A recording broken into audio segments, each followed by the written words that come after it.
All right, welcome in everybody. We have the boss himself, James. How you doing, James?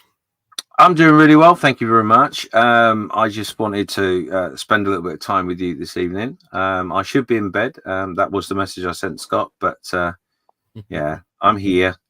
I can't get away from my model. But anyway, um, it's a great opportunity for me to thank you guys for all your support anyway, and what you guys and the community means to us at Models for Heroes.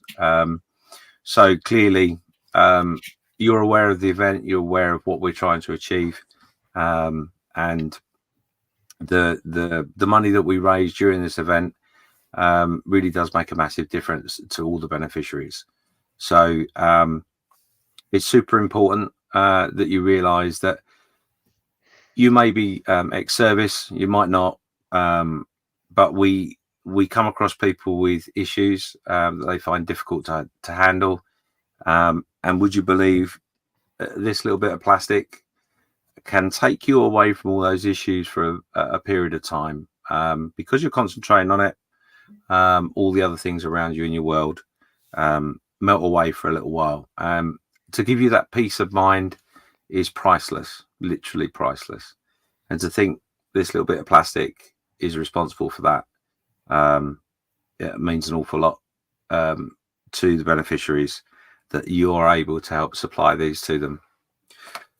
So to put that into perspective for you, for Models for Heroes, we basically put together a package that goes out to beneficiaries that are sent to us for our assistance, and we put in there cutters, mats, brushes, paints, kits, all sorts of things, and that goes out. And that is costs around about £35 English pounds ish. So you can imagine the raised money that you have made over the years and through this year will make a big difference. So thank you from the bottom of my heart, from the bottom of the heart of all the beneficiaries and the volunteers, and of course Malcolm Childs and Models for Heroes. You're all superstars. Well, that's well said, and I also want to add to that. All of you that are tuning in, everybody that participated in our auctions last night and will participate again tonight, and all of our incredible sponsors, we'll talk about them coming up, but truly is a chance for this community to do some good, and I know that's something that we all believe in, and it's exciting to have a chance to allow our hobby to benefit some people that need a little bit of a help, and that people that we all owe a debt of gratitude anyway. So it's a great opportunity. Yeah, absolutely. I think I was saying today in the stream, we all stop on certain days around the world to remember those that haven't come back from conflict, and the sacrifices that are made for our freedom. But we often forget that some of those sacrifices are by people, and those people are still alive. They're still with us. They're still with us in our community, in this community, and in the community in which you live. We forget them. We don't mean to, because we are very grateful for their service, but we do forget them. So this is an opportunity for us to make sure that remembrance isn't just one day, one just moment. It's every day, every year, and to remind them that we always will stand by them. Absolutely. Well, James, how are things going on the Birthday Bash 2024? How are we doing on raising money for Malcolm and his organization? Well, we're doing really well. Obviously, we've gone back to basics this year, but we are already 30% of the target that we set this year. It's a low target of £3,000, but we're £916 into that. And to be honest, it's a little bit more than I expected. And the reason for that is obviously everyone's feeling the pinch at the moment with the way the world is, and the price of commodities and food and all those sorts of things. So money's tight, and I do appreciate that. So yeah, we're doing really well. the event itself has been absolutely astounding from my point of view. We've had anywhere between the mid-30s to up to 50 people watching at any one time throughout the streams. We've had something in the region of 1,300 views on YouTube. We've also had the wonderful guys in the Discord group, which will definitely be watching because Bearded Veteran is one of the admins for that. They've been running literally 24 hours throughout the event and will continue to do so until the end of the event, which when you consider that actually the 48-hour build is not just 48 hours, it's 72 hours in all in relation to the time zones. So they put a massive effort in, and I thank them very much for that. But the Discord group has actually given us something a lot extra this year, which means there's a place to hang out. Now, I know you guys hang out all the time. The Plastic Posse does, and Model Geeks and the other guys within the community will have their little hangouts. That's something that we picked up from last year, and we thought, oh, that's a good idea. Why didn't we think of that? And that's why we did the Discord. And we've had up to about 15 people or more in some cases in the Discord at any one time, which is quite phenomenal considering it's a little bit clunky to some degree and obviously new. So, yeah, it's gone phenomenal. Obviously, your first night last night, and this year with the fact you're doing auctions all the way through the streams, brave souls that you are. How did it go last night? Well, I think it went very well. And it's I want to say it went really well because of all the people that we see chatting over here, all the viewers, the people that tuned in. They're the true heroes behind this because they're the ones that are stepping up and bidding, as well as our gracious sponsors and folks that donated the actual stuff. And I'm sure Scott will talk about that here in just a few moments. But because of these folks' generosity, we were very successful. And last night's auction raised us right just shy of $1,800 for the cause. So well done, my guys. hats off to everybody that bidded and all the winners. Thank you very much. We couldn't do it without you. So yeah, absolutely. Okay. Sorry, James. Yeah, just absolutely echo what Darren said. And we have a good time in these auctions. We kind of snipe each other, give each other a hard time. We egg each other on, but it's pretty obvious by some of the bids that we get from people that people really genuinely care about what we're doing here.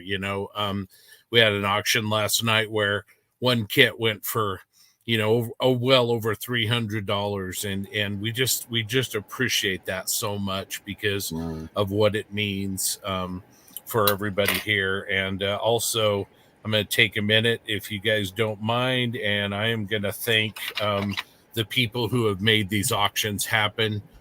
We were talking before this, and the fact is that Model Officers Mess and Models for Heroes, the Model Geeks Podcast, and the Plastic Posse Podcast have incredible partners who really make all this happen. And so if I could just take a minute and recognize some of those people just really quick, everybody. But obviously, Tamiya USA, I literally just reached out to Tamiya USA and said, hey, we're doing Models for Heroes. And I mean, that's as far as I got. They said, we'll have a box in the mail tomorrow. Unbelievable the support that Tamiya USA has given us. So to the guys over there and gals at Tamiya USA, thank you so much for your support. Rick Lawler, who's here with us, and AK Interactive, same thing. Just, hey, we need some help. And literally it was, you got it. Rick, anything you want to add to that? Oh, just really happy to be here once again. This is our second year helping out with this cause. Love the community. Love being able to help support anything we can do to help in this cause and the support for the community. We're here for you. Thank you so much. And then we have of course Tankcraft, who is a really good partner with us. Same communication. What do you need? Let me know, and we'll have a box in the mail. Bases by Bill, Christian over there with Bases by Bill. We'll have one of their auctions tonight. Thank you so much for your generous support. Our good friend Jeremy Moore, he contributed the kit that last night.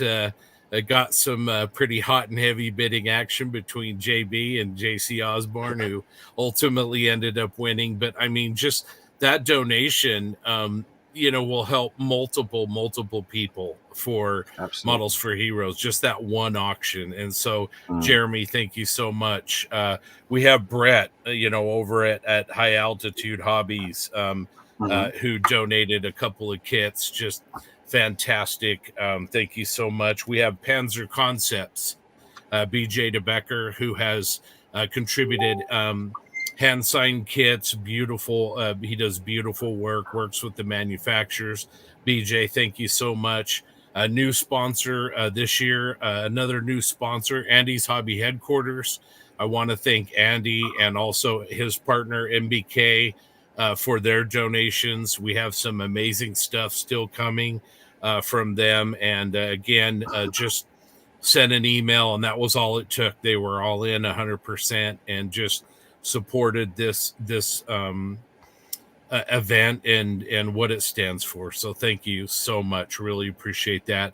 Plastic Posse Podcast. Don't want to be self-serving, but Mr. Mayberry and the rest of the guys at the podcast have contributed not just their time, but also some of the items that you're going to be bidding on in the auctions. So I really appreciate that. A stellar human being, Mr. Steve Munsell at Value Gear Details. Want to thank him as well. And just couldn't say enough about him.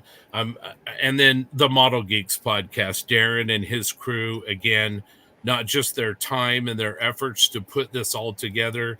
What you guys see on the screen is the result of hard work by James and his team, but also what Darren and his crew and the Posse guys have done for you as well.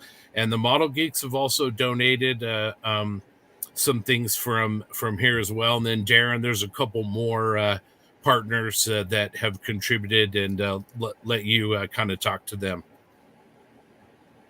Yeah, thank you, Scott. Yeah, we would really like to thank Rock and Bert over at Detail and Scale for their generosity. Like Scott said, they're just the same. All it took was a quick call, and they were on board. No questions asked. Jeff Martin over at Furball Aero Design, the same. Jeff's a superhuman being. I texted him and told him what we were doing, and he said, "I'll have the stuff in the mail to you tomorrow." So, and as Scott was saying, the rest of the geeks that have helped out, you'll see them throughout the stream. Donate stuff to put out here for bidding as well. So, it's been a team thing for sure, and we couldn't have done it without our supporters, our sponsors. So we really appreciate it. Absolutely. And then just lastly, and we'll get going, but big shout out to James Skiffins. Him and his team globally have put together this event. We've been lucky enough to be a part of it now for 2 or 3 years. We believe in it. We look forward to it. It gives our community a chance to give back. And I just want to say, James, thank you so much for giving up your sleep and all the hard work that you and all your team, all around the globe has done. And lastly, to Malcolm himself and what Models for Heroes has done and the organization that he's put together on and what he does on behalf of people. So anyway, that's kind of why we're here and why we're doing this. But I just wanted to recognize people and partners in this community. And, lastly, all of you that are watching, the numbers are climbing here, but thank you for tuning in again and watching a bunch of us build models on our benches for a great cause. Yeah, I mean, I'd like to echo a massive thanks to everybody. I mean, obviously, as a collective, as everyone's been mentioned here, we've reached out to people we know and asked if they're willing to help, etc. And sorry, I was going to do that. Sorry, all three of us do the same thing. Yeah. No worries. So yeah, it's humbling. I mean, I can't put it any other way. It's humbling. This silly English bald man had a crazy idea, and everybody that I ever speak to seems to pick up and run with it straight away. The support is phenomenal and breathtaking. I mean, I can't think of any adjective in which I could use that would properly describe it. I mean, even to the point that I do have to shout out someone else that's involved as a sponsor this year, which is StreamYard themselves. StreamYard reached out to us last year, a little bit late in the day, in fairness. Not their fault, it was our fault more than anything else. And basically said, please make sure you contact us next year and we'll help.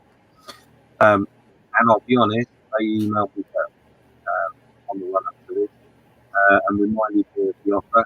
Nadine at StreamYard, absolutely amazing. A couple of emails and packages given for a trial period for this event, knowing full well that I personally have a StreamYard account anyway. And the reason we didn't use my personal account is because we didn't want the bills to fluctuate and cause issues and problems.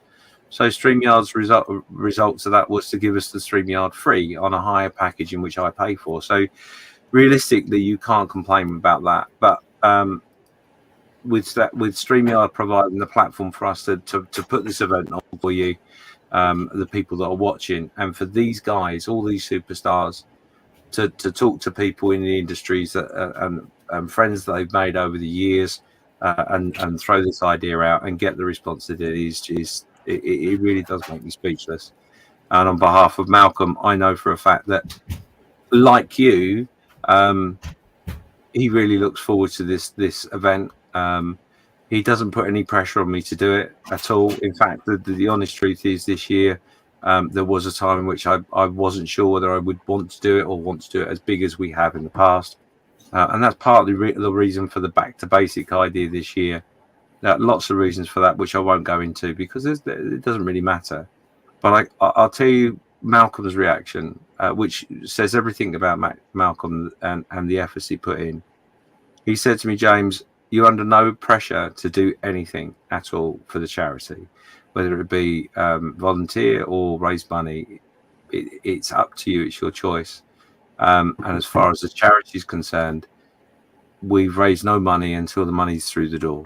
We don't put any pressure on anyone at all for that. And with the efforts that you guys all made last year and we made a phenomenal donation to the charity.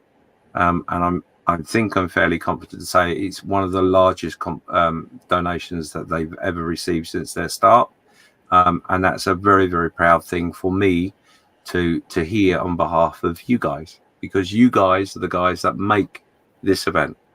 It doesn't matter whether you're watching, whether you're taking part, whether you're hosting, whether you're on the live stream, whether you're in the back doing some paperwork, whether you're a sponsor providing stuff or running around and asking other sponsors, because we've had that in Australia where one sponsor's gone, yeah, leave it with me, and he's gone to 3 other companies to find things to put together. You all are equal in what you mean to us and to this event. And every year, without fail, it gets bigger and bigger and bigger and bigger. And that is, for me personally, a very proud thing to be a part of. Anyway, enough of me blowing my trumpet and whizzing steam up you and all the rest of it, because I know you want to crack on with your models and not listen to some whingy old pom.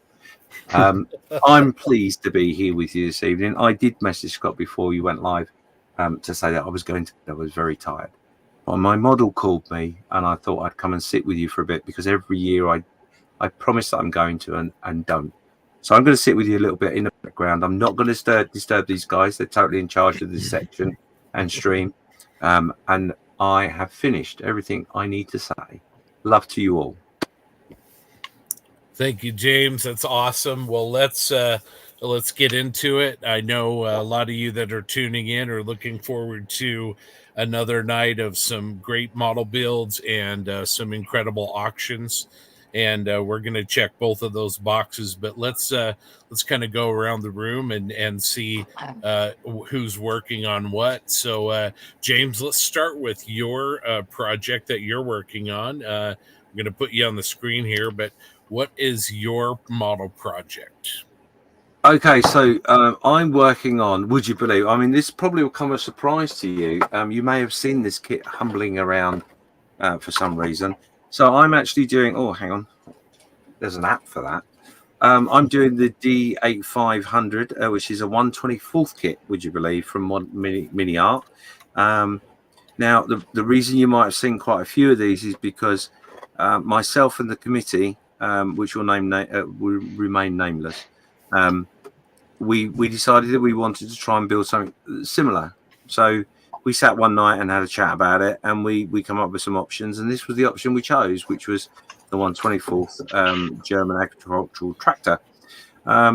Many of us behind Malcolm's back got involved and bought the kit, and we also bought a kit for Malcolm and sent it to him.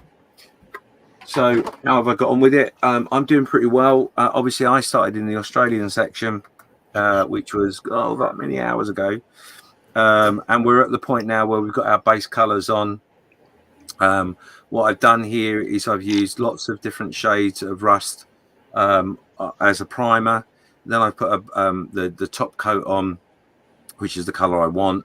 And then I've added a little bit of fading, which you probably can tell a little bit better on the top there as well. We've done a little bit of stippling of some putty and masking fluid onto the exhaust to give it a bit more texture, and obviously we're going through it quite well. The model itself is lovely. There are a few fiddly bits on it that are a bit of a pain, not gonna lie, but as a build, generally speaking, it's been fine. There's been no issues. The nifty the nifty nuts on my sprue, which are these. I've not come across these before personally. A very good idea when you're molding, but oh my god, what a pain it is when your nuts fly across the desk and you can't find them. But you know, that's as it is. But yeah, so it's been a lovely build, and that's where I am. Thank you very much. Awesome. All right, well, let's move away from Mr. Skiffins and go to Mr. John Benani. John, one of the first comments we had was wanting to know how that tiger's coming along. It's good. You caught me at a really bad time. I just put some super glue on, so I'm happy to talk. But Okay. I literally can't move, so I'm going to let this set. May I ask you to come back? We'll come back to you. Okay. All right, Darren. I know you've been wrestling your build a little bit, but it's starting to really pay off for you. How's your project, and what are you working on? Yeah, so what I'm working on is the Kinetic MQ9, and you're absolutely right. It was giving me some fits with the long wings. Of course, there was some what do you call it? A little bit of warpage, if you will. But and then of course last night we were busy rocking last night, so I did get some progress done today, as you can see. The wings are on. I did get those about as straight as I think they're going to get. Wow, what an improvement! Yeah, got them where they need to be, but the sacrifice was some gaps. So I've got those filled in, and tonight will be all about filling and sanding and getting this thing ready for a coat of primer. There's really not much left to assemble on it. So it's really just body work from this point on. And by this time tomorrow evening, there should be some color when we come back in. So that's looking great. It's those wings were just a little bit potato chipped yesterday. they were. So yeah, she's going to sit fine, I think. Yeah. So. All right. Well, I think we lost a little bit of work. Yeah, I think that's looking great. I think we lost Rick. Hopefully he'll be back with us for a moment. But want to put a comment up here, Mr. Jeremy Moore. How you doing, Jeremy? Glad you found it. Jeremy, again, just to reiterate, was the one who donated the Achilles kit that raised over $300 for Models for Heroes. So bravo, Jeremy. Thank you so much for that donation. And we really, really appreciate it. And we're glad you're here with us. So it looks like we've got Rick back. That's great. All right. Well, let's go. Let's see who's next on the list here. Let's go to Mr. Grant Mayberry. Grant, how's your build coming along? Show us what you're working on. It's going along real well. I have got everything painted. It's all in pieces right now on my desk because I'm starting the weathering process. But here's an arm, here's another arm, but it's going real well. It's a Bandai kit, so there's not very much problem. Really looking forward to it. I feel real bad a little bit right now because JB got kicked out or got lost the Achilles last night, but I'm sure JB will make sure he gets something tonight. So that was some furious battling going on last night, and I was very impressed with. But it's been fun, and I'm really glad to be here. Yeah, absolutely. Well, I think the next time that JC and JB are at a show together, we'll make sure and keep a couple people between them until we know things are good. No, in all seriousness, we loved it, and I mean that really helps what we're doing, and so we really appreciate the contributions of both of them. Let's go over to Mr. El Presidente. Tim, how are you doing, and what are you working on? Oh, I'm doing quite good. I'm working on my 1/24th scale engine for my. Let's see. This is for the Hellcat Airfix Hellcat. That's the kit I'm working on, and basically just putting the engine together, which is a kit in a kit, if you will, and I'm enjoying it so far. I've got some good color going on the front bank of cylinders, and just touching up a little bit as I go. And I'm hoping to get it all painted tonight and start wiring. I've got some copper wire standing by to put all of the wiring that goes on, and that's where I am. So for those of us that do listen to the Model Geeks podcast, you are way outside your comfort zone as far as skill goes here. He is. Yeah. So the interesting thing is that I like building 72nd scale 99% of the time, but the Airfix 1/24th scale kits that they've released, starting with the Typhoon, are just absolutely engineering marvels, in my opinion.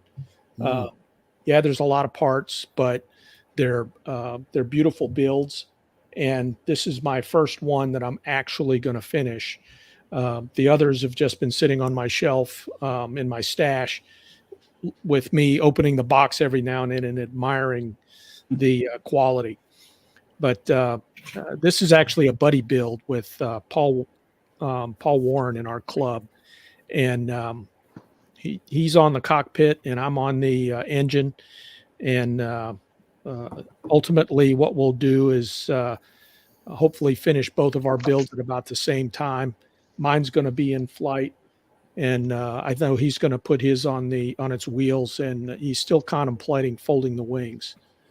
I hope he does. Well, that's going to be amazing, and that's a great buddy build. That's a dedicated project for you. Yeah, we've had quite a few people here on this weekend. This year, one of the changes that James made is we're not going to lock you down to a 48 scale kit. We're scale agnostic, and you're not required to finish your project. We just want you to participate, and I think been a lot of people that have used that to kind of open up the palettes. We had one of our listeners from Malaysia, I believe, was working on a 1/350th scale Tirpitz battleship, which is quite a project. So that was really cool to see that. So let's go. Amazing. Let's see. We keep losing Rick, so let's go back to John and see if he's ready to talk here. Yeah, I'm ready. Thanks, Scott. So I have TACOM's Tiger 1 completely built. I just finished touching up some of these Zimmerit spots with Aves, but it's a really nice kit. I used RFM's upgrade set.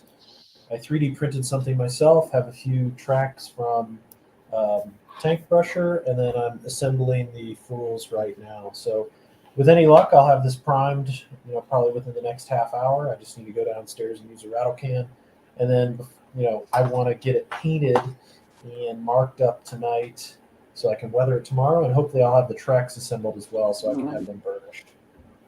Excellent. Man, it's looking really, really good. Again, a 35th scale tank like that is probably not something we might have seen as far as a project in the past. So that's really, really cool to see that. Anyway, let's go on over to new person here in the room, Kit Headley from, up in Seattle. Kit, welcome. Howdy. To the stream. And what project are you working on? I am working. Yeah, we opened it up to all new scales, so I decided to break the mold a little bit and do another. I think when I jumped on, you were talking about the guy doing the battleship, right? Yeah. So I'm doing this early pre-World War I Japanese destroyer. Nice. And right now, it looks like this. Oh wow, very cool. What's 700th on that or? No, this is right. Yeah, this is 350 scale. Oh this wow! Not a very wow. Big yeah, that I also have great. a Zumwalt, the most modern destroyer, and I look forward to someday having that done and being able to put this next to that on the table, since that's going to be about this long. Yeah. One of the very first destroyers versus one of the newest. Awesome. Well, for those of you that might not know, Kit actually does model building professionally for a well-known software company. We'll just leave it at that. And he's a great guy. All right, let's go over to Rick Lawler. Rick, how are things? Are you stable? Sort of stable here. Yeah, sorry, I had some internet connections probably. We had some wind out here, so I don't know, trees fell down or whatever it might be, but I think I'm back. Sound okay on your side? Yep. Good go. Yep. Sound good. Cool. So I'm changing things up. I stuck with the 148th idea here, but kind of veering off my path.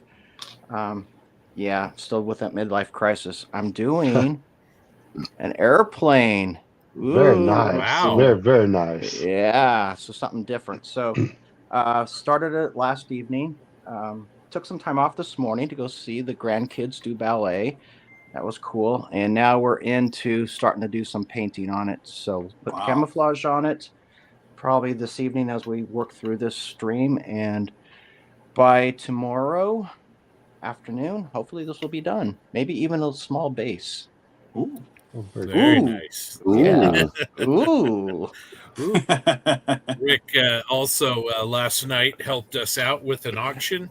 We had an AK Interactive book that Rick had contributed to, and Rick generously offered to sign that for us, and that helped us to get a larger bid on it. So we really, really appreciate that from Rick as well. So anyway, that's what we're starting. We're almost up to 50 people here.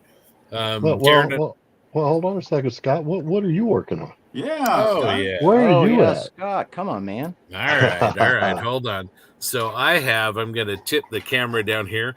I have a 1/72nd scale Vespid Hetzer and a very, very small, but a beautiful, beautiful little kit. A lot of photo etch, a lot of detail. Maybe the best Lincoln Lake tracks I've ever done. And very, very tiny. So having a lot of fun with that, and really enjoying kind of putting that together. So that's how mine's coming. It made a lot of progress this morning on a different Zoom call. So that'll be good. Well, is that straight out of the box with the metal barrel and all that? Yeah, it's got right out of the box. It had a full photo etch Fred. It has a metal tow cable, metal barrel. Really nice. Amazing. And it was $20 at the local hobby shop. So it's a 70 seconds, not so bad, right? Yeah, absolutely. Joshua Buck is giving John Benani a little bit of a hard time there. That's fun. Well, all hail 72. I think what we'll do here is we'll take a break here in a minute, and then we'll just kind of keep building, and then Darren will let you call as far as when we start the auctions. I think last night we kind of stretched them out a little bit. Yeah, it worked well, I thought, huh? Yeah, I think that worked out. So we'll do that. But anyway, if you're watching out there, go ahead and send us comments you've seen from Rick and a couple other people. There's some ways that you can help out. First of all, there's a scrolling banner on the bottom of the screen where you can go and make a donation. As James spoke to earlier, we're about a third of the way to our donation goal. And so if you can contribute, that's much appreciated, whether it's making a donation with the link below, or whether you're participating by, bidding on an auction. It's much appreciated either way, and appreciate that. And then the other thing you can do is on if you're watching on YouTube, you can go ahead and hit a thumbs up, hit the like, and give us some attention that way. And the more likes that we get, then the more exposure that we will get for these streams as well. So anyway, let's take a little bit of a breather here, and then we will come back.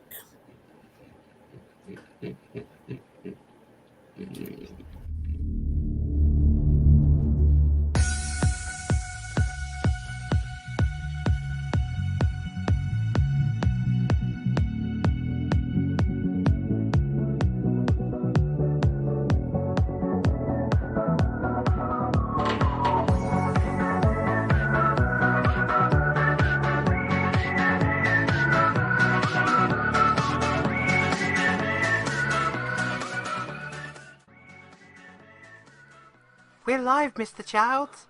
You're so green. You're so grumpy. Oh, look at you. So angry. Hello. My name is Malcolm Childs. I am the founder and chairman of Models for Heroes, the charity that the Birthday Bash is supporting this year. Hooray! Models for Heroes provide model kits and guidance to the emergency services and the armed forces, veterans and serving of the UK, and we use the model making hobby as a meaningful, relaxing, wholesome hobby that can aid recovery and keep you on an even keel, well-being wise. It's fantastic that we have so much support and from all modelers across the world. So thank you very, very much for your hard work, for your plastic expeditions, and your dioramas and your models and everything else. Thank you very much for your hard work and your time and support. It means a lot to us. Do go out and stretch your legs and get some sleep and rest and drink lots of coffee and just moving about your shoulders and stuff and all that thing. Don't sit there too still. Enjoy yourself, have fun, and I'll be seeing you around. I'll be there building. I'm not sure really. Anyway, thank you very much. Enjoy yourselves, and goodbye. That's a wrap, everybody. Oh, don't work with children or amateurs. Little orc.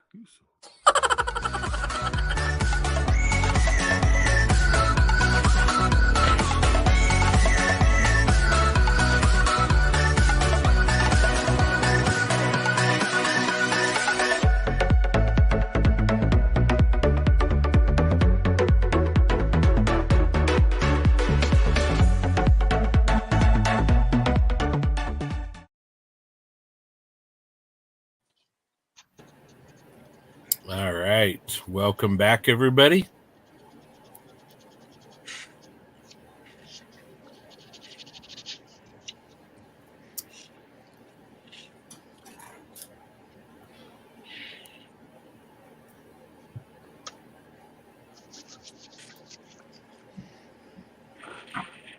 Let's see here. While we're working, we'll go ahead and put up the USA auction rules. I wasn't as good at this yesterday as I needed to be, but I think this will help. So basically, you need to be in the U.S. to go ahead and bid on these items. We're going to go 5 minutes on the auctions. We did 3 minutes last night, but we're going to go 5 tonight, and we're also going to get information from you for payment, obviously. Also, the one thing to note is that we need to get shipping costs as well. We don't want to pull the shipping costs out of your donation, and so the cost for those are $10 for small items like resin, details, decals, things like that, and then $20 for full kits and books, and $30 for our large 1/16 scale kits. So that's kind of how all that works. And let's see here. Let's go around. Darren, what do you think? Should we get started in half an hour or so? Yeah. Let's do it. Let's do 20. We'll do it at the top of the hour. What does that say? All 20 right. minutes from now. Sounds good. We'll round it up. I will say that, we had that issue last night with the lag, I think it was. People were getting in their snipe bids right there at the last second. So tonight, what I'm going to do is I'm running this timer is I'm going to have my personal YouTube open because it seems to be a little bit on speed with everybody else's. So we'll use that one as the official done, if you will, so that we don't cheat somebody out of a last second bid. Yeah, absolutely. And also by giving it 5 minutes, maybe we can bring some of that hand-to-hand combat up in the time zone, so the lag becomes less of a factor. So yeah.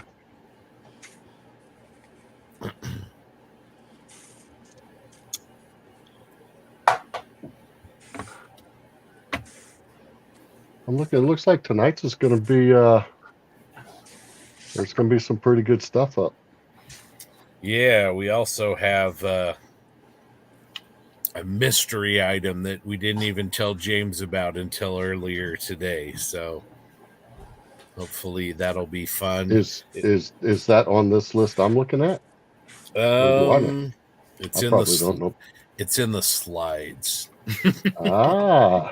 We'll give everyone a hint. This is it is a science fiction item, and it may or may not be related to a massive motion picture that's in the theaters right now.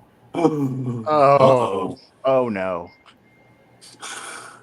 Ooh, is that 70-second scale? No comment. We'll throw that in randomly here in a little bit, but we do have something for just about everybody tonight. So I'll probably bid on anything that floats. Wait. Explode. So you're talking about Barbie, right?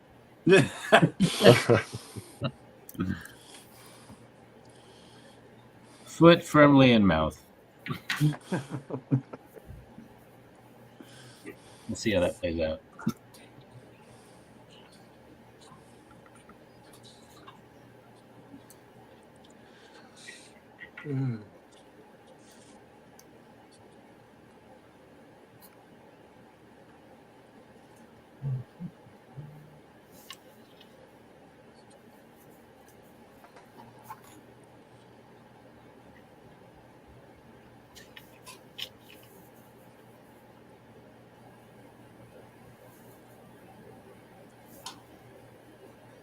Grant, I was off air, knocked off by my internet while you were introducing what you were doing.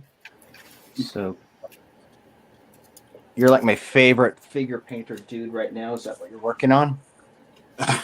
Actually, I'm working on a Gundam, to tell you the truth. Well, I don't know if you call it Gundam, but it's called a Scope Dog. It's a Bandai kit. It's 135. It's really kind of cool. I'm having a great time with it. But I'm in the weathering process right now, but I am going to be painting a figure later on tonight. I have that little dwarf guy I was working on in Seattle, and I need to finish him up. So I am going to finish him up tonight too. That's the one that gave you back pain, right? That's the one that I end up like this all the time. So I gotta fix that. Posture. Yeah, I'm gonna look like an 85-year-old man at 55.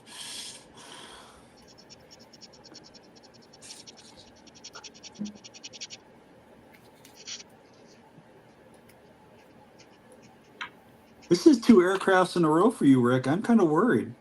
I'm getting kind of worried myself, honestly. Lots of figures, lots of aircraft, lots of other things. It's fun. Don't get me wrong, but geez, it's hard to be pigeonholed when you aren't the pigeon anymore, I guess.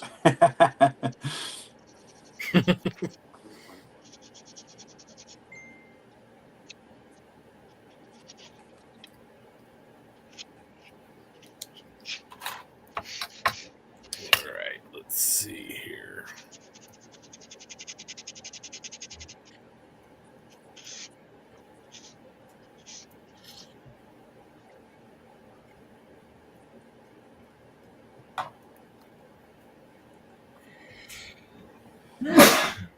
That's you. Gesundheit. Yeah. Gotta make sure I don't blow away all my little photo etch parts here. Yeah, Jeremy, I've got that kit as well, and I can vouch for that. The Yogged Panther. I mean, it's got all the aftermarket this Hetzer has, plus 3D printed parts in it as well. So yeah, there's just really nice little kits. Little is the word here though. So Shafe was asking Darren, what was the total that was raised again last night? Oh, I think, did he step away? No, I had myself muted. I was down looking at sandpaper and sanding wings. Weapons. Let's see. Looking at your weapon of choice. Yeah. We were $1,782 last night. Wow. Was the total. Amazing. It's amazing. So good stuff. Real good stuff. And Matthew, we appreciate you and Charlie being a part of that. We really appreciate it. Tim Berg says hello. Hey. Joe McCaslin says best wishes to all of us. Thank you. Really appreciate you watching in. Got over 50 people with us now. And we were just talking about these guys a little bit earlier, but Christian Gurney from Bases by Bill is here. Thank you, Christian, for stopping by and for your generous donation. We're going to be doing your auction tonight, so hopefully you can stick around for that. But again, thank you for being such a great partner to the Posse and to the Model Geeks, as well as to this event. It's really appreciated. Amen. Yeah, massive thank you, Christian, for your generosity. It really is appreciated. Definitely. Tim says he can't stay for the auction, needs to be up at 4 a.m. and the time change will be a long day at work. Sorry you can't join us, Tim, but if you'd like to make a donation, we can make it work that way. If not, we will also have a number of auctions on Sunday, and we will be saving some very good ones as well. So Darren and I came up with a plan where we'd kind of hit all 3 days equally, so that one day didn't get sort of all the good stuff. So join us tomorrow if you can. And Tim says best of luck. The voice of Bob wants to talk hockey here, so I think Whitey hasn't joined us yet, but Where's Whitey? Where's Whitey? That's right. I think he might have something to say about that, but Tim says they're terrible lately, so there you go. Theron, how you doing, Theron? Good to see you. Thank you for joining us. He says, hello, fellow model builders. I love doing these group builds. We'll see him in 2 weeks. Yes, yes, we will. Jeremy says, hey, Tim. And Crazy Locust saying hi to John Marley from Down Under. And go Lightning. More hockey. So jet scale models, I like those Africa Tigers. Do you have the Dragon kit? I have a lot of Tigers. Tim says he can join us Sunday, so that's good. Yeah. And Whitey says he is in the Discord, so there's room here for him. That's right. There's a slot here if you want it, Whitey. Just saying. Just saying. Grant says he'll be nice if you come join us. That will be a first. And Rick says, Crazy Loca, thanks. It's been a lot of fun learning build along with Jamie on the aircraft. So yeah, he was talking about how he's enjoying the series of the buddy build with Jamie Hago. Yeah, he was talking about how he's enjoying the series of the buddy build with.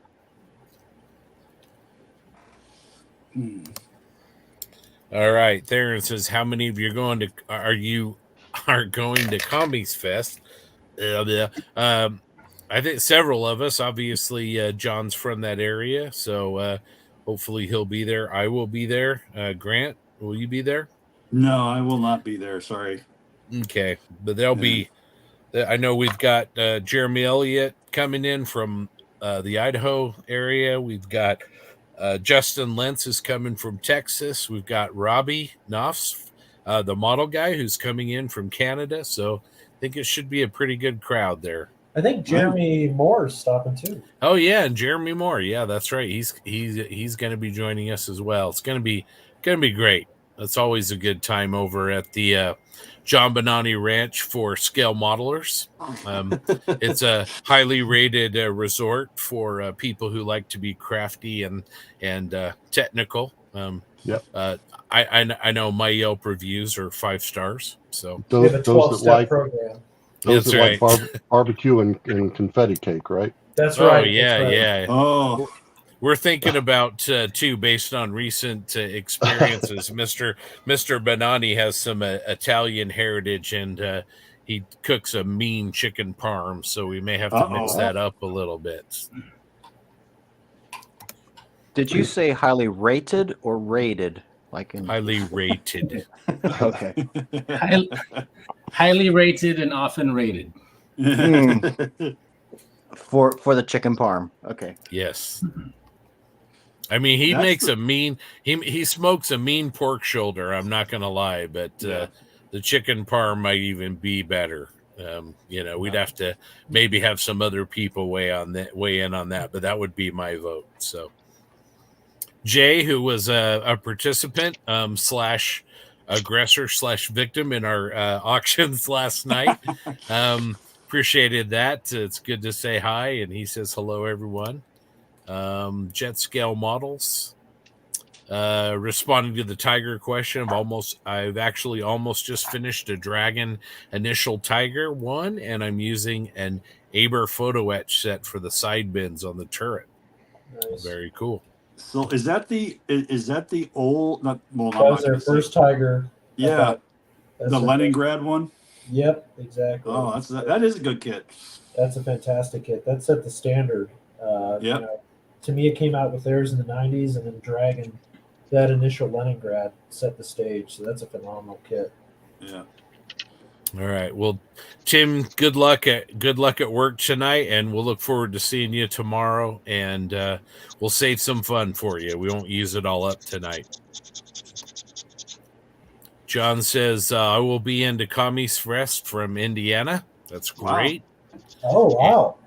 And Theron says, all right, Darren, we need to have visitation from some of the geeks. We do, and that's it's on the plan for next year. We've kind of booked ourselves up at Hamilton, Ontario for this year's for Heritage Con. So same weekend, but no, we've already discussed, and I think I told you and John in one of our pre meetings. My wife loves Colorado, so she's yep, we're going next year. Yep. So I know I'm going. Invitations have been extended. We all get along really, really well, so we look forward to it. Yeah, the only issue there's just been that's deep in the heart of show season, and there's been that conflict with Heritage Con, which is, of course, a fantastic show, and definitely understand there. So. Bases by Bill Christian El Presidente. I'm building the Edward F6F5 for the weekend. It's a good choice. Yeah, that is a good choice. Jeremy says he'll be there from Pennsylvania. He is one of our cadre of pilot modeling community. We have quite a few of those guys. They seem to be a lot of scale modelers with pilots, which is great. Jet Scale Models bought the Dragon 3-in-1 edition at a swap meet for $20. Wow. Mint condition kit, and will be there in his next armor bill. That's a score right there. And Jet says right on. And bought a set of Frual model tracks, or Fryle model, however you say that as well. Metal tracks, you got to love them. Well. All right. Well, Whitey didn't take us up on our offer, so I guess, Grant, you're going to need to sweeten the pot, not just be nice. Maybe buy him a Bruins cup or something, I've got a lot of LA... I've got a lot of LA King stuff here I could give him. So.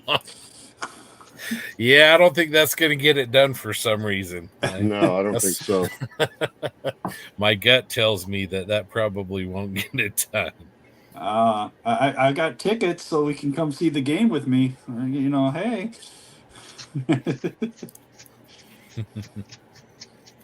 All right, here. Well, we are just a couple minutes out from round one of the auctions, so we'll get started working on that. Let's put this back up to remind everybody what the rules are. Oh, I gotta log in so I can bid. Yeah, the biggest rule is we want everybody to have a good time, and remember, this is for a great cause, and it's a great way to donate. So, that's kind of our first thing. So, all right. Well, let's get started. Let me find the right one here. Here we go. Right here. Ooh. We're going to start tonight again, courtesy of Mr. Steve Munsell. Fantastic human being. Love the guy. Really appreciate the donation. Again, we've got a lot here. It's 1/48 scale. You're going to get 6 bags of resin, and I'm going to say at least 6 bags of resin. Knowing Steve, so at least 6. We'll just leave it at that. But anyway, turn it over to Darren. All right, let me get the timer going. Also, I have a banner rolling across the bottom here for all the auction winners. If you could, because there's a lot of screen names out there. So we capture all your information. Please, if you could, email us the information listed that's scrolling across to the address there. That would be greatly appreciated. That'll just help us keep track of what's going on. So let's see. Get the timer going. We're going to do 5 minutes, Scott. Yep, let's do 5 minutes. Let's start the bidding at, what do you say, $20? $20. That starts it, and the 5 minutes starts now. Good luck, everybody. All right. That's right. We got Jim Altergott says, wow, almost a half a pound. That's right. If you're building 48 scale kits and you need some resin for your dioramas, for your vignettes, any of those kind of things, this is great. Obviously, Steve does fantastic work. All right, Keith Sin at $35. Thank you very much. There's 40. We've got 40 from Charlie and Matt. All right, really appreciate that. You get 6 bundles of resin here.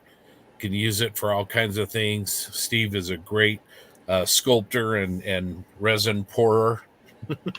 That'd be resin caster. Resin caster. There we go. There we go. All right, we got 148 scale value gear, 6 packages. Current bid is $40 from Charlie and Matt. That is nothing, guys. You can do better than that. Yeah, absolutely. That's not even $10 a bag. No. $10 a bag. That's free. That's free. There you go. Yeah, that's free. Absolutely. Who's going to give us 50? That's not even $10 a bag. Let's go $50. Who's got $50 for us on 6 bags of 148 scale resin from Value Gear? And who's working on a 148 scale armored vehicle this weekend and wants to get it completed by tomorrow? And I'm sure Scott or Steve would love to overnight it to you by tomorrow afternoon so you can finish this out. So bid this up, include an overnight shipping, and get this thing up there.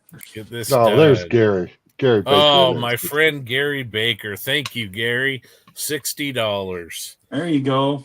Gary is an amazing figure painter and diorama and vignette maker. Just really, really good.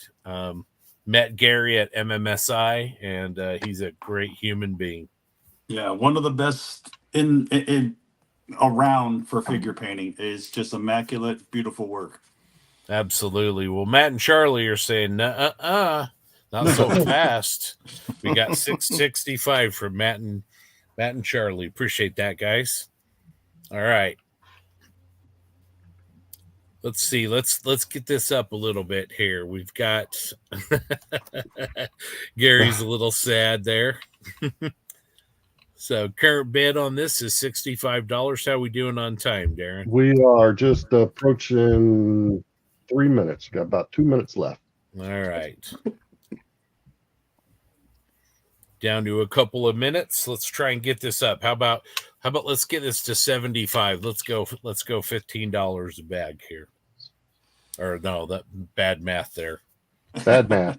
Bad math. See, I don't do that in public for that reason.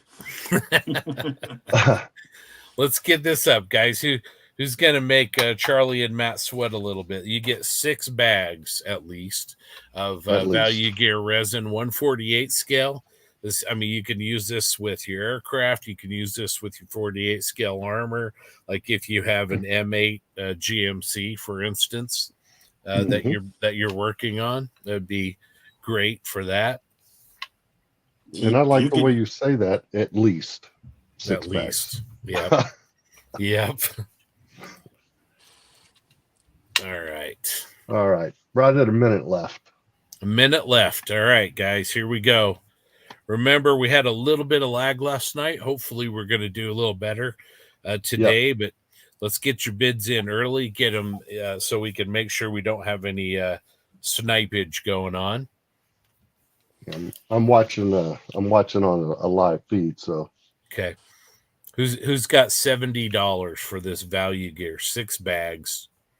6 bags of 148 scale resin details. It can work for 120 or 28 millimeter, 156. All right, 30 seconds. I think Matt and Charlie are starting to sweat a little bit. It's a great cause. Seconds.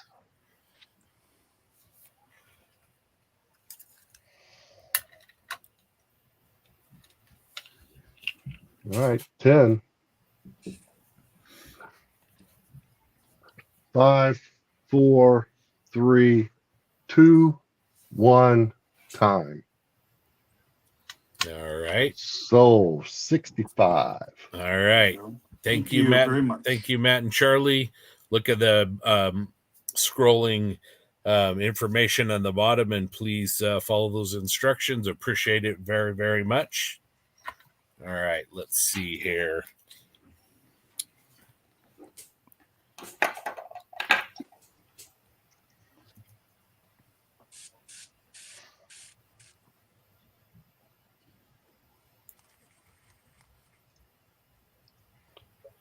Going through the items. Here we go. Since Christian joined us, let's do the Bases by Bill auction here. Ooh. We have got a set of 3 of their new simple base USN wooden carrier deck bases, and they come in 3 scales: 1/72nd scale, 1/48 scale, 1/32nd scale. These are beautiful. Obviously, you can use these to make an incredible presentation for your kits. And anybody who has any product from Bases by Bill knows the quality of what they do. So let's turn things over to Darren and get on the clock. All right. And the time starts now.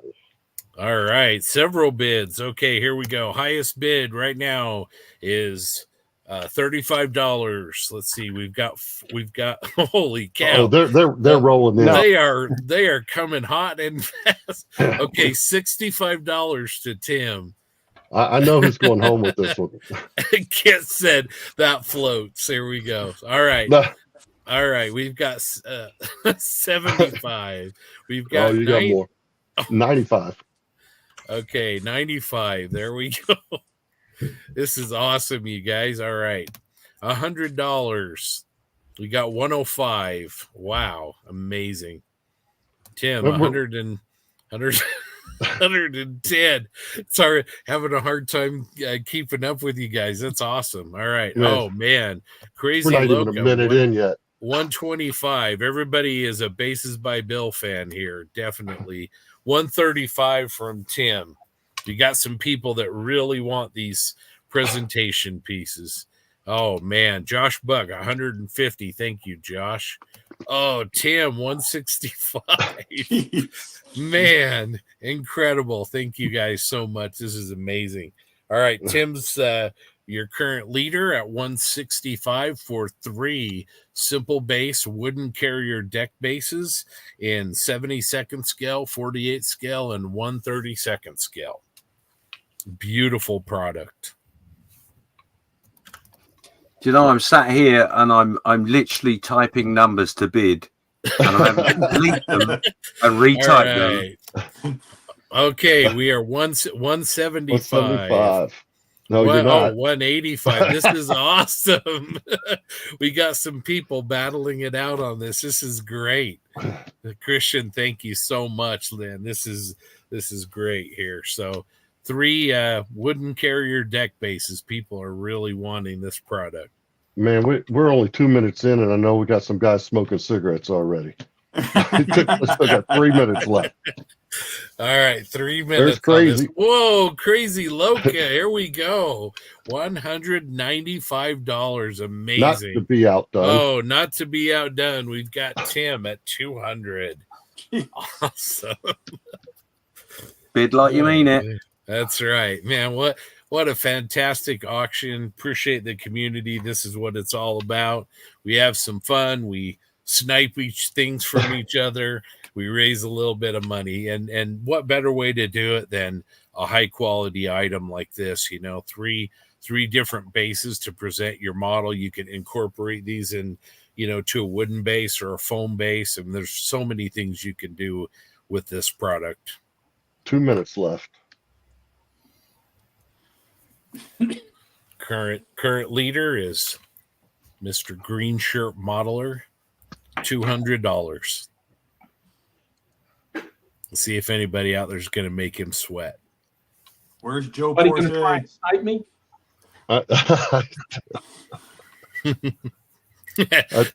Tim's off. I'm right here. Oh man, Grant uses that to great effect, I can confirm. All right. I feel it's going to be quiet for the next minute and 20 seconds or so. Yeah, we got people. We got people right now working calculators and adding machines, listing stuff on the graveyard to raise money. I'm using Jethro's method. I'm ciphering. Here we go. 1 minute left. That's right. 1 minute. Snipers, get ready. Current bid is $200.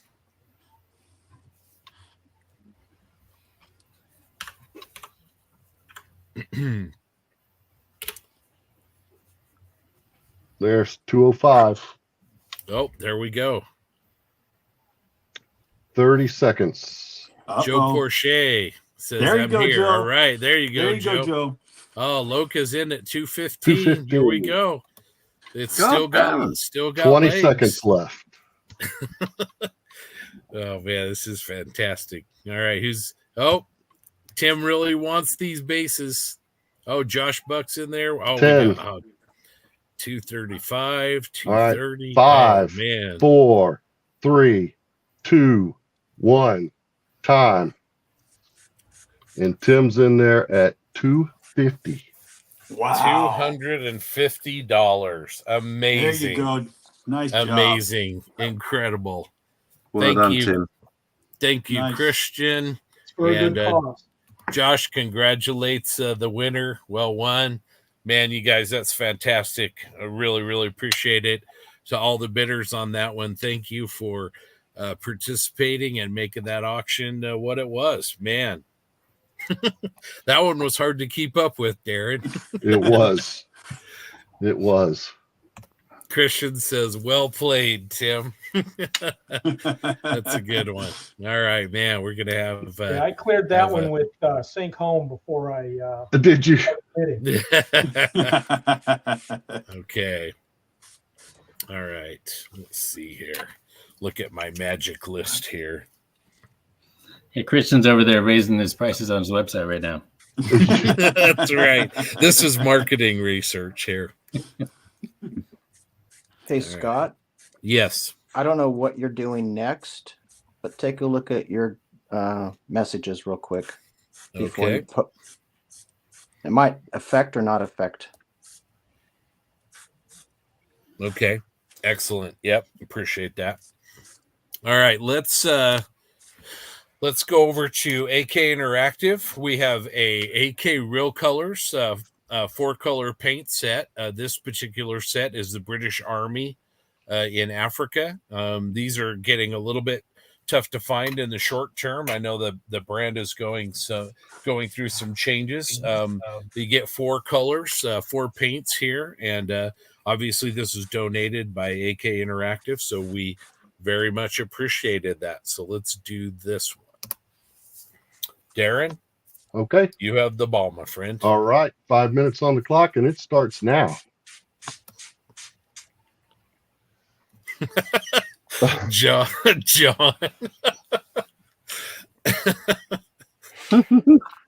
All right. Let's start the bid on this at $20. There we go. 25. Thank you, Jim. We got 25. Yep.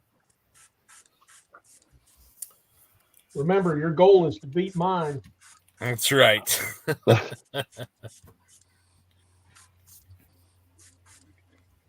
There's 35. Yep. Yeah, there we go. We got Crazy Loco with 35.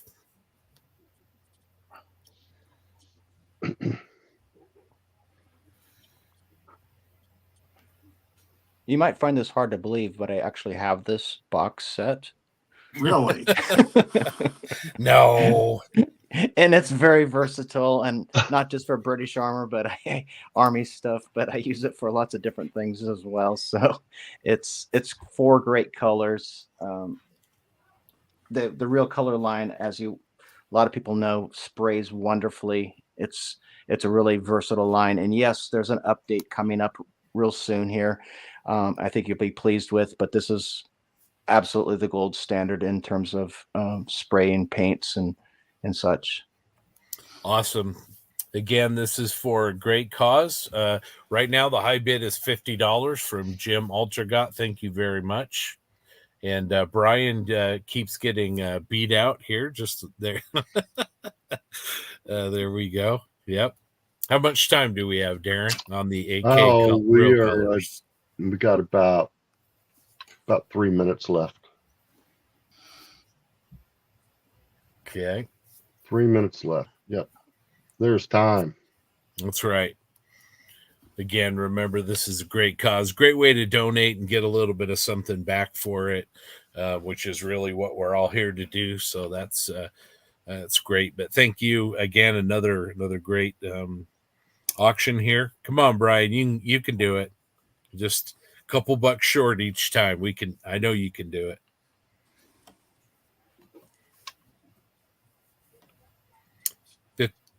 There we go. And a cup of coffee. And a cup of coffee. Ooh, man. But there you go, Brian. It's getting a little hot in here again tonight. $53 and a cup of coffee. How much time we have? Just over 2 minutes. You could drink a cup of coffee within that time. Absolutely. 2 minutes left now. So Jim just tapped out on this one. The voice of Bob wants to know where the coffee's coming from, Loca. So you got to know the market value. Yeah, there we go. Grant, thank you very much. $60. Appreciate that very much. Minute and a half.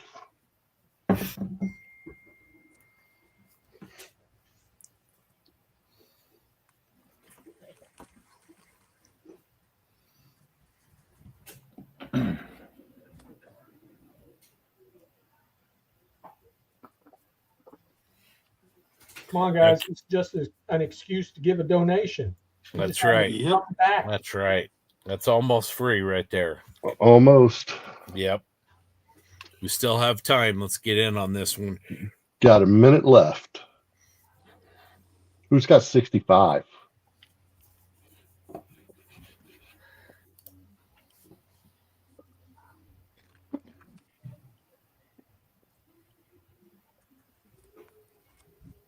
There it is.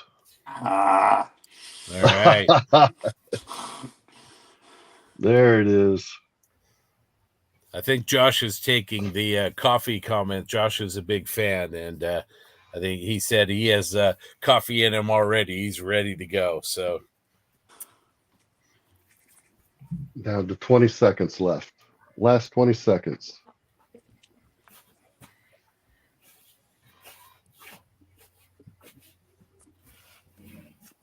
10, 9, 8, 7, 6, 5, 4, 3, 2, 1. Time. There you go. All right, Josh Buck. Thank you There you very go, much. Josh. Appreciate you, buddy. That's great. $65 on the AK Interactive Real Colors set. Okay. That into the that was the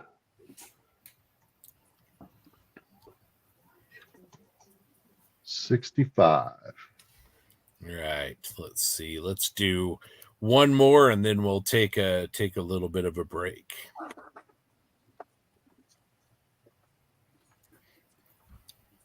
Let's do one of Darren's items. Let's see here. One of the Model Geeks. Here we go. All right, car guys, check this out. Darren, tell us a little bit about this auction here. What's there to say? This is the iconic Richard Petty 1972 Dodge Charger. It's one of Salvino JR's originals. It's one of I don't know. It's just a great kit, 25th scale. These were limited, I think, to 5,000, as they do with all their runs. With this decal set, of course, the car was made with other decal sets, but this particular boxing here was limited. So it comes with an extra set of decals and maybe a little bit more. But if you're a NASCAR fan, a race fan, you remember this. So good stuff. I think what we started $20. What do you think? Yeah, I would say $20. I mean, this is the king. Maybe 20. Let's go 25. This is the king. 25. This is Richard Petty. All right. So we'll start that 5 minutes and we'll get the bidding started now. All right. Who's going to open up on the Richard Petty 1972 Dodge Charger from Salvino's Jr.? Where's our car guys out there? There's a couple coming. Oh, in there we now. go. Yeah, there we go. We got Nick. We got Kodakai. Whoops, 35.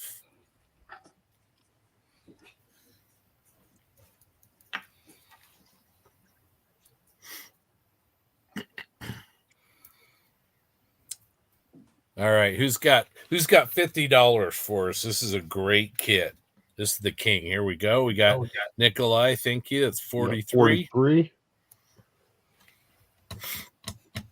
Now, this is one of those ones when Salvino started redoing the monogram kits. They had not done a Charger. I think Polar Lights had done one at one point. AMT did one.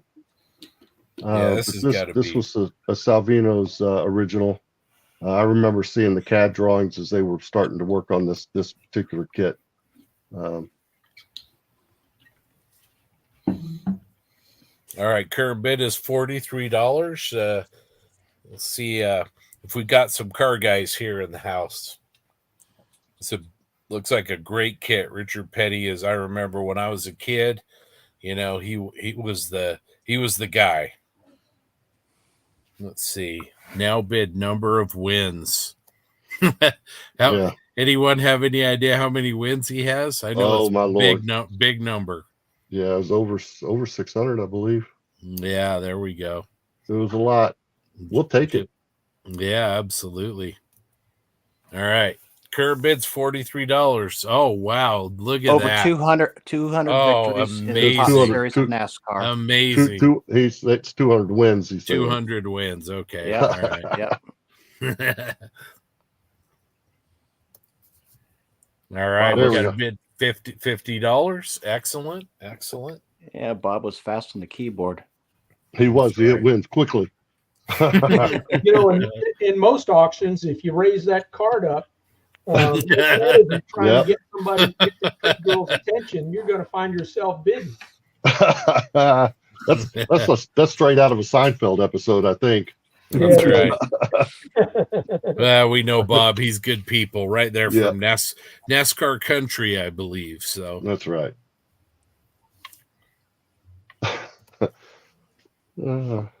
I know.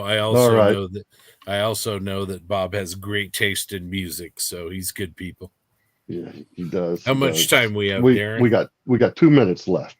All right, 2 minutes, car guys. Come on, you're making the armor guys and aircraft guys look great here. Let's get some bids in here. Let's get some out there for the car guys, huh? Yeah. And like I said, it comes with extra decals, and they say my doppelganger is Steve Munzel, right? And you can always expect a little something extra in the box there, right? You never know. There might be a little extra in this one too. So we've got all the bases. We got a great subject, great race car driver, some extras. Who's going to give us 75 on this? Come on, let's get this bid up. There's 55. Thank you very much. That's 55. Thank you. Yep. Maybe car guys are all sniping, all exercising the fingers, getting ready. That's right. They got about a minute left. All right, let's get this up. Let's get this to 75. Who's going to get us to 75?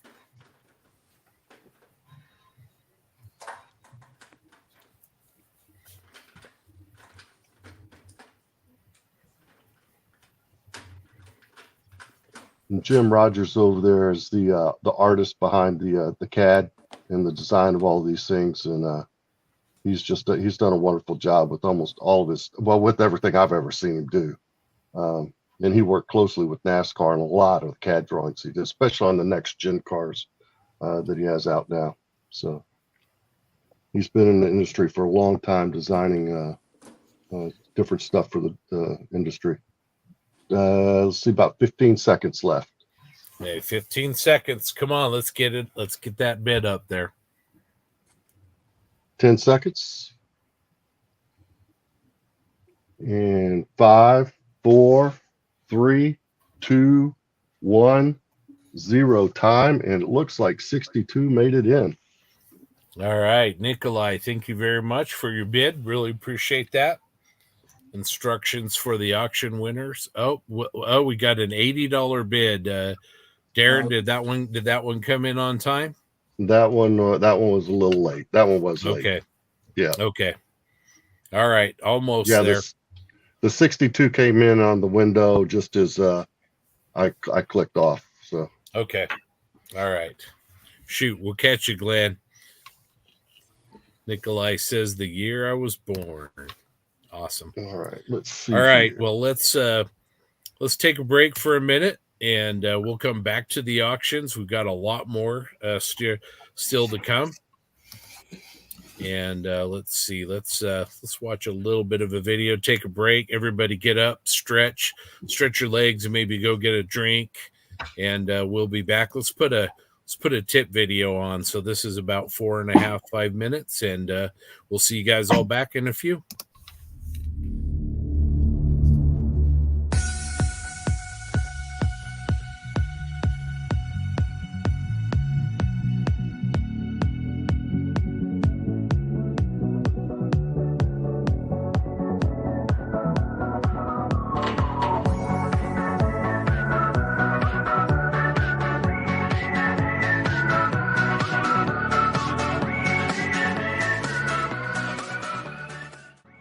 Hey everybody, this is John from the Scale Model Medic YouTube channel with a quick reminder that you need to step away from the bench for a few minutes and have a break. I hope you're all having a fantastic time and I wish you all the very best of luck for the event. James asked me to put a video together showing a modelling tip and I couldn't decide on just the one, so here's a bit of random modelling for you to watch while you enjoy your break. Sponge chipping is a very popular technique, and for good reason. It's a quick way to add a really nice effect to your models and start building up some weathering. One of the most common mistakes that you see when beginning with this technique is to simply tap the sponge in a linear motion, creating a repetitive pattern on the surface of the model, which is easily identified and dispels the illusion that these are random chips in the paint. Instead, make sure that you turn the sponge backwards and forwards as you move along, and this will remove any repetitive patterns and give you a much more realistic effect with a simple twist of the wrist. If your model has obvious breaks in the surface, such as these panel lines, you can use masking tape to cover up one side of the divide before applying the chipping process, and then removing the tape, switching sides and doing it again. This prevents the same chipping pattern from flowing over that break in the surface and keeps everything looking nice and random. If you're new to weathering, you might be wondering what else you can do using sponge chipping as a starting point. So I'm going to boost these chips that I've just applied and turn them into a bit of a rust effect. This test piece has been painted with a matte finish, and that's important as it allows tap water to soak onto the surface of the model without beading up, and that's what I'm doing here. I've then taken some of the rust colour that I used for the chips and diluted it heavily, and then I'm just flowing it around those chips using them as a starting point. You'll note that the paint flows around the surface easily because it's been wet with water, and if I clean the brush on tissue, I can actually soak it back up into the bristles and remove the rusty coloured paint. After getting familiar with this control process on putting paint on and taking paint off, you can use the sponge applied chips as a starting point to represent the area which has gone rusty, and then use that diluted rust coloured paint to give the impression of the rust seeping out onto the top coat of the vehicle. When you get familiar and comfortable with using the paint in that fashion, you can start experimenting with some vertical streaking, pulling the paint down, cleaning the brush, and then feathering this out to give it a nice natural blend. This has taken about 2 or 3 minutes in total to achieve, and it's really added something a little bit more interesting than a few isolated chips of rust coloured paint out there on their own in the open. It's a bit important to remember though, this is acrylic paint, so once it's dry, it's on there permanently, and if you need something that you can reactivate, you may want to consider using enamel effects. If you're interested in adding more detail to your models, a great way to do it is by representing all of the missing cabling and pipe work that just isn't included in the base kit. But to do that, you're going to need some very fine wire to work in scale. I've recently found that computer peripherals with the cables cut off once they're broken gives access to some really thin wire, such as this piece of the gaming headset cable, which I cut off after it was broken, and that's given me meters of 0.09mm wire, which is perfect for a cable about as thick as this one in 1/35th scale. Another quick tip is when you're working with wire for your models, after you've cut it free, you can roll it under something flat like a steel ruler and it'll straighten it out, giving you the perfect starting point to bend it into the shape for your details. Please don't forget to donate to the Just Giving page to help raise money for Models for Heroes.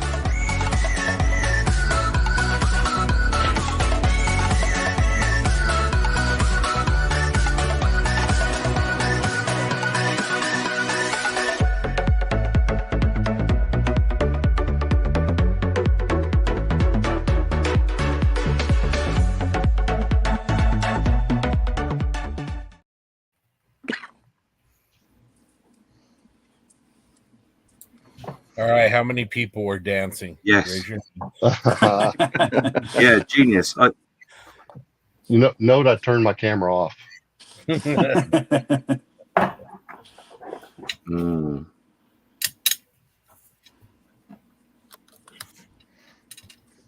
Oh, That was a good auction section. yeah. I'm not sure my local casino will let me take that many chips home with me, but all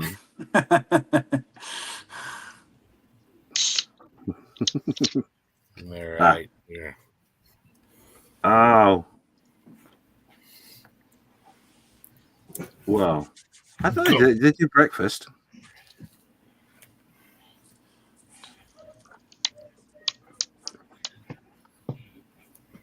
Yeah, that's very true. That's very true.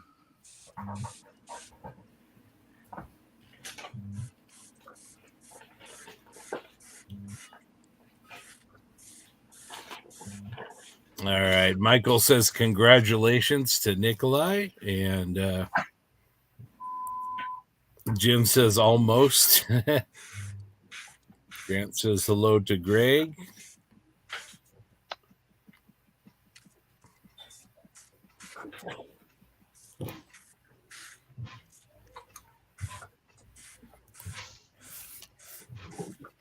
Yeah, Bob says he's close to Petty's shop, so he knows him well. Real close there. Yep. Okay, Nikolai says, how do we get you payment and Addy? Darren, you want to just kind of reinforce that banner? Yeah, if you would, Nikolai, there's a banner scrolling at the bottom of the screen there. If you will email us the information there at that email provided, uspodauction24@gmail.com. I'm going to add you to the spreadsheet here, and I'll reply back with the PayPal address for you to send payment to. Yeah, easy day. So. Yeah, and if there's anything you're confused on, just email us there, and we can help you with whatever you need. Absolutely. We'll make it easy. Darren's a really nice guy, too. I just have to say that. Not scary at all. Well, thanks. You haven't seen me after I turn the camera off. No, I'm kidding. Michael liked the tip that we just saw. Said those of us not quite as experienced, those were some great tips. So that was great. And then Jim is always a fan of the theme music. So. Yeah. Yep. All right. Well, I think we're off to a pretty good start on the auctions tonight. Let's see here.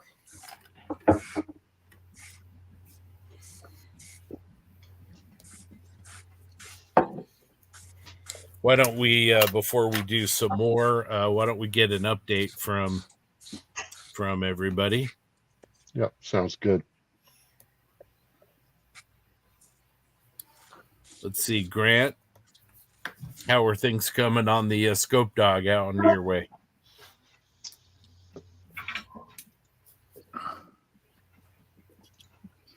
I think you're muted.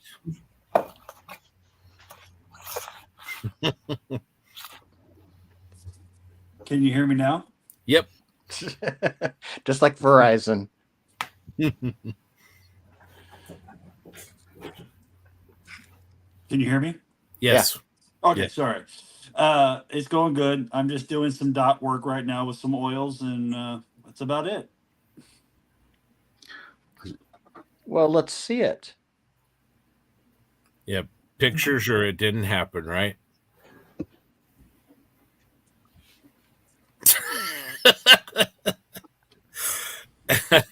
So Wow. is that a no, Grant? I think that's a no. All right. I can't hear you. Oh, you guys are all breaking up. Sorry. All right. Technical difficulties. Let's see, Kit, how's your project coming along? It's coming along. I was doing some experimenting with using white glue on to do photo etch, and so far, not so good. Oh all no! All my gun shields all just fell off. Oh dear. So I'm trying to fix that at the moment. Which kind of white glue are you using? Just Elmer's. Oh, okay. There's a white glue called is it Gator glue or Gator Grip? Glue. Yeah, I Gator think glue. Gator Grip.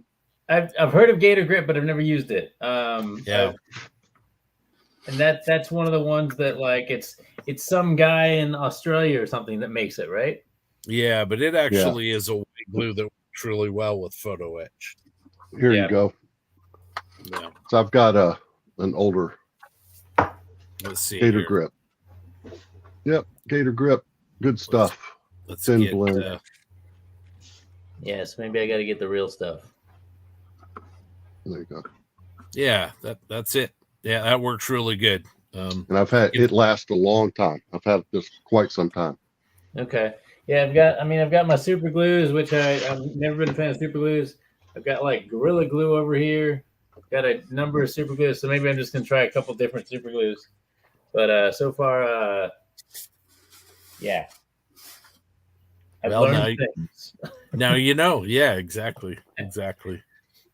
So modeling in there with the minivan. That's good. That's right. All right, Rick, how about you? How's your aircraft coming along? It's going well. I have to say, we got color on it. Oh, very nice. Bright colors on it. Some ancillary stuff over here. Cowling. And got the tail painted out white, masked that off. And so hopefully I'll be able to add these decals onto the tail later on and make this look like it's supposed to look. Yeah, that Lavochkin really has a distinctive look about it. Well, that's a nice, good. I'm glad you pronounced it because I can't.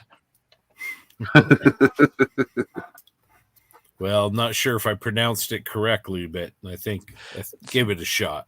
Better than I would have. Yeah. How are you doing, Darren? Any progress in between timers and auctions and the like? I think you are muted as well, my friend. I was muted. Thank you very much. No. I'm working on, and our friends down in the Australia area will know, I've been working on Tim Tam. So I'm getting my snack on because I was doing the auction stuff. I haven't messed with it. So, or the British would call them penguins. Penguins. Mm-hmm. I call them good. Yeah, yum. This is what I call yum. Delicious. So, James, how's that tractor coming along? Well, it's bobbing along. Let me show you this side. So, I've basically, I'll explain this rag. So, this little tension bar here, I've snapped. I have glued it back together, but I just can't get it aligned. So, I decided the best way was to put a rag on there because the mechanic needed a rag to wipe his hands, right? So yeah, I'm just doing a bit of pigment work on the rust, and that's how it's coming out. All right, Well, awesome. you got Lavochkin pronounced right, but I'm pretty sure it's pronounced tractor, not tractor. Oh, this is tractor. Yeah, this is tractor. This is. This be my tractor that I like to drive down the road to the pub. Mr. Banani has stepped out. I believe he is probably priming his Tiger. I am working on putting an exhaust together, but it's so tiny, I'm not sure I could show you anything of value. So just take my word for it. I'm working on an exhaust. Just give you an update as well in the Discord. There is 11 people in there right now. You got a mixture of nationalities. Got UK, Norway, Australia, Canada, and America, to name but a few. So, yeah, that's all going very well as well. Very nice. Very nice. All right. Well, let's take a look here. And Darren, you think we ought to do some more auctions? I'm ready when you are.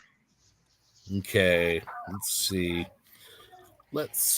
We had really good luck earlier with the aircraft guys. So, you know, if the well's got good water in it, you go back and draw some more. So let's go to our aircraft modelers, and the next auction is courtesy of our good friends at Tamiya USA. It's their brand new Grumman FM1 Wildcat and Martlet Mark V. This is a beautiful little model. I know there's some new parts that have been tooled up for that, as well as markings from their standard F4 kit. Let's start the bidding. What do you think, Darren? $25 on this one? That's a good one. Yep, I think so. And we'll start that 25 and we'll start the bidding. How about now? All right, let's Clock's do it. ticking. Clock is a ticking.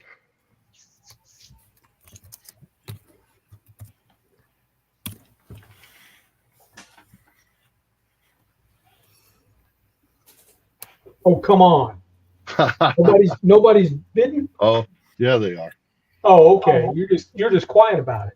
$50. We got $60 from Kit. Thank you very much. Oh, 65 from Darren. Very nice. Bids are coming in like crazy. Who wants to help us out with an FM1 Martlet Mark V kit? There we go. Looks like Jeremy Moore's $75. Thank you. Let's keep going on this. A beautiful new kit from Tamiya USA. They're a great sponsor. There we go. Josh Buck is in at $80. Thank you, Josh. Appreciate that very much. 148 scale aircraft. Beautiful release from Tamiya. Let's get this up there. Who's got $90 on this one? Aircraft modelers, I was just bragging you up. There we go. Thank you, Jim. You got $90. $90. $90. We are a minute and a half in.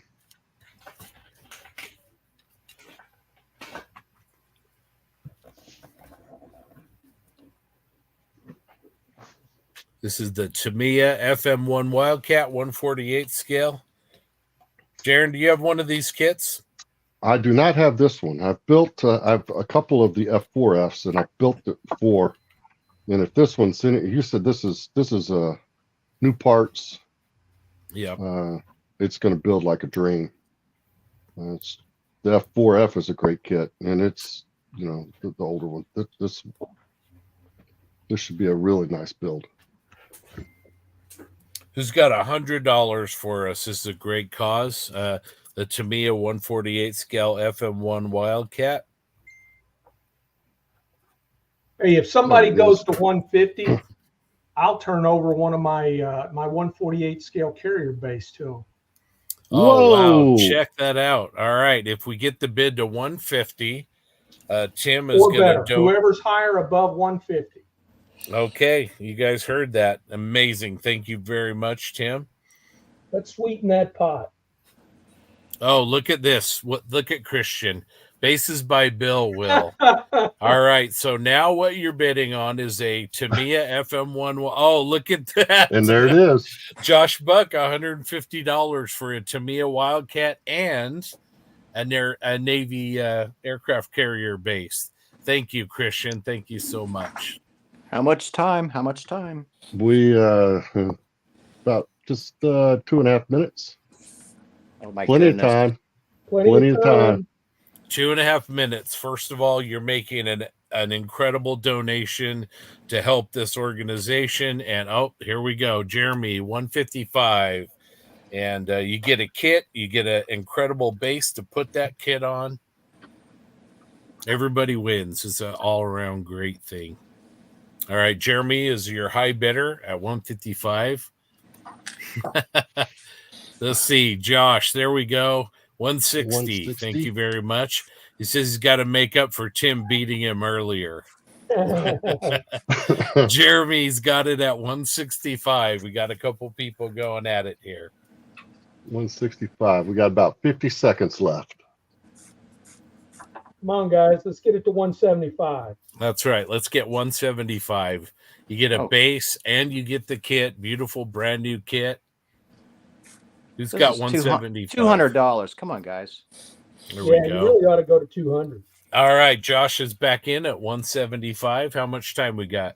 30 seconds. 30 seconds. Take it to 200. Okay, Tim, the 20 aircraft mauler's seconds. calling all you guys out. Do we have 200 on this? You get the aircraft and you also get the base from 10, Bases by Brill. 9, 8, 7, 6, 5, 4, 3, 2, 1. Time.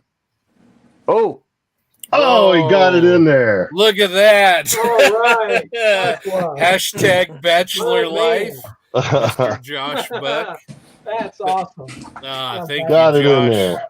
All Great right. job. Let me- Great job, buddy, man. That's awesome. All right. All right. The Let me banner get this scroll in here. Yep, Joshua.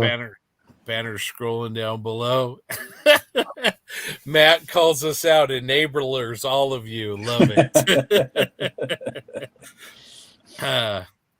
Boyd says, wow, wow, wow, wow. That's amazing. Jeremy says, well done, Josh.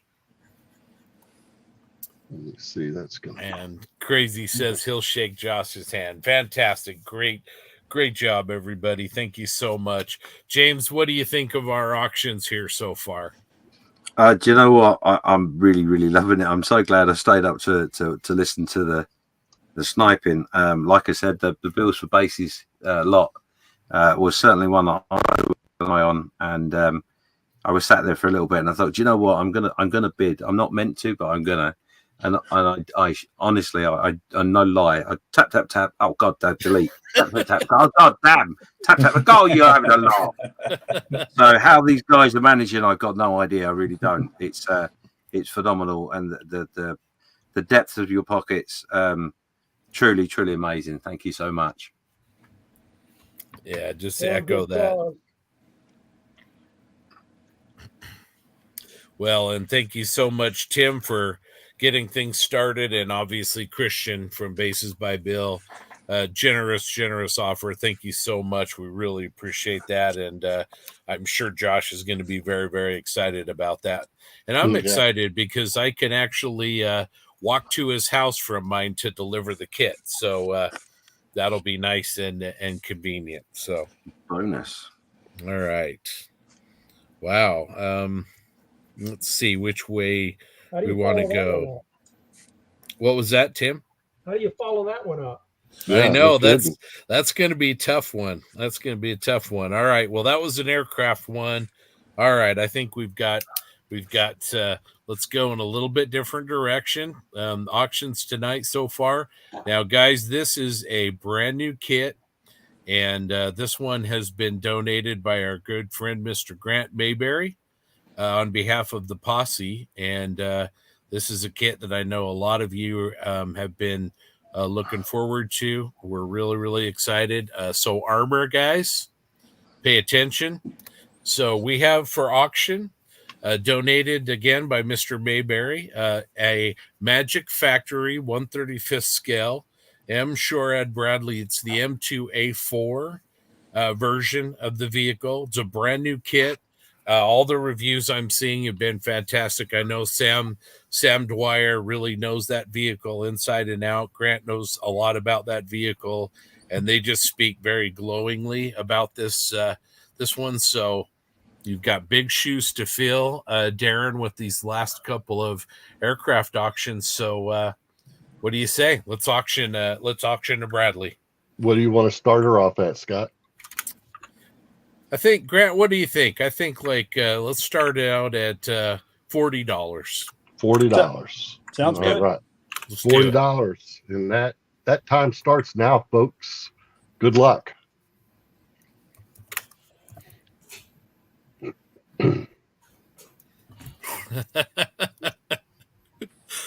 Oh man, here we go. $75. Thank you very much. Does it float? No, it's not an early Bradley. Let's see. Oh wow, look at that. $90. Boy, thank you so much. Not to be outdone. Matt and Charlie, that looks like Charlie's excited to pair it with his Abrams. He's on the hunt. Crazy's got 110. There we go. Armor modelers are showing up. Boyd's at 115. Amazing. Let's keep it going, guys. This is for a great cause.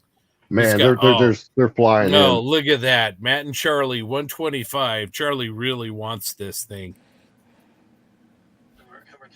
Jim's got 130. Amazing, you guys. This is great. Thank you so much. Nikolai's in at 142. This is the 135th scale M2A4 Bradley. I can tell you guys, I spent a lot of years on this vehicle in the military, and this is probably the best rendition. Well, it's not probably. It is the best rendition of this vehicle, of the Bradley itself. Fantastic kit, fantastic company. If you've seen Sam Dwyer's build, it's beautiful. The kit is amazing. So amazing, you guys. Yeah. Fantastic. Matt and Charlie 155, then Crazy Loca's in at 165. So we got some people going at it. So you got it going at it with 3 minutes left to go. So 3 minutes left. $165 for the Magic Factory M2A4 Bradley.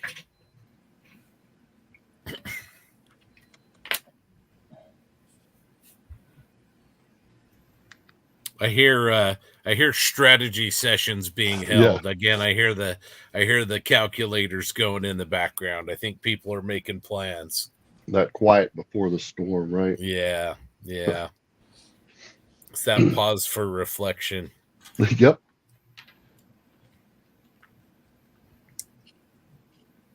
Don't reflect too long. You got 2.5 minutes left. Okay, we're halfway there, guys. The current bid is $165. Let's get this to 175. All right, Matt and Charlie back at 170. Thank you, guys. Charlie really wants to build this kit.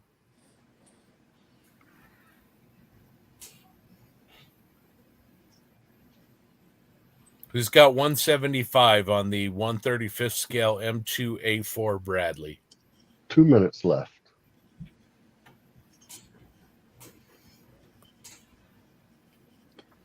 I must admit, I'm starting to feel like it's going to go over the 200 mark myself. Yeah, I think it's going to get hot and heavy here pretty quick. Yeah, there's a lot of tic-tac going on. A bit like the stock exchange. They're talking to one another.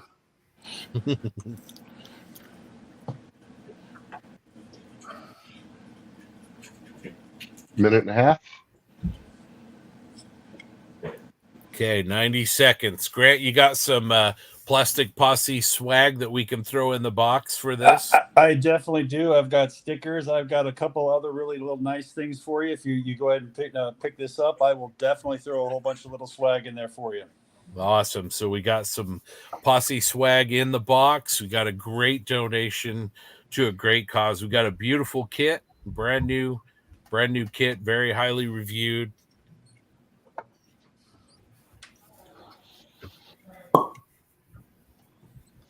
There's $1.75. There we Thank go. you, Crazy. Thank you, Crazy Loca. Oh man, lounge trousers. Boyd wants to know we probably no lounge trousers, but we'll throw some good stuff in there. No lounge trousers. Yeah. 30 seconds left.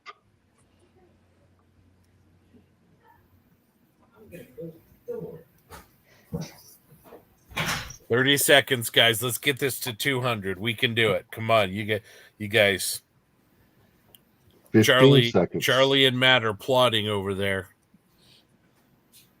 10, 9, 8, 7, 6, 5, 4, 3, 2, 1. Time.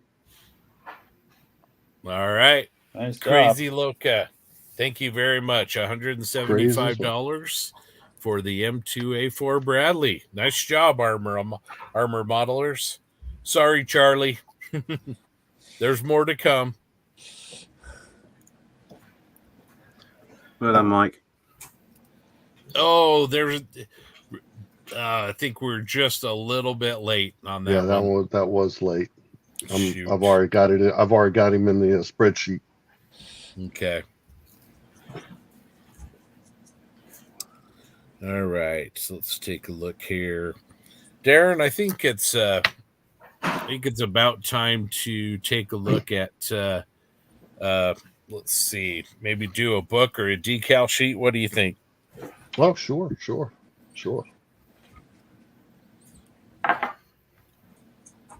Let's see here. Ooh. Yes. Yeah. Here we go. Talk to us, Darren. Talk to us about this item for auction here. From our great friends over at Detail and Scale, A6 Intruder. This is the all done up on the U.S. Marine Corps service and our Navy and Test Evaluation Squadrons, which all come right out of Pax River right here. They've done just some great research on all the schemes. The books are great, comes in digital and in paper format. You'll have your choice of which one that you would like. But Colors of Marking Series Volume 7 by Detail and Scale. If you're building or looking to do an A6 or just want to learn more about it, this is it. So, I don't know. Let's start this off at what? $20? Yeah, $20. $20, you think? Yep. He says, no used lounge trousers. All right. All right, guys. Let's see. Colors and Markings A6 Intruder. Time starts now. All right. Thank you, Jim. We got a $35 bid. Jeremy's in at 40. Thank you, Jeremy. Test and Evaluation Squadrons, Darren. That's something you know a little bit about. That's there, right? Yeah, right here. The old orange tail Navy planes here at Pax River. Matter of fact, if you're planning on coming to PaxCon next year, that's going to be one of our themes. It's going to be test and evaluation. So, very nice. I actually know a person that's on the stream tonight that might have some decals with those. I want to say, Darren, go with those test and evaluation squadrons. Yeah. El Presidente. I think maybe we can throw in a decal sheet to go with those. PaxCon 2023 decal sheet, which will have some of the test birds on it. All there right. You go. You guys heard that. In addition to this beautiful Detail and Scale title, you're going to get a PaxCon 2023 decal sheet as well. Yep, those were only available at the show, and we have a few of them left for sale. So those were not put out anywhere else. So, Great. And Tim and Darren, the next PAXCon is going to be 2025, correct? That is correct. Okay. Let's go. Let's get this to 75, guys. Let's A see, book we and, got- and a decal sheet. we got Jim at 55.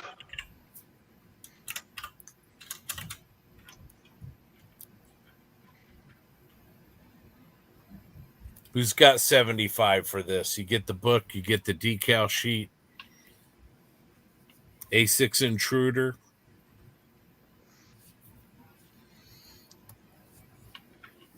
Tim, you got one of those decal sheets there close to your desk. You can show them. As a matter of fact, I do. Give me a second. There's Mark Bradley there at 75. Mark Bradley, there we go, 75. Kit wants to know any helos on that sheet. There are markings for the test squadrons themselves. So Tim will show you here in just a second. I believe it covers all the tail markings for the aircraft. So you understand that they were all pretty much generic. They had the same tail type insignia and writing on them. It was just where it was placed. So stand by and we'll see if we can't get you a picture. There he goes. Okay, let me Making sure there's no glare. Yeah, oh, there you go. There we go. Look at that beautiful sheet, guys. And it's Beautiful. all three scales. So Yep. 72nd, 148, 132. Excellent. Beautiful. Look at that sheet. So you get the detail of the scale book as well as this one of these sheets from 2023 PAXCon limited edition, right, guys? limited edition. Yep, that's right. Oh, Okay. thank you very much, Kit. Thank you very much, Kit. There we go. Thank you, Kit. There we go, Awesome. Kit. Look at that. $100, you guys. That's fantastic. Excellent. How much time we got, Darren? We still have time to do some damage? Oh, yeah, we got a minute and a half left.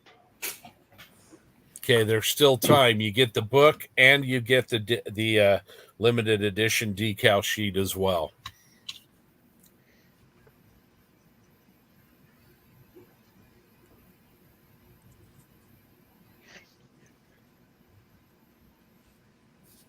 All right, coming up on a minute left. Colors and markings of the A6 Intruder and U.S. Marine Corps Service and Navy Test and Evaluation Squadrons.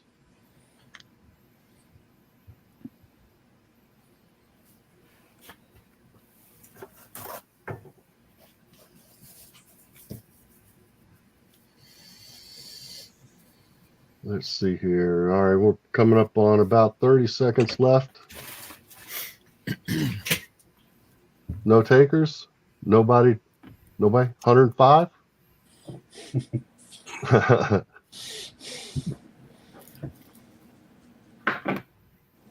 Kid's like, no, please, no. All right, 15 seconds. Counting down. Counting down. 5, 4, 3, 2, 1. Time. Congratulations, Kit. Nice job. Excellent. Excellent. Now, Kit, on that one, that's one. Please make sure that you send me your information to the email address, and I want to put you in touch with the folks at Detail and Scale, Rock Rozak himself, and he'll work out how you want to receive that in either digital or paper. And Tim will turn around and put we'll get the decals in the mail to you. So, Cool. Thank you.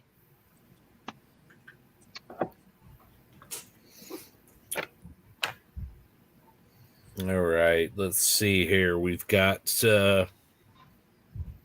been on for a couple hours. What do you think? Should we do a big one, Darren? Let's do a big one. Let's do it. But we've taken care of the car guys. We've taken care of the aircraft guys, the armor guys. Let's do a curveball here. Let's see. All right, we've got a bonus here that we kind of pulled out of the hat, surprised James a little bit. He didn't know about this one till today. So there's a little movie in theaters called Dune Part 2 that people are really liking. So we've got up for auction today a complete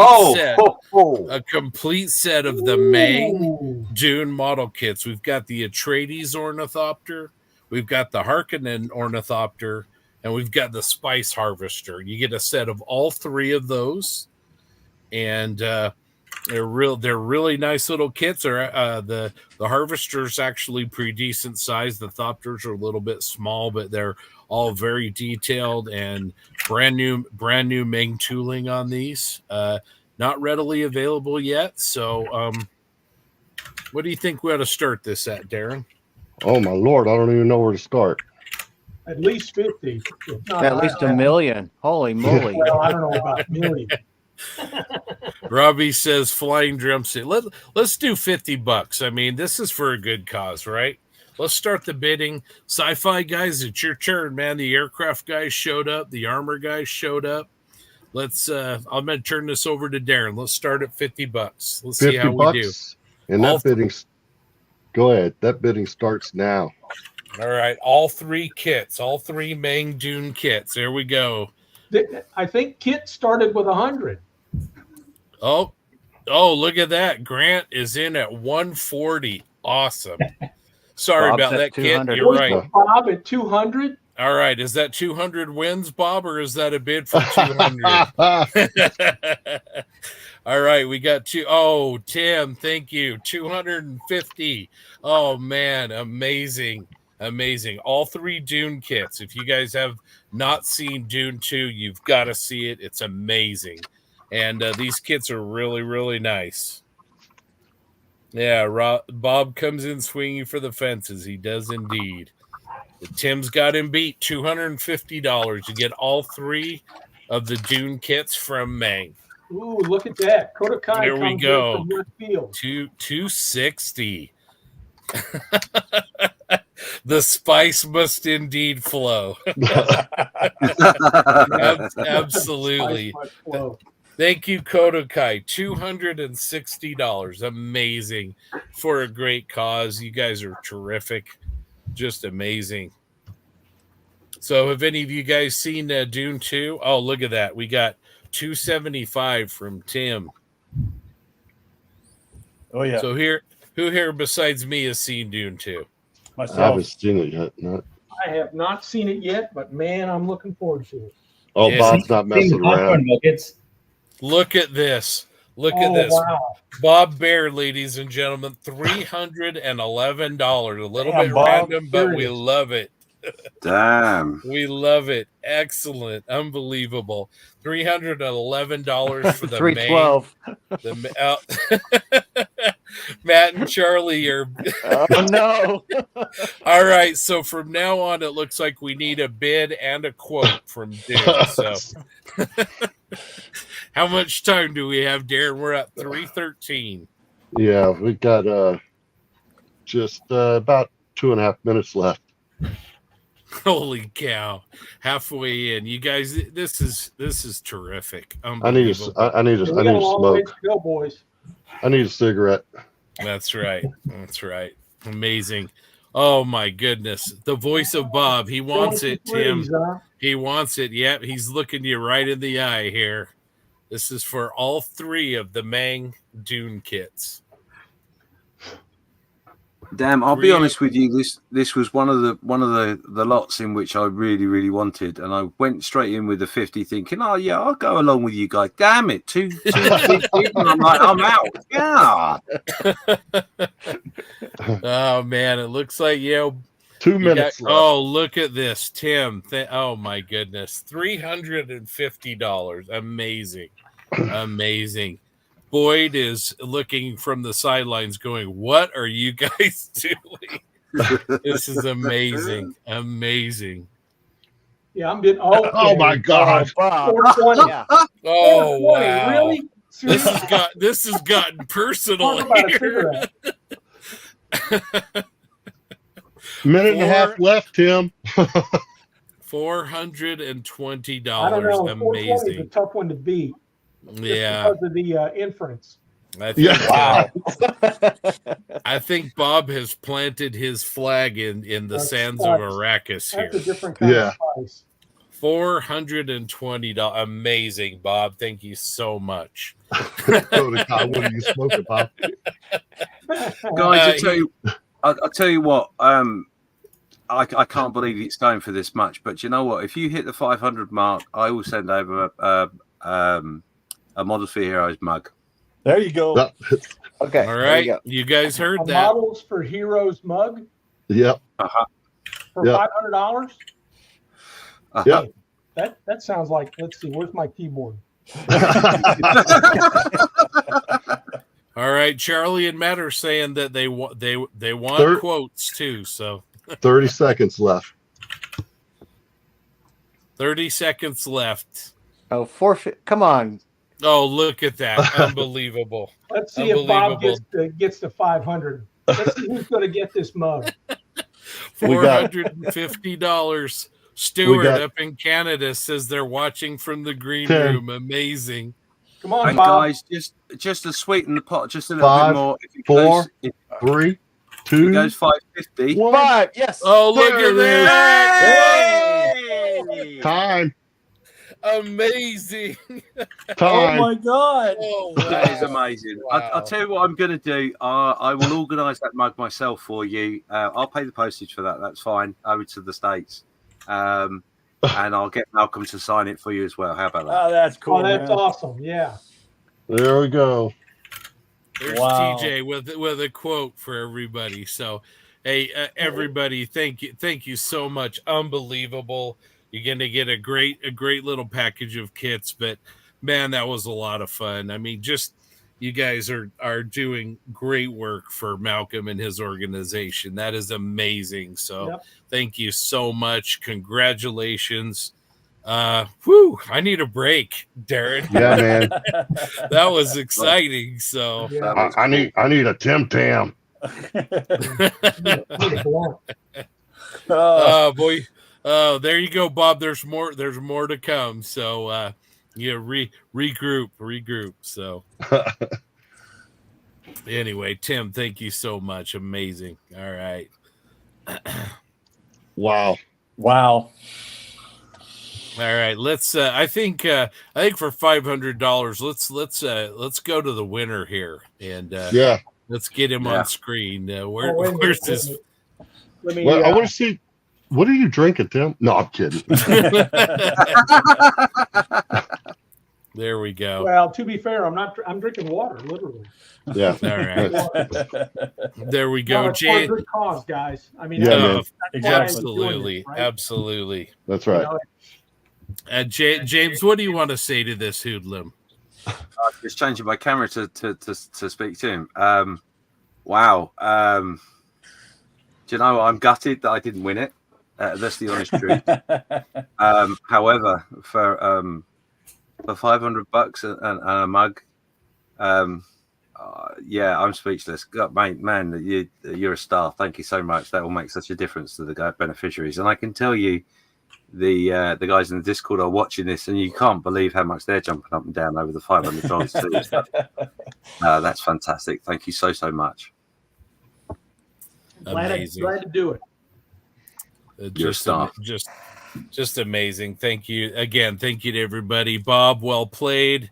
And again, we have more auctions coming up, but that was something we decided to throw in kind of at the last minute. Obviously, we're pretty excited that we did, but that's what these auctions are all about. We're all here to have a good time together and to raise money. And man, checked both of those boxes. So incredible. Well, let's take a little bit of a break. Just a reminder, we've been here now for a little bit over 2 hours, so make sure you're getting up, you're stretching, getting some air, getting something to drink. Just make sure you're being comfortable and taking care of yourself. Let's watch a short little video, and we'll be back after the break.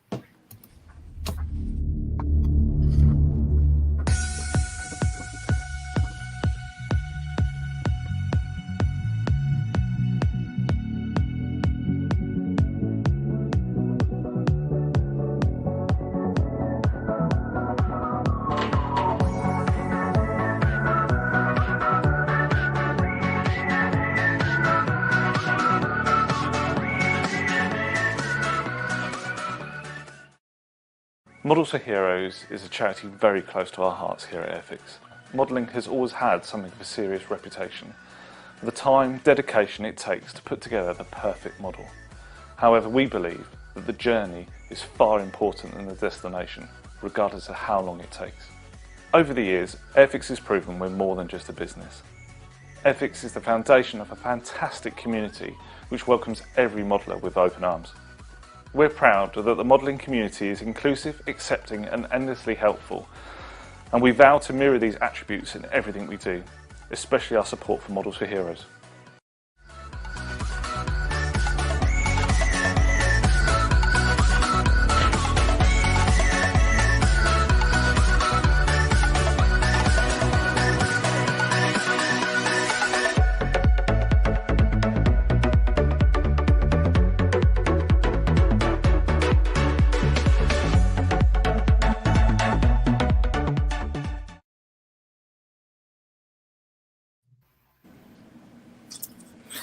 We are back. Did you manage to get that smoke machine in, Mike? Yeah.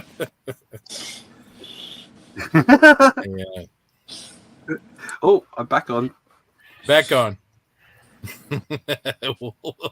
We'll mute him until he wants to talk. So, all right, that was a lot of fun. Again, congratulations, Tim. That was awesome, Darren. I think we might be coming up on maybe see how we've done so far tonight kind of moment. That's funny because I was just adding that up, just double checking my math, and right now we're at well, let's see, how many do we have left? I'm counting 1, 2, 3, 4, 5, 6, 7, 8, 9. We got like 9 items left, I think, throughout for the night. Yeah, we still have quite a few. So yeah. And we just hit $1,417 for the night. Amazing. So with yesterday, we're at what, about 2,800 ish. With yesterday, oh, hold on, let me what's going on here? My yeah. Oh, I see what it's doing. Let me see. That's going to be. We're at $31.99. Amazing. We're going to hit that goal, everybody. Yeah. Darren and I, along with, again, all of our great sponsors and partners, our goal was to contribute $5,000 from the auctions over the weekend. We still have plenty to go tonight, including a couple of pretty awesome ones, and as well as what's coming Sunday. And we have some doozies saved for the end too. So again, just thank you everybody so much. This is we're having a great time, and just appreciate everybody contributing to such a great cause. Yeah, absolutely. I really can't express to you just how much that means to the beneficiaries, to the charity, and how proud I am of you guys and the sponsors and the viewers and everything. It's just, you blow me away, guys. I'm so pleased I'm here to see it. It's phenomenal effort. Thank you so much for everything you do. Yes, Jim, I had gone to bed. Scott will attest to the fact that he sent me a text and I said, I'm getting into bed, I'm going to sleep, I'll see you in the morning. I'm absolutely shot to pieces. And then I came downstairs and joined. So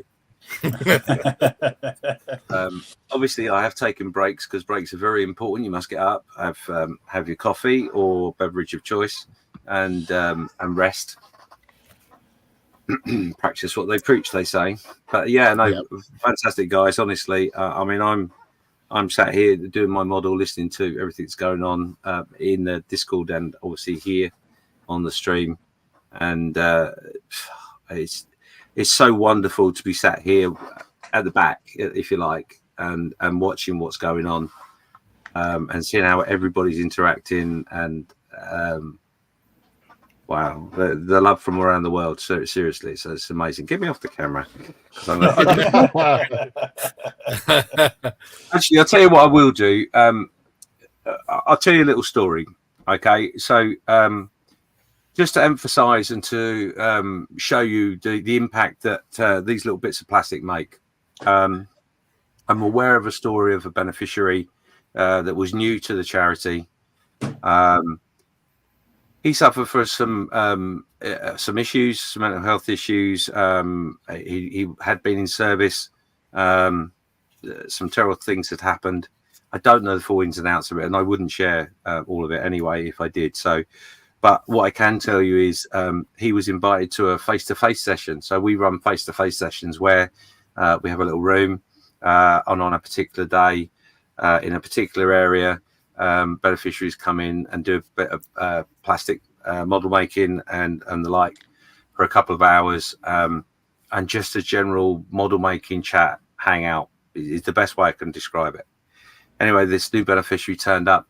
Behind him was, and with him was his therapist. The therapist had been a period of time, quite a while actually, and although knew him from the meetings that they'd had, didn't really know the background of what had gone on or his service or anything. I mean, she knew the basics, but she didn't know him.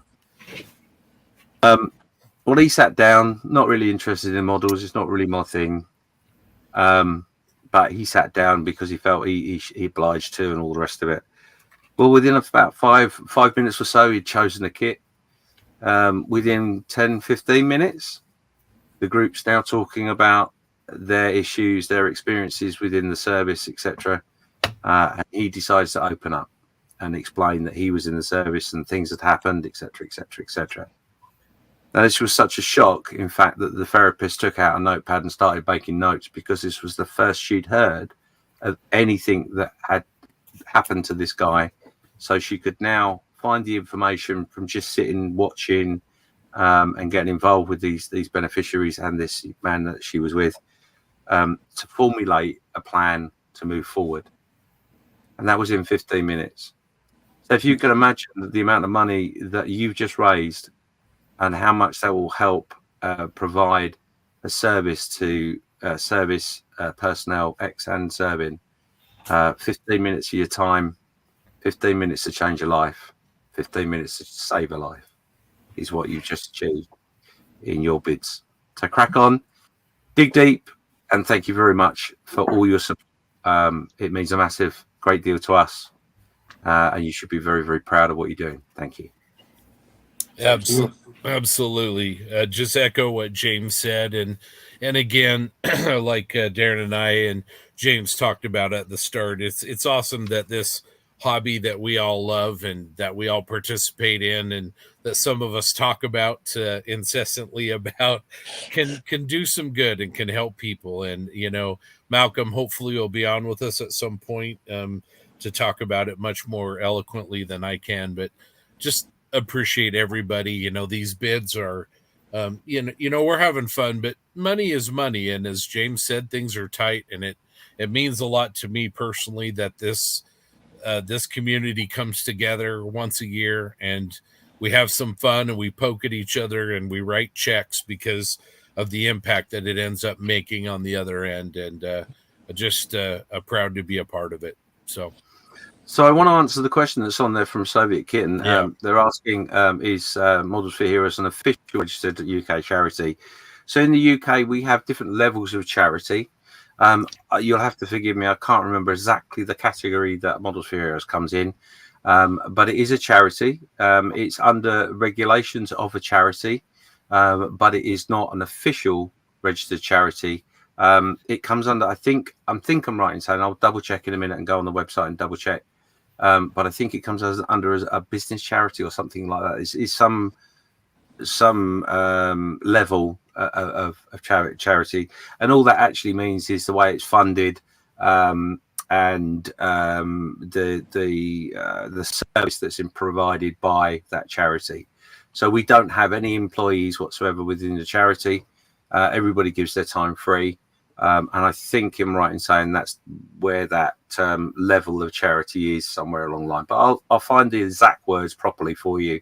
I'll go on the website and check that out for you. But yes, it is registered. It's all official. and they're very, very stringent and under a great deal of guidelines within the Constitution. Yeah, it's a good question, Matt. And then you can also go to James, make sure of the website, right? But modelsforheroes.org.uk. Is that correct? Absolutely spot on. Yeah. Okay. And you can check out there, and you can find out all of those particulars. So, anyways, wow, unbelievable! I almost don't know where to go to next. So let's see. Let me take a look here. Let's see. Do we have? Is Rick still with us? Yep. Yeah, he's still with us. Rick, let's do an AK auction here. Let me find one here. Last night we did a couple of the brand new the existing AK facades. Well, let's go for the brand new AK facades. We're going to go for facade number 3. Again, to reiterate from yesterday, this is a kit. You're going to get the facade to paint. You're going to get everything you need in the box. You're going to get brushes. You're going to get paints. You're going to get instructions and a QR code as well. And Rick, I know you've done a couple of these, and you've done a couple on your own. What do you think is so compelling about these facades for a hobby item? Oh, goodness gracious. Where do we start on this one? First off, the subjects are different. Let's put it that way. So you're doing building walls, basically. And we've seen facades or photographs of buildings, and they really capture our imagination and such. And that's great. These facades from AK, they allow you to kind of express that same emotional impact you get when you see just a beautiful front of a building, or brownstone, or whatever the case may be. I know the new facades, we moved into a little bit of sci-fi in that regard. And then beyond that, everything's included if you want to use just what's in the box. So you've got an instruction booklet, which is very well detailed. Uh-oh. Did we lose him? Looks like it. Yep, I think we might have. I think we did. While you're just waiting for Rick to come back in, I have actually posted into the chat exactly what's on the website. And what I was struggling to remember was that Models for Heroes was an incorporated using a charitable constitution, and later became a community interest company, which is a charity, but it's under a certain subheading. So it's a community interest company. Cool. There you go. That was the answer for Soviet. Like I say, I've put the web address on there. You can see it on the screen. If you wish to go over there and check them out, read a bit about the story. There are some videos on there that are very, very interesting from the beneficiaries' point of view and how the charity works as well. Well worth a watch. Am I back on? Yep. There you are. Yeah. Yeah. Gosh, gotta love. It looks like you're on twice. Am I? I'm going to show. We'll go back to Rick here, but this is one of the facades that I've done. You can see here, I've mounted this in a picture frame. This is the Charvins one, I believe. But I'll let Rick, go ahead and finish. But they are just fantastic and a lot of fun. Yeah, we lost him again.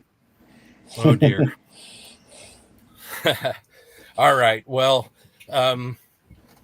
Darren, what should we start the bidding on this? I think maybe how about $35?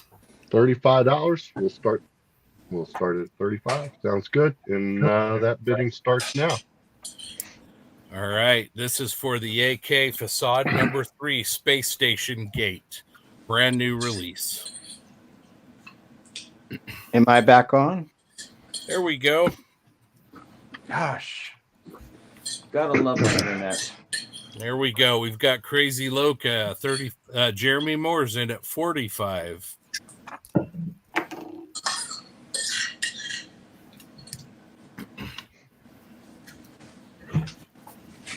There we go. We got Matt and Charlie. Yep, we're the first ones. Oh, Boyd is in at 65. Thank you, Boyd. Appreciate that. Jeremy's in at 75. Appreciate that very much. Joe Porche, hello, my friend. Our friend from Las Vegas is in at $100. Awesome. And Matt and Charlie are in at 110. There you Awesome. go, Joe. Thank you. Thank you very much. This is a great kit. Open the box. Everything you need is in there. Joe's back in at 125. All right. Tim says, go, Joe, go. You know, when Joe comes in the room, man, he comes in swinging. That's right. All right. We've got 150. Thank you very much. Appreciate you guys. Matt and Charlie. 150. These are great. These are a little bit hard to get. This one's right here in the US, I know, because it's in my basement. So it's readily available. Really, really a lot of fun. That one I showed was just a tremendous amount of fun to paint that and to learn, different techniques, weathering techniques, and AK colors. And the AK 3rd gen paints that you're going to get in these boxes are fantastic.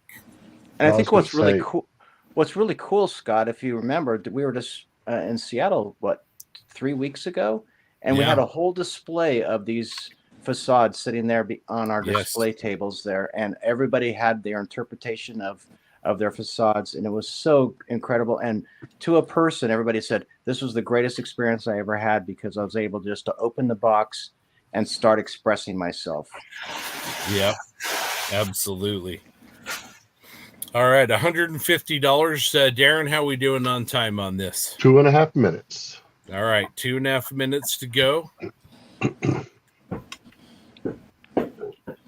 There we go, Joe. I remember when y'all did there we go. Oh, there, Joe's in $175. Good job, Joe. Thank you, Joe. Remember y'all did the facade group build, and yes, you talk about techniques, and maybe it was JB that was talking about it during that, how the techniques of doing brick. Yes. And, it's just, this is one of those great things where you can just kind of let go and learn how to do different things and different highlights and shades. And what a cool idea. Yeah, definitely. Well, and it actually helps you with your diorama or base building or whatever you're doing around your models. If you want to up your game a little bit, not just put a tank on a plank, so to speak, this is a great entry drug into that world, how to paint, I like that. how to so entry drug. I'm not sure about that. No, I like that. It's a great analogy, because it is. It'll just get you hooked in doing all that type of detailing, Yeah. Yep. In a very easy and non-threatening way to do it, because it's there. You just And what's the worst thing that can happen? Well, you just put a coat of primer over the top of it and start again. There you go. 1 minute left. 1 minute. Yeah, the instructions are easy to follow. Really a lot of fun. And I was alluding earlier before we went live that one of the things I loved about last year and the videos we obviously had Rick did a video for us as a tip, and that is basically that tip in a box with everything you need. So it's a fantastic opener if you're at all scared by dioramas. It's a no-brainer, absolutely no-brainer. Coming up on 20 seconds left. 20 seconds. Joe Porche's winning with a bid of 175. Facade number 3 from AK Space Station Gate. 10 seconds. And countdown 5, 4, 3, 2, 1. Time. Nice. Do it just a sec. Nice job. Congratulations, Joe. Nice job, you, Joe. Appreciate it. Very nice. Let's see, Joe.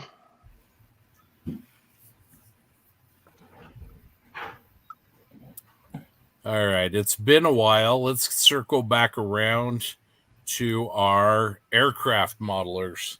Now, last year we had one of these items and it got crazy. So let's see how we do with it again this year. Again, very generous donation, a beautiful kit.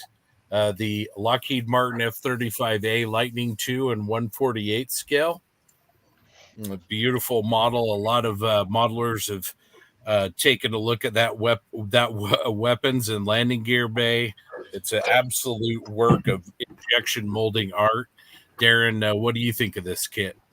I think it's an absolutely gorgeous kit, and as a matter of fact, I would defer over to El Presidente, who did a comparison side by side with that in their newest one. So yeah, it's a beautiful kit. I built the Bravo and compared the parts to the Alpha as I did the open box part of it, and there were very few parts that were common, but they obviously shared the same engineering concepts in terms of how it went together, and the kit actually clicked together. I had no difficulty with it. There's a lot of parts in the box. It took me a while, but it was an extremely enjoyable build. I couldn't believe how easy it was to build this thing. You just gotta follow the instructions, and everything will fit, and you don't have to force it. It'll just click into place. And if it feels like you got to force it, then you're not putting it together right. Just back off a little bit and keep paying attention to the instructions. And once it goes in, a little bit of to me extra thin, and Bob's your uncle. it's a beautiful kit and typical Tamiya fashion. So Yeah. you're not going to go wrong with it for sure. No, not at all. Awesome. Again, fantastic donation by Tamiya. Let's start the bidding on this one a little bit higher, Darren. I think. What do you say? How does $75 sound? I think 75 is a good starting spot for this one. Yeah. And we'll start that. First bid starts now. All right, back with the aircraft guys. We've got the Tamiya F-35A for Models for Heroes.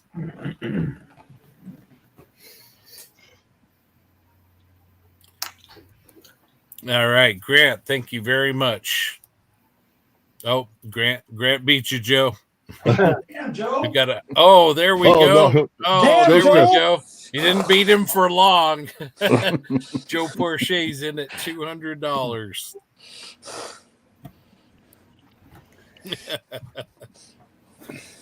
Joe needs to send a snap of his stash right now. You know, where's he gonna put all this stuff? Oh, Let me hey, those are just details. Come on. Yeah. Let me tell He's you a little living the- story about living my the buddy dream. Joe. Joe shows up at PAXCon, drives out here from Las Vegas, drives to Maryland for PAXCon, and has over 100 kits on the table for display. Yep. That's Joe. Unbelievable. Man, it is a miracle. Oh, look, here we go. Joe's back at it. He's swinging. He wants it. Look at that. Look at that. I think Joe wants this kit. $250. Thank you so much. Yeah, he's going. I'm a player. Charlie and Matt are over in the corner regrouping. Got the smelling salts out. I'm on the way to the hospital, man. Oh, there we go. There we go. Matt and Charlie back in at $275. Unbelievable. Oh, the champ fight pushes back. $300 to Joe Porsche. Unbelievable. Fantastic. $300 for the F-35A Lightning II for Models for Heroes. Matt and Charlie aren't going to go down without a fight. $325. Oh, my goodness look gracious. at this. $400. Wow. Joe's just changing one digit. That's all he's doing. Oh, looks like Matt and Charlie are throwing in the towel. Hold out for a mug.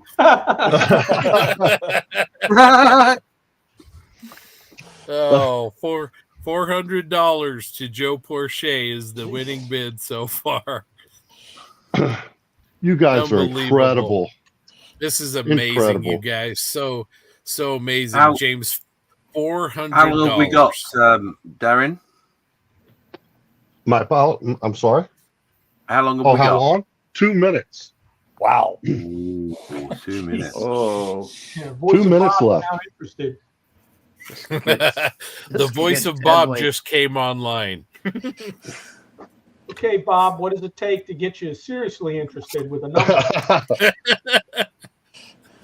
Oh, man. Yeah.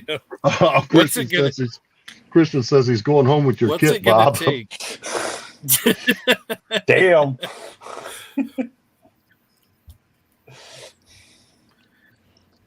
Oh, my stars. Anybody going to beat Joe at $400 for the Tamiya F-35A Lightning II? Bob wants a mug. Bob wants a mug. Oh, Black Hat scale models. He'll jump in whenever we get when you get to 500. All right, we got a minute left. Bob, if you want to throw in 550, I'll send you a mug.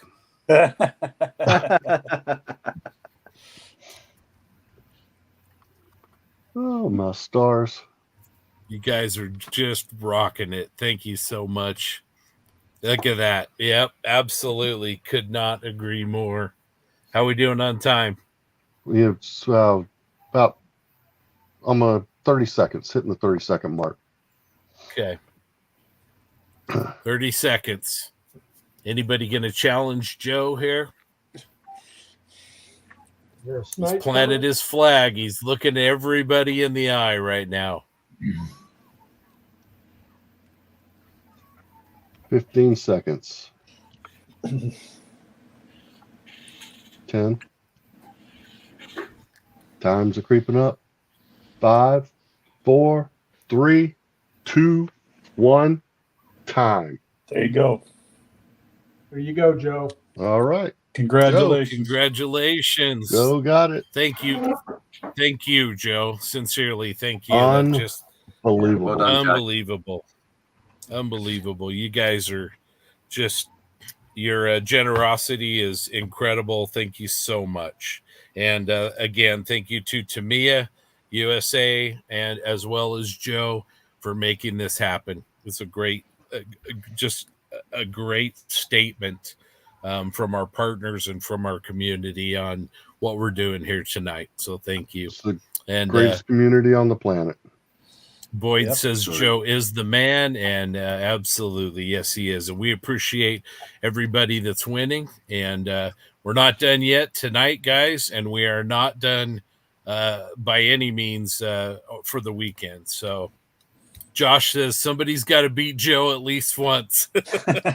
He's bringing the A game. So, oh man, let's see what we have here.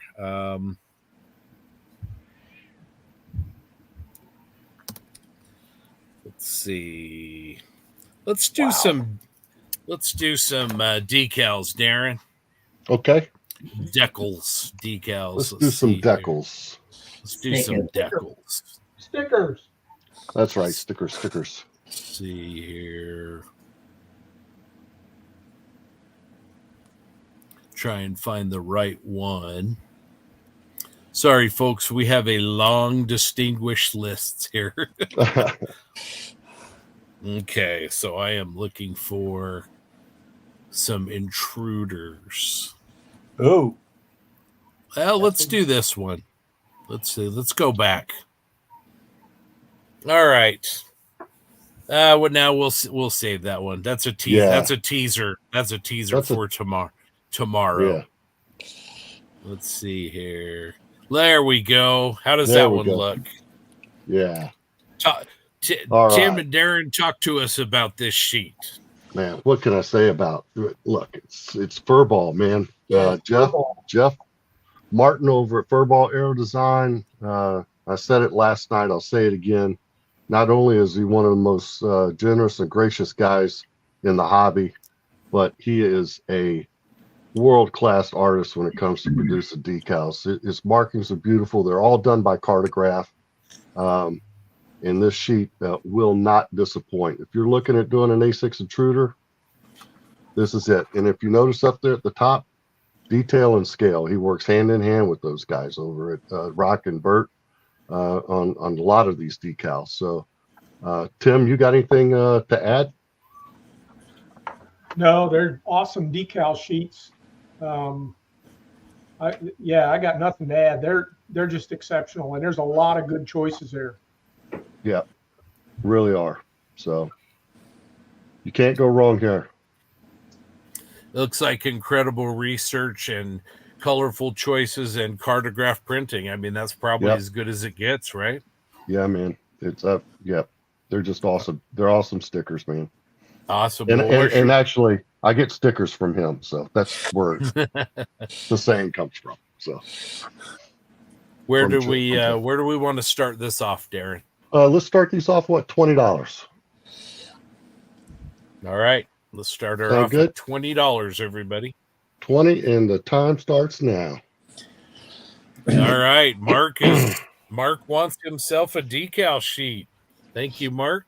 $50 opening bid. Well worth it. Crazy in a 55. 55. Unbelievable. Thank you very much. Hey, Darren. Yeah. That bottom one, is that the D-Day landing stripes on the? Let me take a look over here. I got the sheet sitting here in my basement. Take a look. I'll tell you. It is. That's a commemorative scheme. Yep. Oh, commemorative. cool.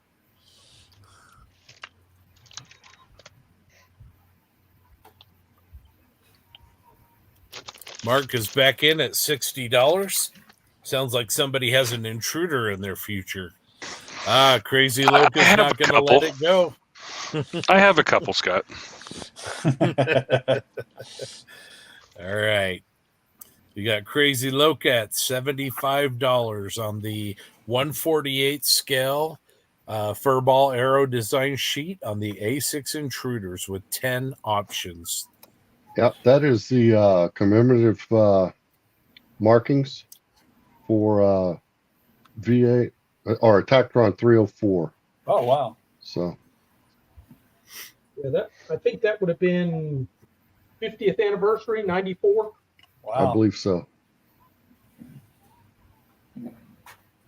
All right. Current bid is $80 with Mark Bradley. Let's see if we can get this up to $100.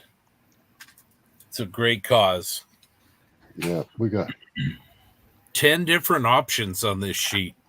Yep, 10 different options. And I'm looking them over here now. We got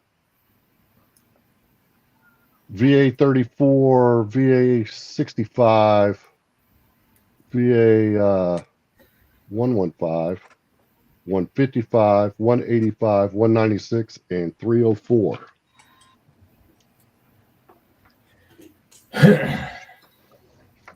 How we doing on time? $80. We're coming up on the 2.5 minute mark.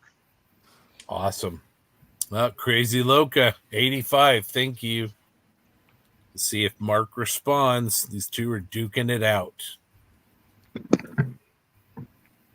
It's a beautiful sheet.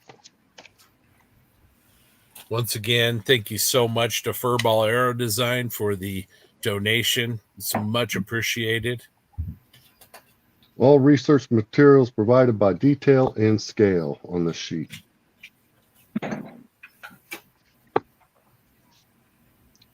Coming up on 2 minutes left.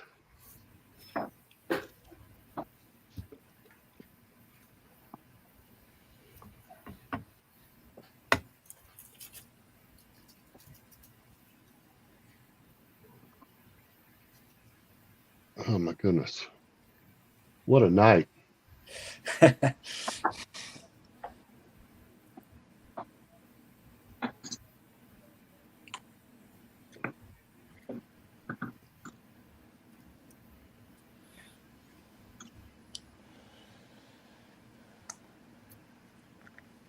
for the A6Z, the kit options, you've got the monogram kit. Did Kinetic do a 148 scale A6E? I can't remember. Yes, they did. They did? Yep. And let's see. Robbie Hobby says Boss. Hobby he likes Boss did the other one. Boss. Yep. Yep. Okay, $85 is the current bid from Crazy Loca. How much? Got a minute left. Okay. Sounds like someone's getting ready tonight. I hear knuckles cracking. Knuckles No, that's me going through my decal binder. Making sure I don't have it already. I'm about to do something a little nuts. Gotcha. 30 seconds. Yeah. I think we need a snare drum. 30 seconds. Let's see here. 20 seconds. Boom. Wow. Wow. $100. 15 seconds. 148 scale A6E intruder. Amazing. I'm up on 5 seconds. 4, 3, 2, 1. Time. Thank you, Mark. Very Congratulations. nice, Mark. Thank you. Very, very nice. Unbelievable, man. I gotta hope Jamie's not watching right now. Just saying. It's one of those things where your wife, she's in the hobby. She knows what decal sheets go for. No, I'm glad thank you. Crazy Loca says congratulations, as does Travis Thompson. Yeah, congratulations, Mark. Well done. Thanks, Robbie. Jamie did. All right. If Jamie built aircraft, she would get those decals. You're probably right.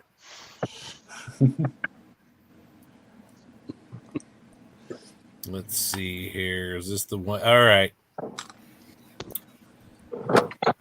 We have got a bundle of value gear. This time it's 1/72nd scale.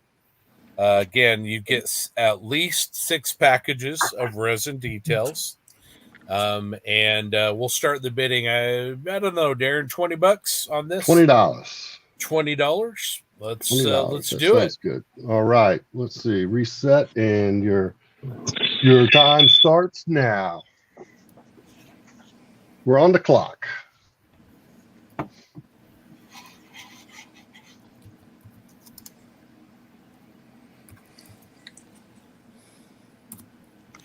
There's 30, 35.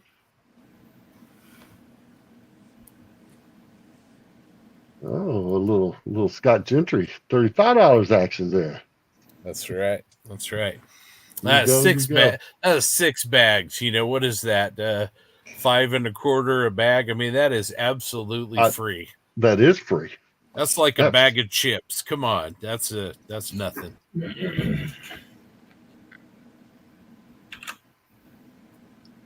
That All is right, free. 1/72nd scale. You can use this with aircraft. Oh, there we go. Kip is in at $50. Thank you, Kip.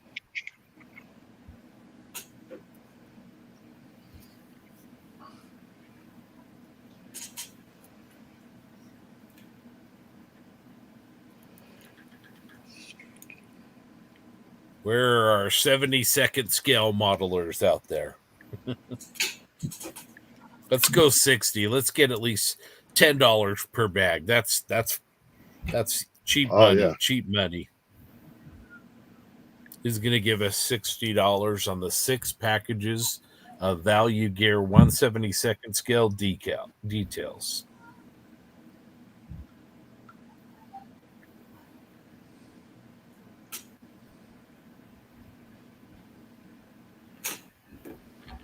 He does great stuff too, man. He does all that by hand, doesn't he? Doesn't he mold all that stuff? Yep. Make his molds all by hand with his blanks and. Yep. Yeah, He's I think he's a true artist. He really is. I think he does a little bit of 3D printing, but like you said, 95% of what he does is artistry. Yeah, I've seen him take those things and make rucksacks and rolled up mats and stuff with the rope on them, and then he does really good stuff. Let's go, guys. I'm going to do 60. We got to get at least 60. Come on. Let's do 65 or 70. Let's keep this going. We're having a great night. This is and how'd you say that earlier? package. You're going to get True Scale, says Kentucky Dave.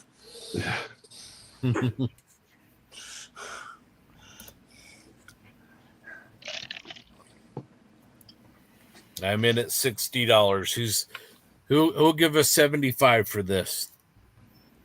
Yeah, he is doing some 3D printed stuff, like I mentioned, but and that's just because it yields a better quality. But again, he still does most of it by hand.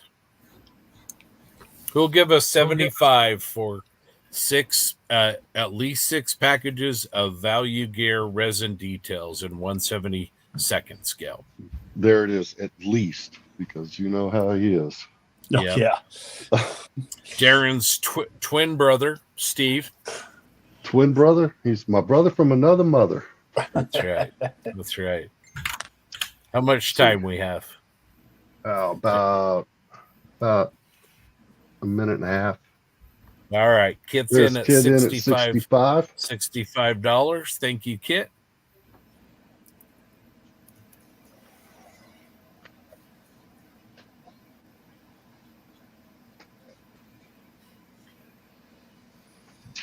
All right, minute left.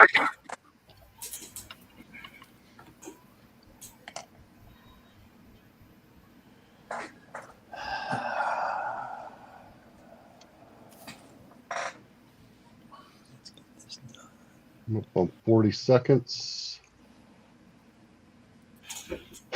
He's a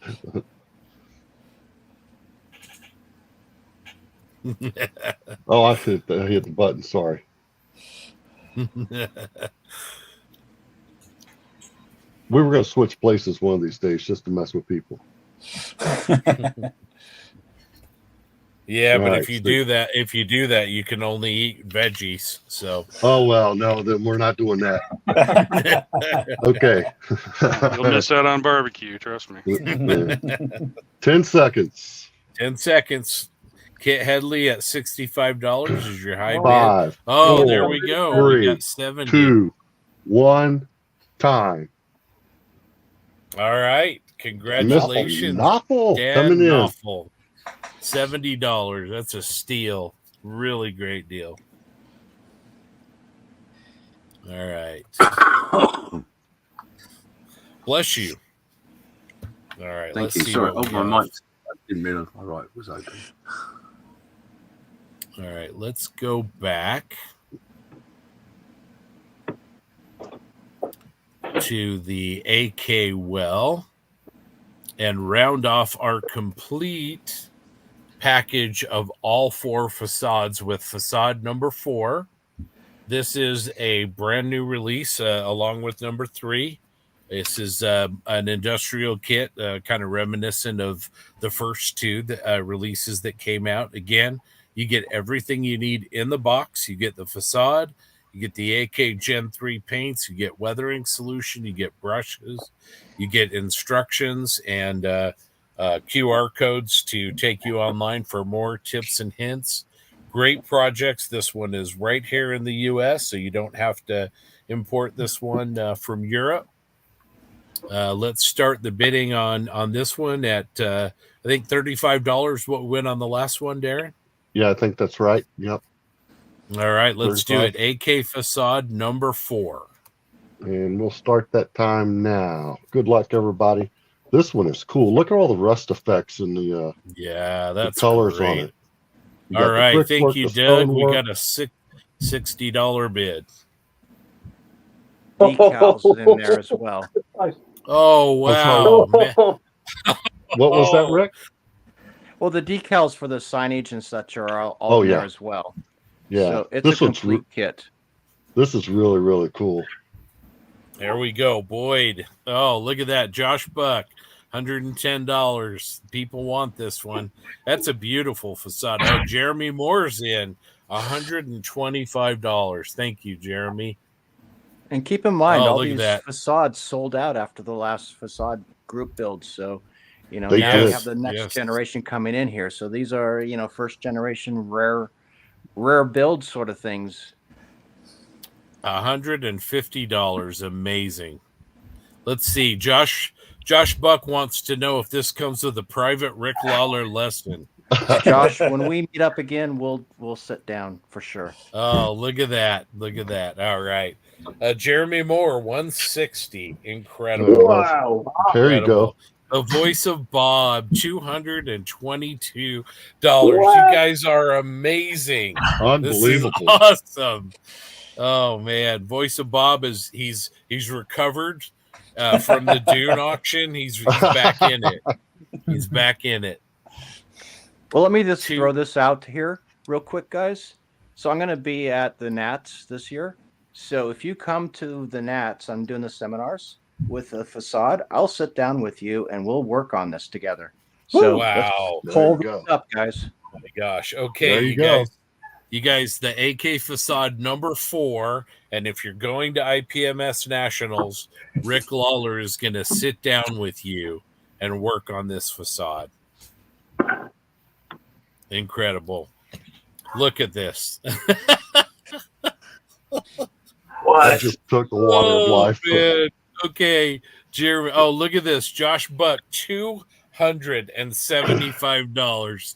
James, this is unbelievable. Unbelievable. The voice of Bob. I'll be honest, I'm sitting here thinking to myself now, how much is a flight to Nats? Hotel. All right, Matt and Charlie at $285. It's a Christian rowboat. says, Start sit paddling. with Rick on the patio overlooking the lake. That sounds like solid right. advice. Will do. Love that. In the evening. Bob we just can do knocked this. it out of the park. Oh, look at that. There we go. $333 Voice from of Bob. the voice of Bob. Unbelievable. 2 minutes left. 2 minutes. Come on, guys. The voice of disappointment. Man. Robbie. Oh, I'm speechless. Yeah. There we go. Is that all I'm worth? Come on, guys. Come on.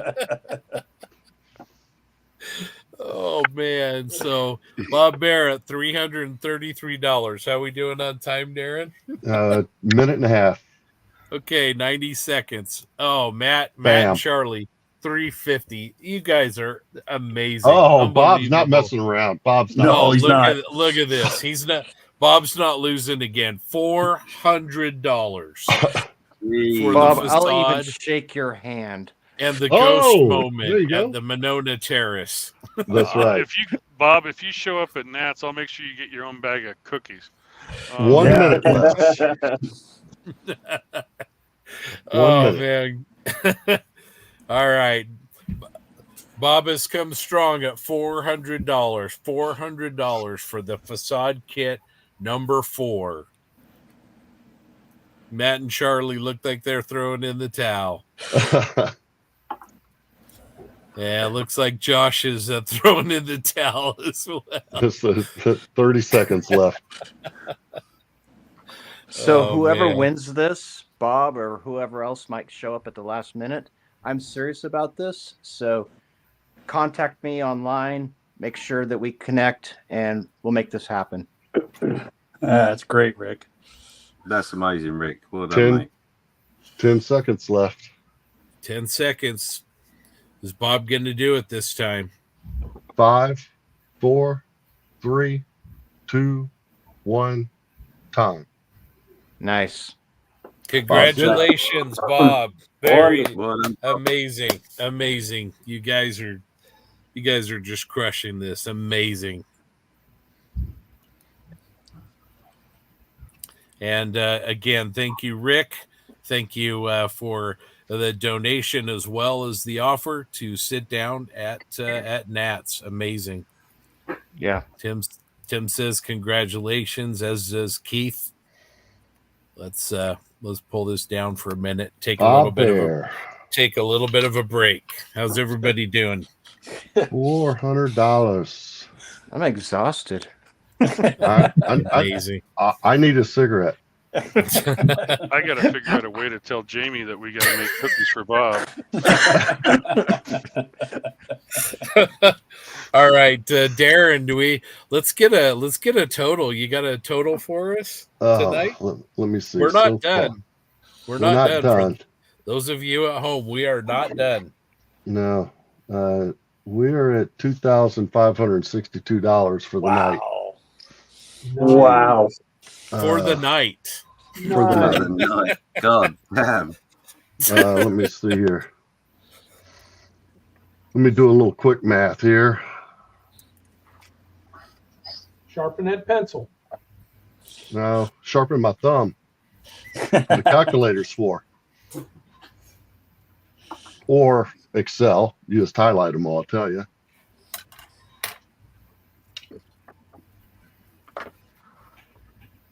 $4,344 for the 2 nights. Wow. Amazing. And we are not done. We are not done. We are gonna take a break and throw on a video for you folks. But man, to all of the people that are bidding tonight, to all the donors, I know I keep saying it, but thank you. I mean, it looks like we are gonna smash our goal, which is amazing. We really wanted to come strong for Malcolm this year, and amazing. You guys are terrific. So let's take a short break, and we'll throw a little bit of Doug's favorite music on here, and we'll be back in just a moment.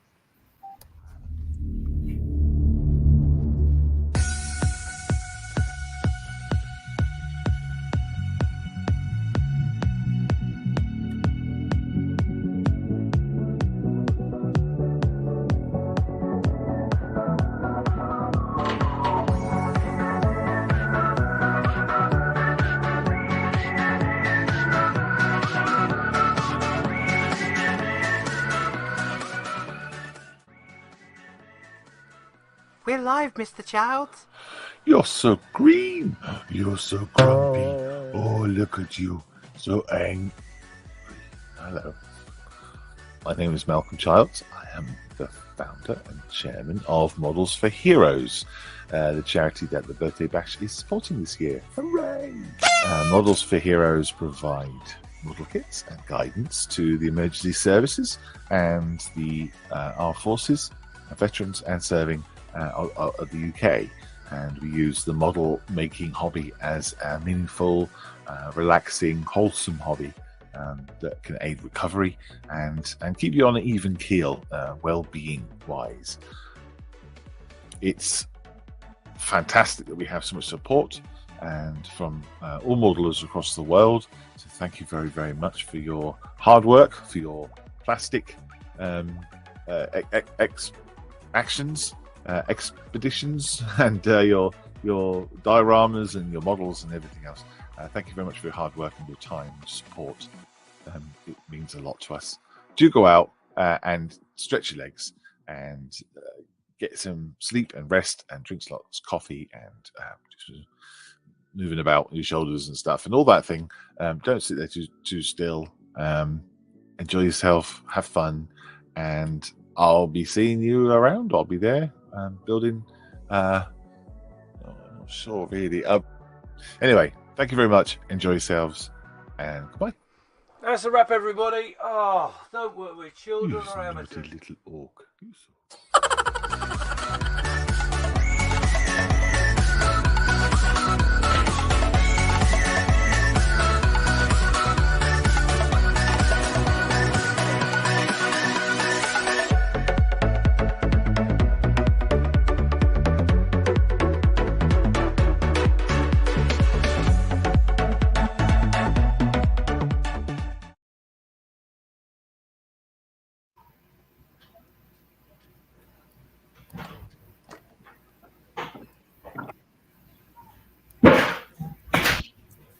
Welcome back, everybody. We are, I think, stunned. Wow, just amazing. We have a great community. Just, I don't know what to say. I'm just stunned. Thank you so much to all of our bidders, all of our partners. Really appreciate it. Let's go through some comments. You guys are killing it. The people that are bidding are definitely doing that. Oh man, excuse me, 4,200. Crazy Loca, even better. Let's see what Bob says. He needs to sell off some of his spice resources.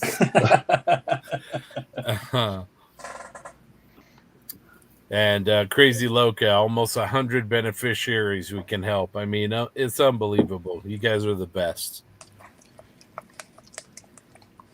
And great point there, Bob. Crazy Loca, favorite song ever. I know it's Doug's favorite. I think Doug was asking James last year about a CD that he can play all year round with the theme song. So I think James is working on that. At least an MP3 download, that would be great. Yeah.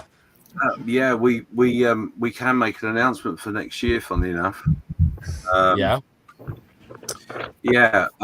We have been approached for a single to be released on behalf. And it's going to be a duet.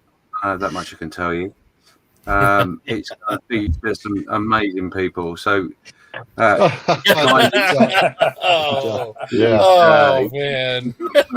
For a duet with Tyler. They're going to be releasing their duet for us for next year. So it's fantastic. Gary Tyler and obviously Kylie Marley. So thanks for that. We've for got some some reason other the viewers just dropped by 10. Yeah. You'd want to worry if that jumped up by double. I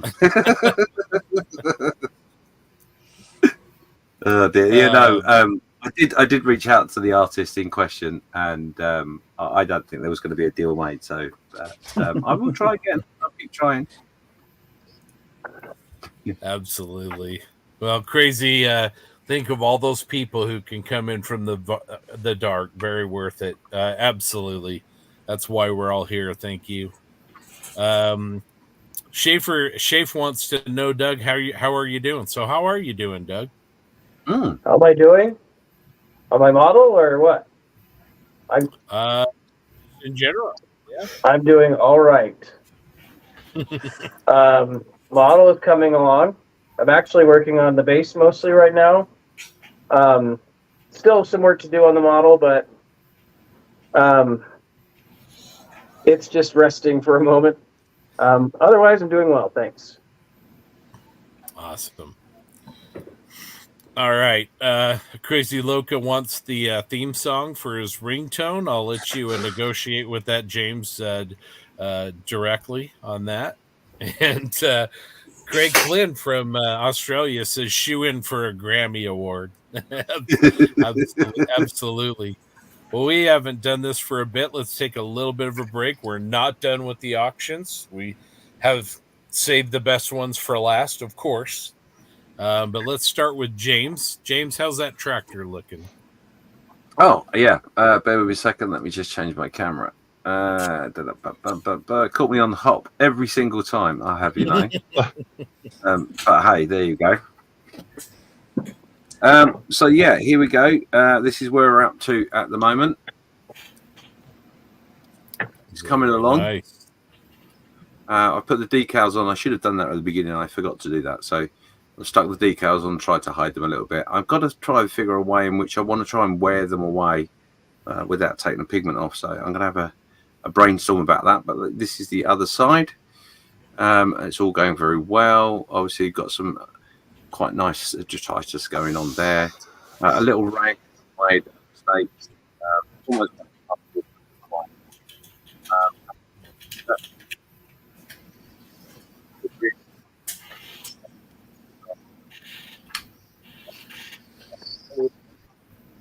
I think we're losing James a little bit.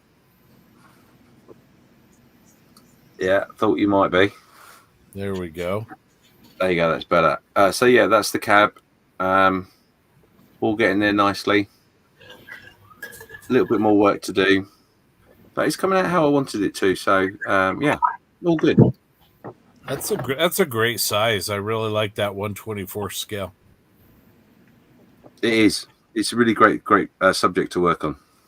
Darren's having a well-deserved snack. I told you I needed a cigarette, so I don't smoke anymore. So it's a Tim Tam and a chug of Coca-Cola over here. So hey, well-deserved, man. Well-deserved. Yep. That's what's going on my bench. All right, let's go over to Tim. How's that engine coming along, Tim? Well, I think it's coming along pretty good. I've got it that way. There we go. So I've got the spark plug wires in the cylinders on the front, and just letting it set now. And then the next thing I'll do is I'll stick the ones in the back. I'm focused on one set at a time and just let it set. Probably going to be calling it a night soon, because it'll need to cure overnight. Yeah, this is looking really good. Really good. Thanks. All right, Kit.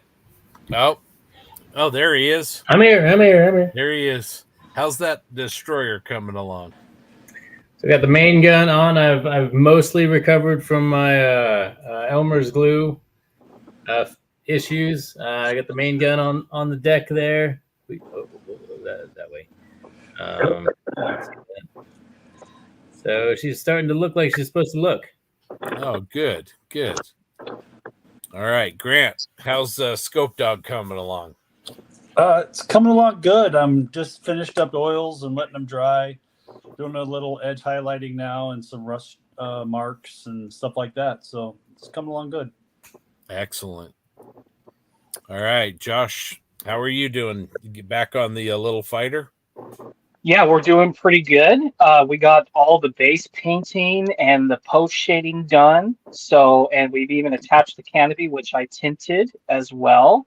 And right now we're just working on some pin washing and a little bit of weathering and grime, and should be done fairly soon. Very nice. I like the airbrush work. It looks nice. Thank you. And Mark, how are things over at Bradley Hobbies? Actually doing pretty good. I've been working on this M4 Sherman. Let's see. The light's a little rough. The pictures I've been posting online are a little brighter, a little better. But yeah. I've got it's the Tamiya 148 that we've been doing, or I've been doing. Just put the flat coat on. I'm getting ready to start doing a filter and a little bit of oil, shadowing and stuff like that. So hopefully just rocking and rolling. Should have it done hopefully by tomorrow night. Those stenciled markings you painted on look really terrific. Yeah, they're from D&N Models. And I don't know if you could see that. The camera's in a bad spot for that, but yeah. Yep. So, yeah. Excellent. All right, Doug, how's your M8 GMC coming along? Very well. So it's all assembled. It's waiting for final weathering. There is the hole. I actually put some of that, I don't know if you can see it, the value gear stowage inside. And I've got another piece to go up on the top of the turret. Here it is with the turret. Let's see if I can get you a better look at it. I'm trying to, there we go. So that's it. Nice. Very cool. And this is my, let's see, and the base is right there coming along. Oh, very nice. That looks great. Looks good, Doug. That M8 kit was an absolute blast. I hope you're having as much fun with it as I did with mine. Yeah, it's typical to me. It's nearly a perfect kit. I mean, no complaints at all. Rick, how's that Lavochkin coming along? It's doing well, actually. Hang on here. Let me clean out my paintbrush. We have colors. Whoops. Let's do it this way. We have Oh, colors. yeah, look at that. Oh yeah, look at those markings too. Nice. We have colors. We've painted stuff on there. I'm working on some of the front end stuff. Whoa, everything's opposite here. Working on this side of it right now. And let's see, we got the cowlings and stuff painted. So those will go on here. I'm working on the props. They're over here. There we go. So everything's coming together. I think it'd be a good place this evening. That tomorrow will be a nice day of relaxing and just kind of weathering this guy out. Excellent. Yeah, it looks really good. The kit, was that pretty good one to put together? Pretty good fit, etc. No, not at all. Well, there you go. There's my review. Yeah. I did not so much. I did not enjoy this very much. So, but I learned how to sand and fill and nudge and squeeze and everything else. So there we go. Welcome to the wonderful world of aircraft modeling. I don't know why you guys do this. I can tell you right now, if I was to thump this little MQ-9 the wrong way, it's so tight in spots it would just ping apart, I think, if I was just to flick it. Yeah, gosh. I don't know Tension. why. I don't know. And I really can't add a lot of mud to this to kind of camouflage it. You know, that's the Yeah. typical, armor modeler thing. Yeah.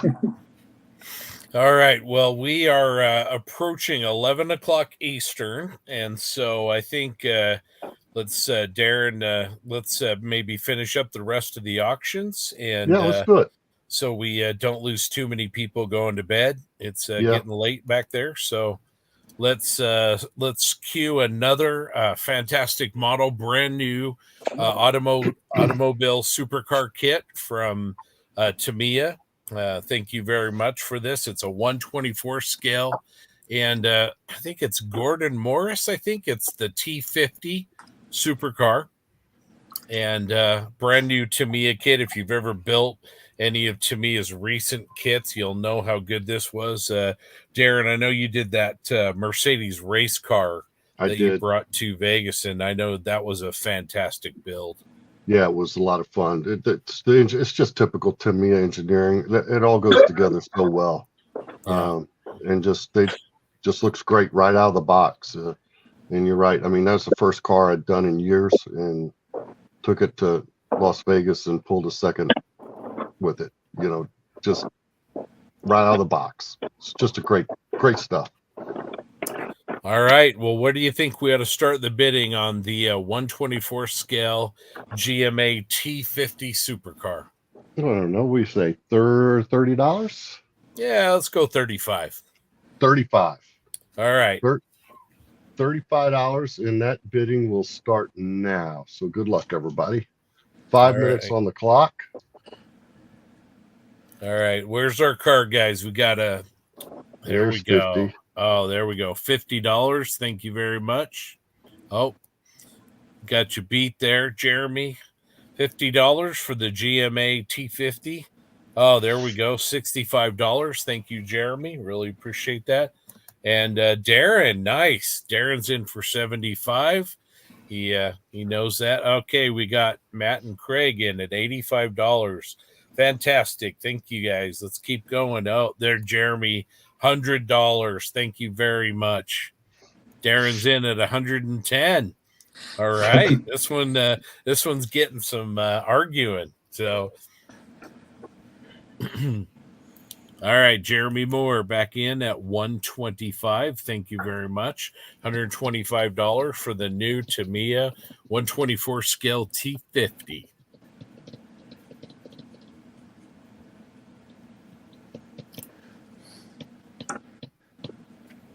Had to get a drink. All right. How we doing on time? I could imagine talking. My throat would be dead by now. We're a minute 20 in. Okay. All right. Darren is not done. He says, I want that model. I want that model kit. Want to make a great donation and get a model kit back. $130. Let's see if we can get this one up, guys. Who's going to go 140? Jeremy, thank you very much. 135.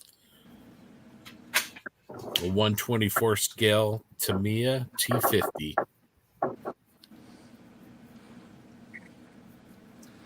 And the wheels on this look amazing. Those look like they do beautiful kits, all on their very own.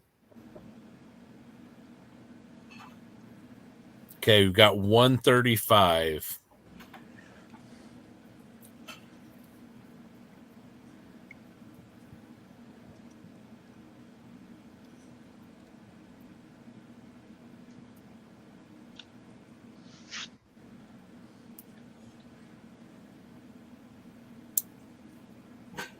How's our time, Darren? It's 2.5 minutes. Okay, 2.5 minutes. halfway in, 135 on the 24 scale T50. This one's brand new. I haven't even seen any reviews on this one.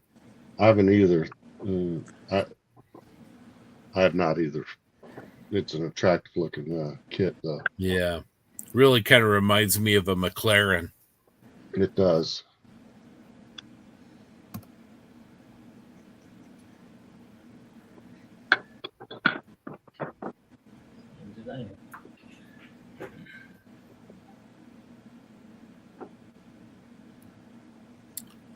Okay, we got one. Let's see, 150. 150. Thank you very much, Jeremy. Brian says this thing is super detailed. Yeah. Yeah, it would not minute expect and a half. anything less. 90 seconds. 150. Thank you very much, Jeremy. We've got just under 90 seconds to go.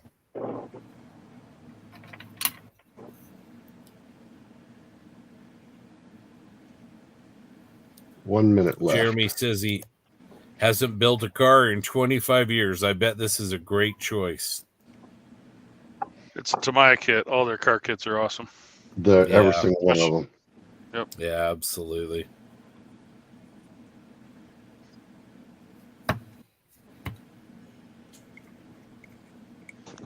All right, we're about 30 seconds out.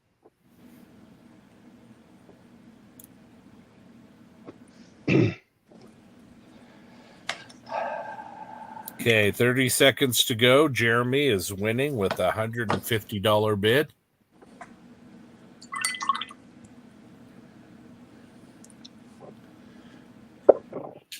And 10 seconds. 5, 4, 3, 2, 1. Time. All right. Jeremy's got her. Congratulations, Jeremy. That's a Good job, Jeremy. I'm sure it's going to be a great kit. Okay, let's see here. Oh, there's no doubt that's going to be a great kit. Yeah.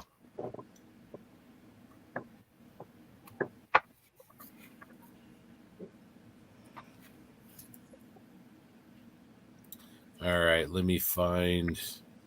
Here we go. What do you say we do this one, Darren?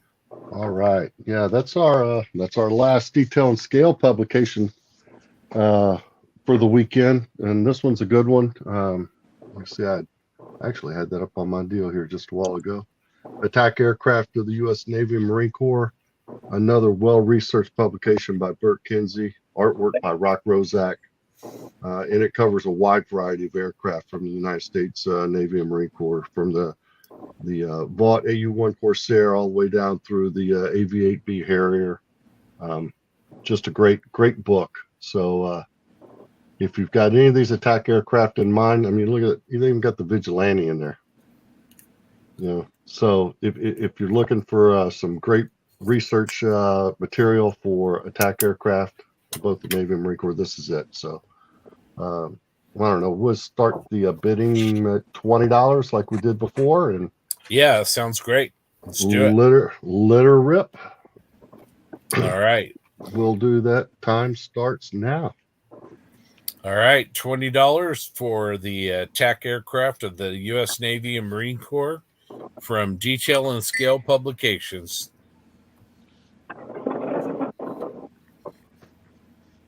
There's 20. There we go. Thank Oh, you. there's 50. $50. Thank you, Doug. Very Excellent. nice. Very nice.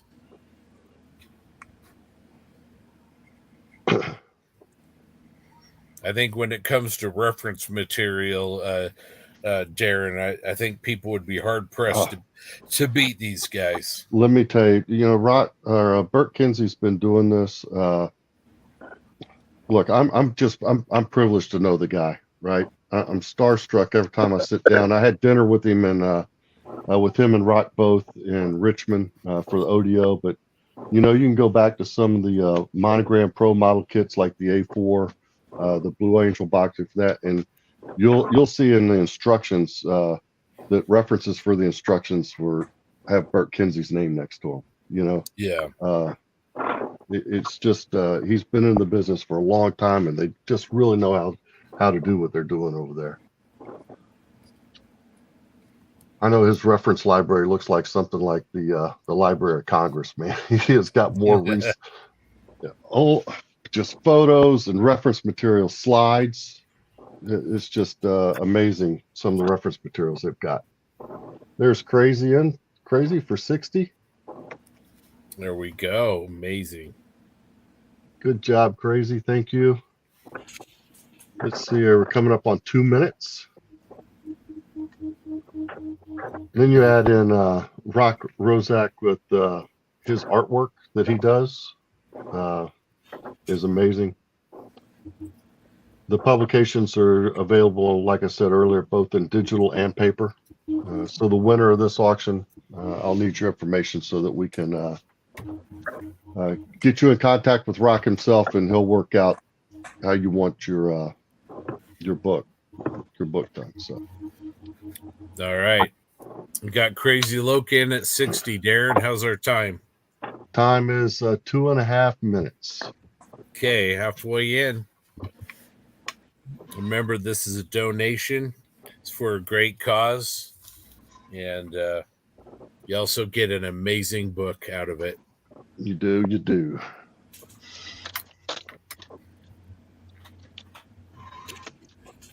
Let me see here.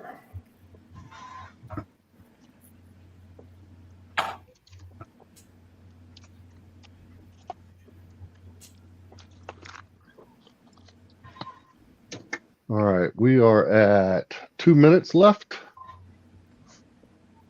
Crazy's the high bid. Crazy Loca at 60.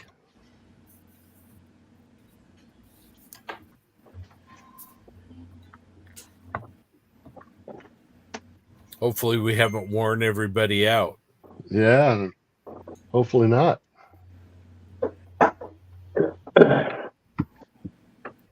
Let's see here. 2.5 minutes left.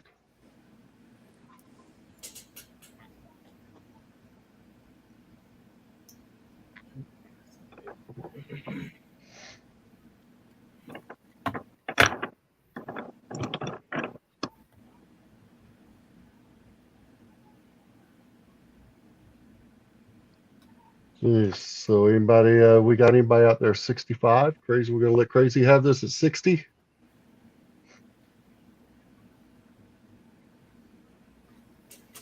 We're now under a minute.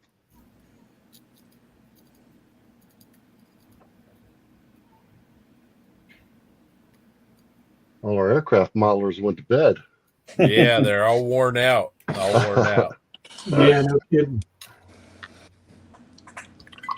All right, 30 seconds left.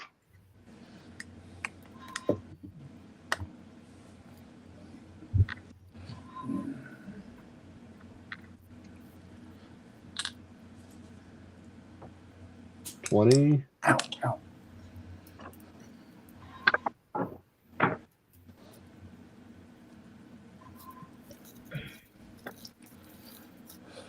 Under 10. Here we go. 5, 4, Oh, there 3, you go. 2, 1, and Loka hit 75. There we go. Classic anti-sniping technique. Very, very well deployed there. Very All well right. deployed. Now we're not done, everybody out there. We still have a few more of these, so stick around. We're going to be wrapping things up soon, but we definitely have some more. So, all right, let's see here. Well, Scott, I'm gonna have to back out. Okay, well, thank you, Tim. Thank you for your bids. Thank you for building with us tonight. Really appreciate it. Hey, glad to do it. Good cause, good people. Absolutely. See you tomorrow. Good night, Take Tim. care. Crazy, if you will drop me an email at that uspodauction24@gmail.com with your information. I'll put you in touch with Rock, and you can work out getting that book to you, my friend. Thank you very much. All right. What do you say we do another decal sheet? Let's Darren? do it. Another furball decal sheet. This sheet is the colors and markings of F-105s Part 1. There's options for 15 F-105Ds, Fs, and G Thunder Chiefs here. 15? 15. Wow. And, if you can let me show you real quick the packet I got here in my hand. Let me bring this up here, full screen.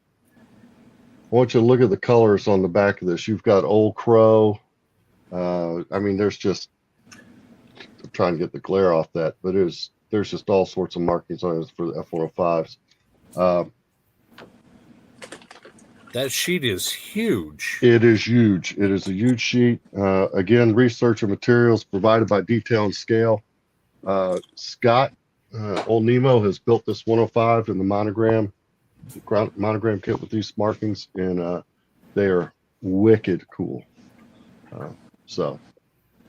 Furball just makes amazing sheets anyway. All their stuff's good. The artwork's beautiful. It's colorful and cartograph printed. I just don't know what else to say about them. So, All You right. can't go wrong with them. Where should we start? That looks like I'd say $25, wouldn't you? Yeah, let's just start.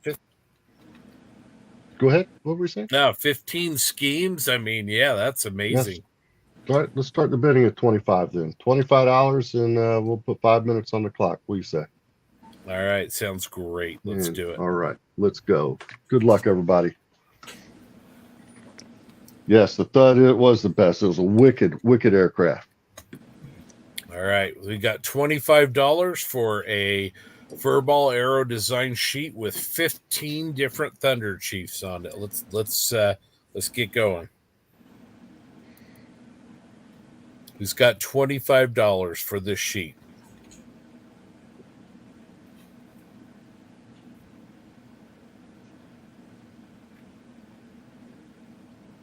I got 35. I can't let that go. That's me. All right, thank you, Darren. I can't let that go for 25. That's a great sheet. All right, crazy Darren got you. You gotta come back. Got to come back strong. There we go, Mark. Thank you very much. $50. If he's going to be in the doghouse, he's going to do it upright, Mark? He's going to do it. Very good. Very good. $50.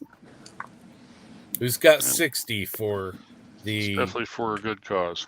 Yeah. Yes, sir. Furball Aero design sheet for the F-105s. Wow, and this is only part one. That's part one. Yeah. Jeez. Okay, we've got Matt and Charlie in at 55. Thank you very much. $55.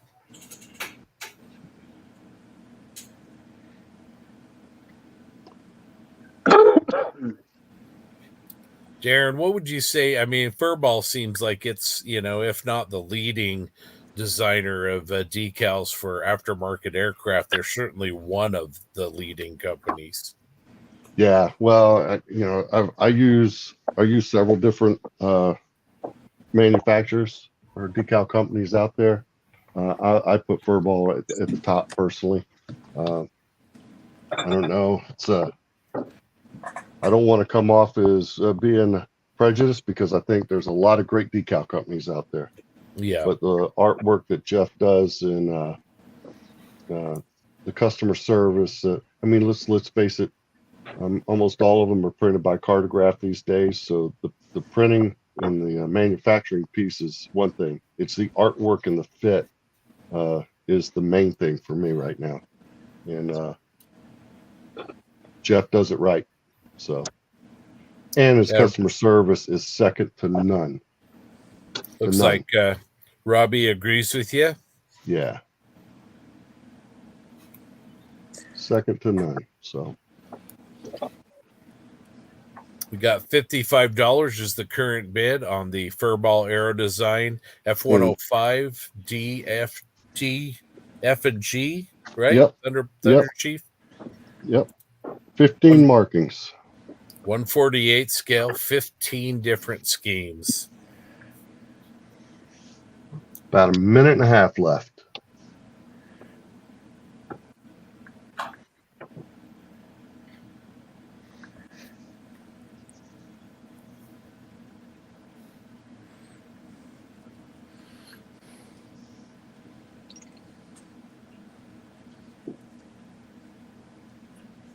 Oh man, I forgot tonight we got to put the clocks ahead too, don't we? Yep.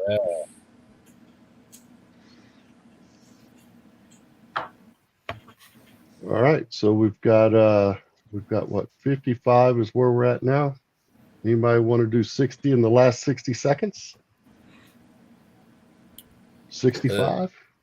Yeah, let's go 65. Come on, somebody give us $65. Great cause for this Furball Aero Design sheet or sheets, probably multiple sheets. There's a lot in here. Let's see, we're coming up on 30 seconds.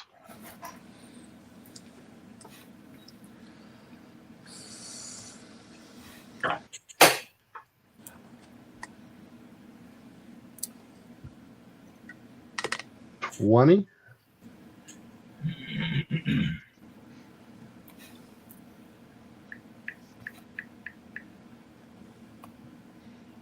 10 seconds. 5, 4, 3, 2, 1. Time. All right. Congratulations, Matt and Charlie. Matt and Charlie. All right. Well, we are down to our last couple of auctions. This one right here is a book from AK Interactive. It is incredible. This book is the Adam Wilder Layering Techniques with Theoretical Soviet Armor. I have this book. It's fantastic. The MSRP on this, I believe, is $100. Anybody that knows Adam, knows his work, knows how great this is. Rick is working the phones to see if we can potentially maybe get a signature on this as of right now. We don't know, but maybe keep that in mind. But we're going to start the bidding on this at, I think, $60 is probably fair. What do you think about that, Rick and Darren? I think 60 is okay. Yeah. I mean, it's What's worth better? way more. It's worth yeah. way more than that. And, I'm working with a time zone thing with Adam right now. So he may be, Saturday afternoon, evening. Yeah. But if we can make this work. Yeah. Let's go 75. This is a great book. Like I said, that's below MSRP. It's for a great cause. So let's go starting bid 75. Adam Wilder, this is a great, big, thick book. This is not a small book.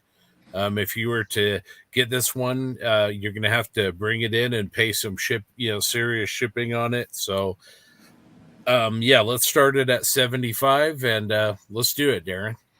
All right. The time starts now. All right. We've got a bid already. Josh Buck is in at 100. Thank you, Josh.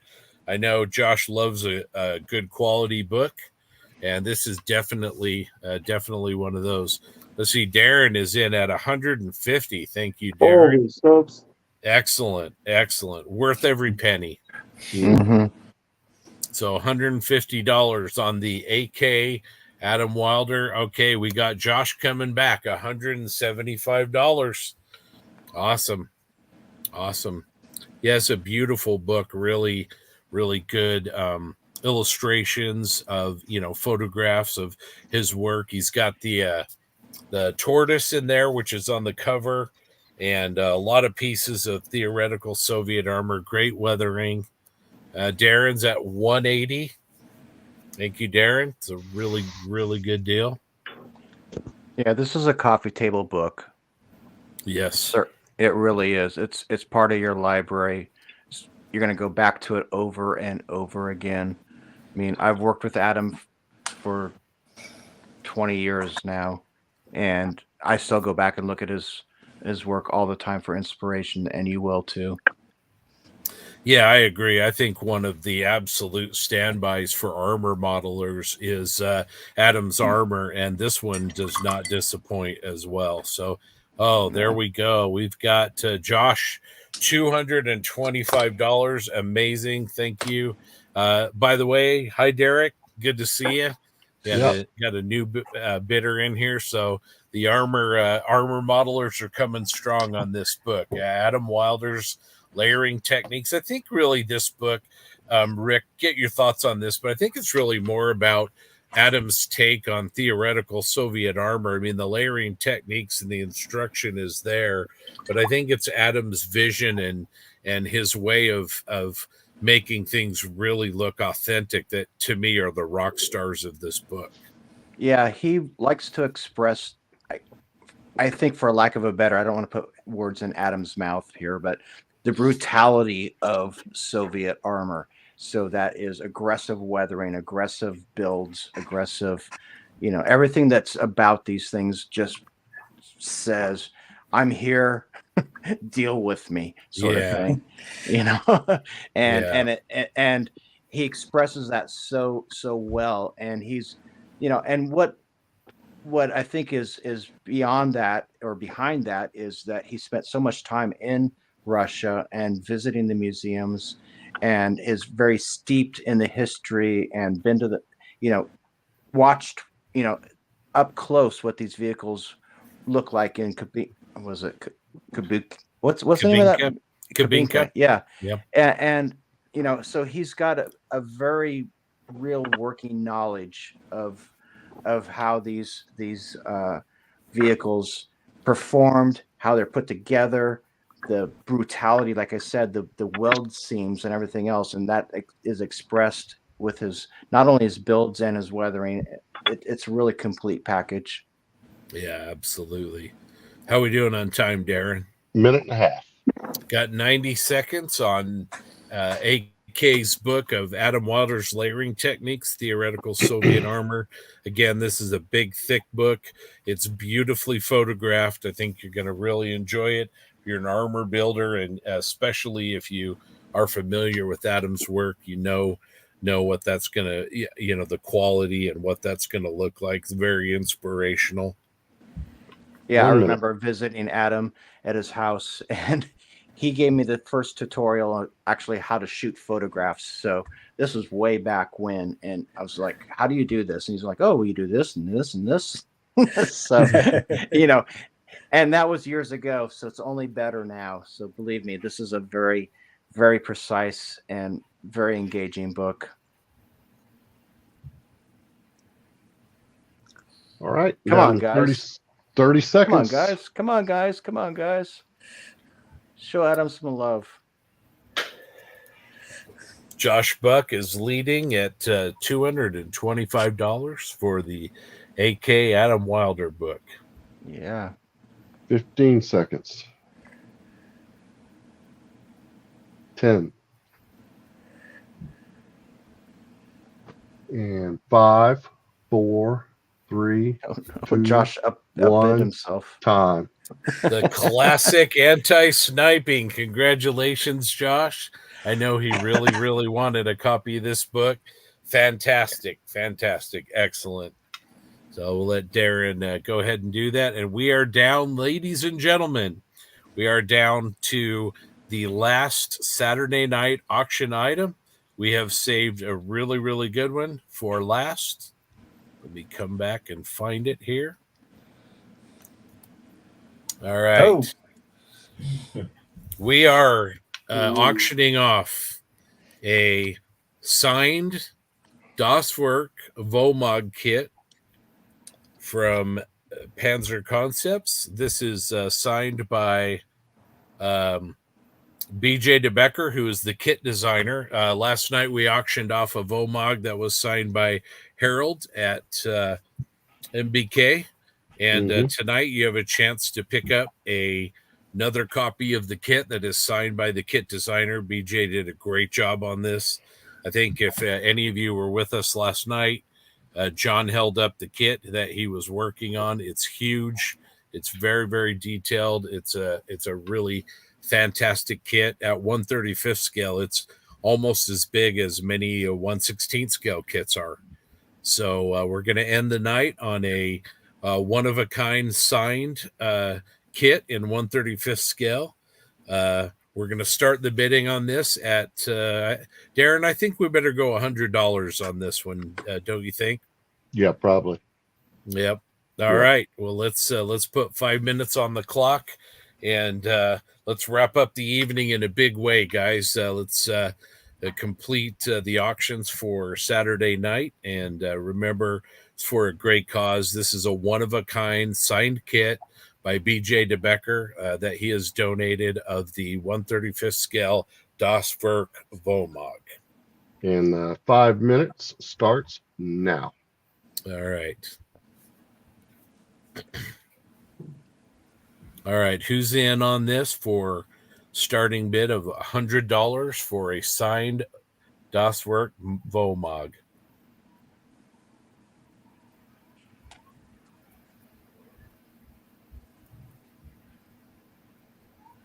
There we go. Thank you, Brian. We got a bid for $150. Excellent. Do we have any other armor modelers out there? This is a great cause. Let's see if we can get this up there. This is a signed one-of-a-kind kit. You're not going to find another one like this one.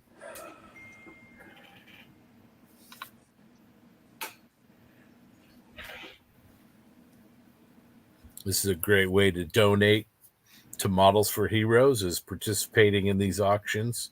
Really appreciate it. All right, Darren's at 155. Charlie and Matt say they got theirs last night. They did. All right, Darren's the leader at 155 for this kit. Let's do 175. Who will give us 175? Again, this is a one-of-a-kind kit. Really, really nice model kit for your donation. There's Brian at 165. Thank you, Brian. Darren's at 175. Nice. Got a couple guys that are going after that 175. How are we doing on time, Darren? We're just approaching the 3-minute mark, or 3 minutes left.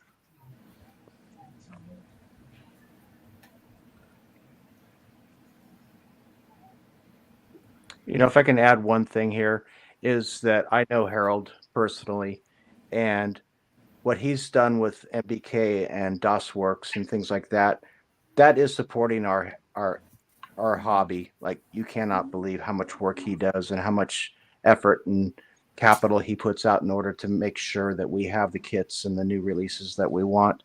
So by your bidding this up right now in this particular auction, you're reinforcing all the good stuff that he's doing and they do in terms of bringing these new kits new tools and all this stuff to our market. So, show love across the board, I guess is what I'm saying. There we go. There we go. They make kits. This is a very interesting subject. This is a subject that 10 years ago, the only way you would have been able to get a kit of this is, a resin craftsman kit, which would be very, very difficult. And, 2 or 3 times what the bid is at right now, certainly. And now you've got an injection molded, really nice, really accurate kit. BJ does very, very good work. So this is a terrific a kit of a subject that's a little bit, obscure. Minute and a half. And 90 seconds. Darren is winning at 175. We've got Mr. Grant Mayberry, $200. Thank you, Grant.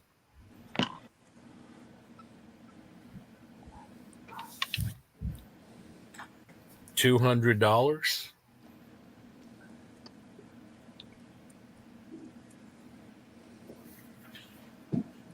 Again, this one is signed, one of a kind, signed by BJ, who is the kit designer. So very unique. If you want to have something in your collection that nobody else is going to have, this one is a great choice.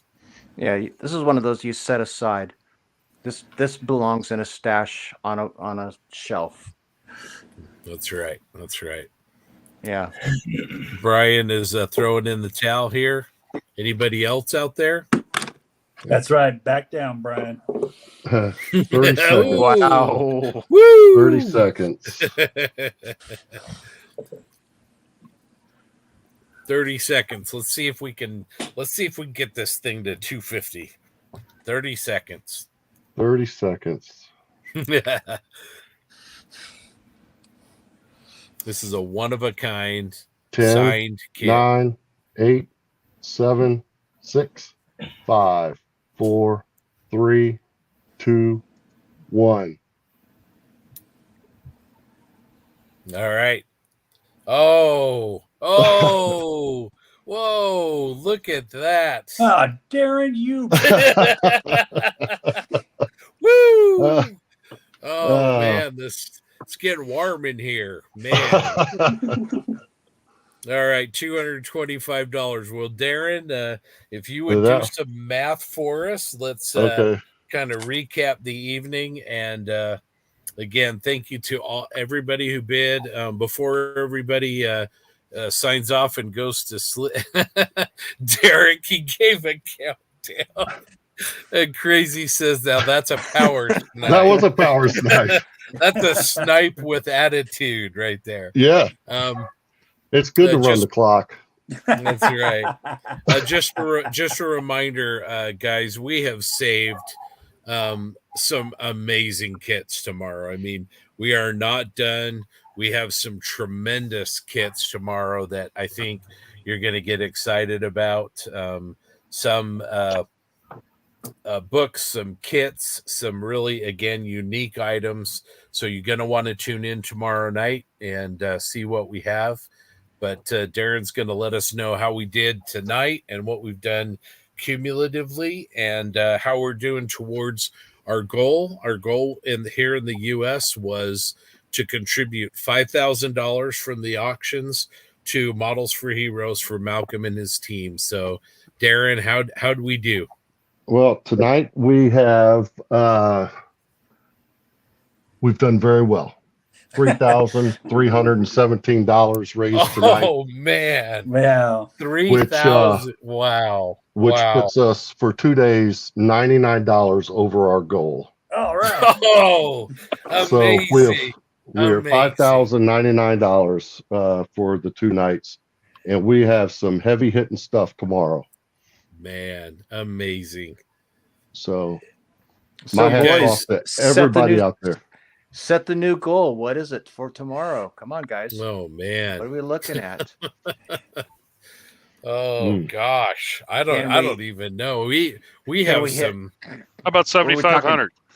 Oh, I was thinking 850, 10. Yeah. Yeah. It depends. I mean, how much can we separate from JB's pocketbook? Yeah. Because there's a couple. I mean, you had JC and JB going at it last night. That's right. I don't know. All right. Well, since we've already hit the goal, Darren, do we want to share some of what we're going to do tomorrow? Or do we want to leave it to mystery? I'll leave that up to you. All right. Well, let's at least throw a couple of teasers out there. I'll throw some teasers out there. Guys, obviously we've wanted to save some of the best for last, but I can tell you that we're going to have some more high dollar Tamiya 148 scale aircraft kits. Cool. At least 2 of those. I can tell you we're going to have a large scale science fiction kit that is very popular and very hard to get your hands on. I can tell you that we're going to have one of the TACOM 135th scale Apaches. Ooh. And last tease is we're going to have not 1, not 2, but 3 more signed 1/16 scale kits, and you are not going to want to miss those. How is that? How is that as There a you tease? go. That's a good tease. My interest. There might be some stickers that go along separately too with some of those Tamiya kits too, so might line up there. So awesome! I just want to see. Yeah. Unbelievable, guys. Thank you, everybody out there. Thank you so much. Again, I'm gonna be a broken record, but to Furball, to Detail and Scale, to Andy's Hobby Headquarters, to Tamiya, to AK Interactive, to Bases by Bill, who helped participate tonight and jumped in with us, to Steve Munsell, to Jeremy Moore, to Brett over at High Altitude Hobbies. No, I'm forgetting somebody here. To all of our sponsors, our sincere thank you for the incredible generosity and support that you've shown for Models for Heroes, and to our community for all the fun we've had. And, at the end of the day, you're still writing checks, all the guys tonight, the Dune auction was off the charts, and some of the sniping back and forth was fantastic. So thank you, everybody.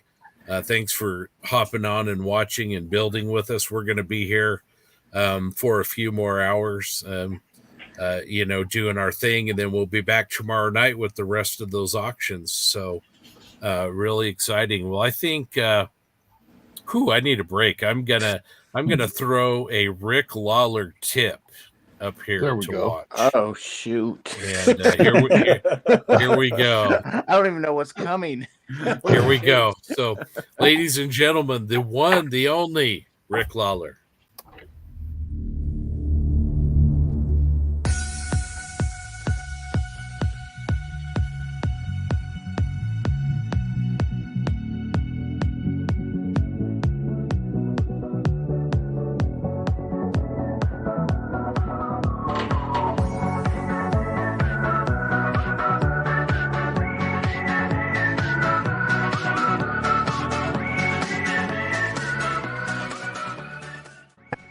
Hello, everyone. My name is Rick Lawler, and I'm a skill modeler from the United States, and I'm very pleased to be participating in this year's Models for Heroes. I will be joining the 48 and 48. That's where we'll be building in group builds, 48 scale kits over 48 hours, and that should be a lot of fun to do that. A lot of this is going to be aired online, so we'll be able to watch each other do what we do over the course of the weekend. I was also asked if I could perhaps put together a small video here kind of describing some tip for scale modeling or techniques or something like that. And so I thought about it for a day or two, and quite frankly, I don't know what the one tip would be except for to say, enjoy what you're doing. There are so many aspects of scale modeling. There's so many different avenues we can go down to, subjects to build, different methods and things like that. Just find what you like to do that really gets you motivated, and keep doing that, because it's the joy of scale modeling that has brought me back to it for over 50 years, 55 years. So Yeah, that's my number one tip. Just enjoy the hobby. It's a great hobby. There's a great community of scale modelers out there. If you can get to some of the shows, like I said, the community is great, very supportive. So that's my basic tip. Just get the most out of the hobby you can and enjoy what you're doing. For the next part of this little video, I put together, I guess it would be kind of a techniques kind of thing. So in my own personal work, I enjoy doing dioramas and vignettes. Almost all my models are on some sort of a base, scenic base. So I thought what I would do is take us through a small vignette. There's no model on this. It's just a country scene. So the idea here, it's a castle ruins, a wall, brick or stone wall, and do some landscape out front, some groundwork. I'll take you from the beginning to the end of this. So hopefully there'll be a few tips and tricks in there that you'll be able to take on to your own models and stuff. And so you'll be able to incorporate in your work, or at least be maybe hopefully inspired, if not at least entertained for the next 5 minutes or so. So without further ado, we'll start rolling the video, and I hope you enjoy it and get something out of it. And thank you all for having me be part of this wonderful event. Well, the subject of this little exercise is going to be making basically a castle wall ruins, a stone wall with some landscape in the front of it. And so we'll be starting out with the carving foam. This is a low density carving foam, easy to carve the stones into. And when we complete this little episode, well, we'll have a little vignette looking just like this one pictured at the moment. As mentioned, the foam is very easy to scribe into and cut, just a few swipes with the blade, and we can start to cut out our pieces. And we'll also carve in a few doorways and windows along the way here.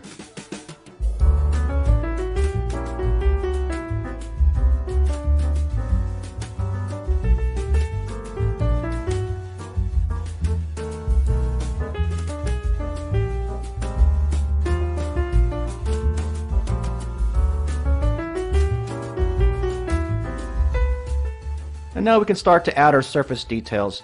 Well, no matter what type of a pattern you choose, whether that be the stone pattern we're doing here, or perhaps bricks, or any other type of surface pattern, it's always a good idea to give yourself just a little bit of a template to follow, just so everything stays nice and straight, and your pattern doesn't wander around.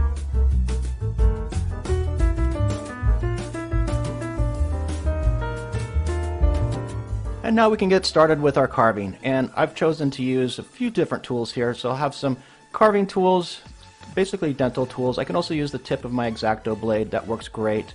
Any sort of element that you can use to do some engraving, whatever you prefer, will work just fine.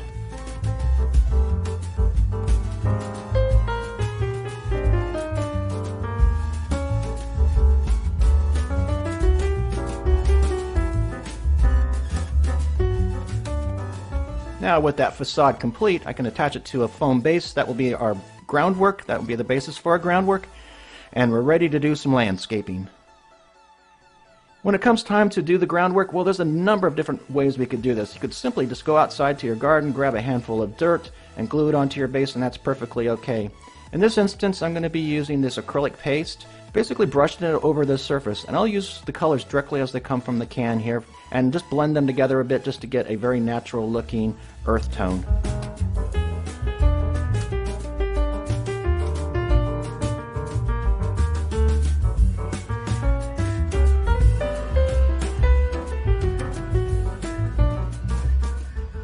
Next step, just a light airbrush over the facade of the stonework just to start bringing the colors together. The airbrushing is followed with just a quick wash of inks. This happens to be a burnt umber color. Just a quick wash really brings out those details and shows those textures on the surface. And then continuing to work with those textures, I'll just spend a little bit of time just pointing out individual stones here and there, just adding a few colored pops just to really bring this facade to life.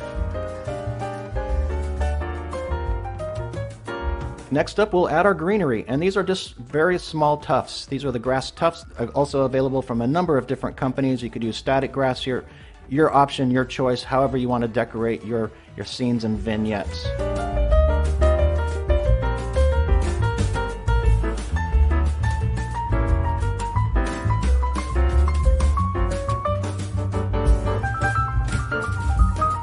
Now finally, just a few finishing touches and we'll be complete. We have some wildflowers just to add a little touch of color here in the foreground. And then we'll have a few vines growing up the side of the building here just to really emphasize that aged aspect. And there we have it. We're finished with our small vignette. This really didn't take very long, and you can see very little effort involved. I hope you enjoyed this little tutorial, this little demonstration on a few techniques, and perhaps you can find something within this that you can use on your own modeling. To everybody out there, take care and happy modeling.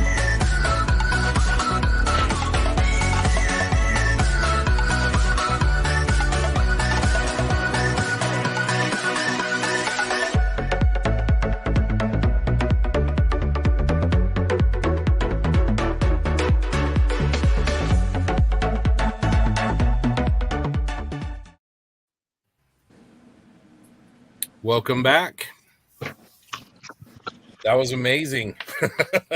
I'm stunned. I mean, we thought, I think Darren and I, when we talked about 5K, I think we thought that we had a pretty good shot, but I don't think either one of us anticipated hitting that in 2 nights with some of the best yet to come. Yeah, no kidding.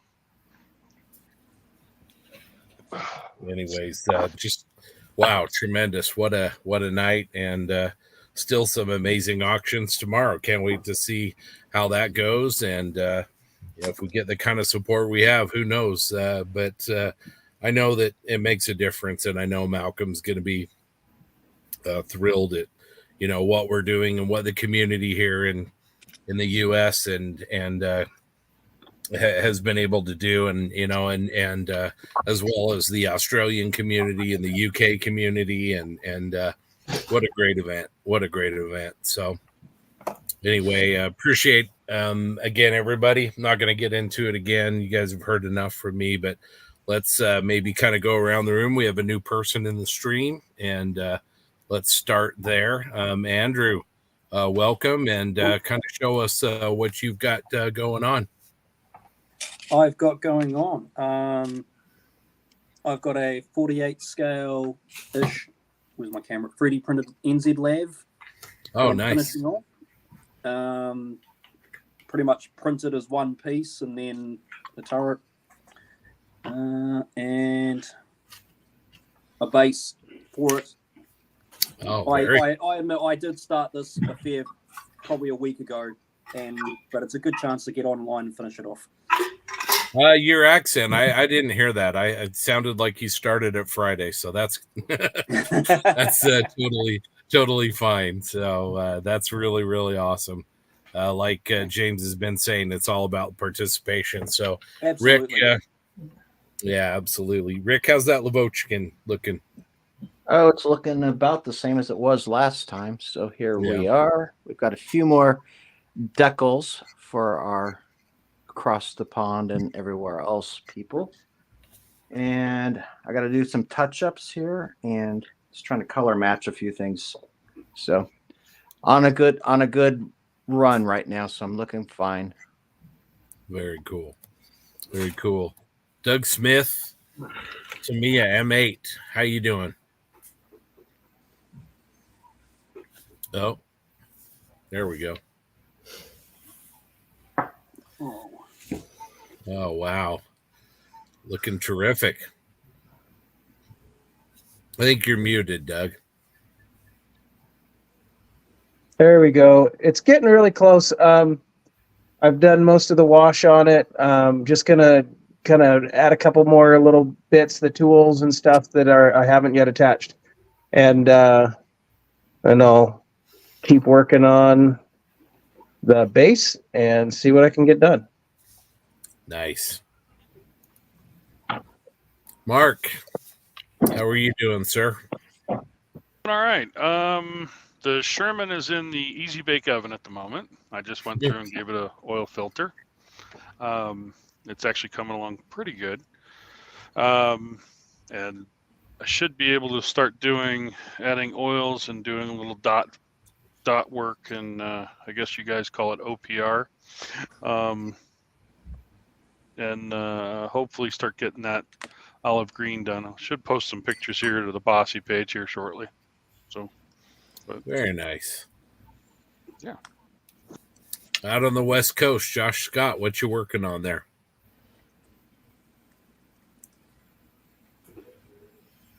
I think you are muted as well, Josh.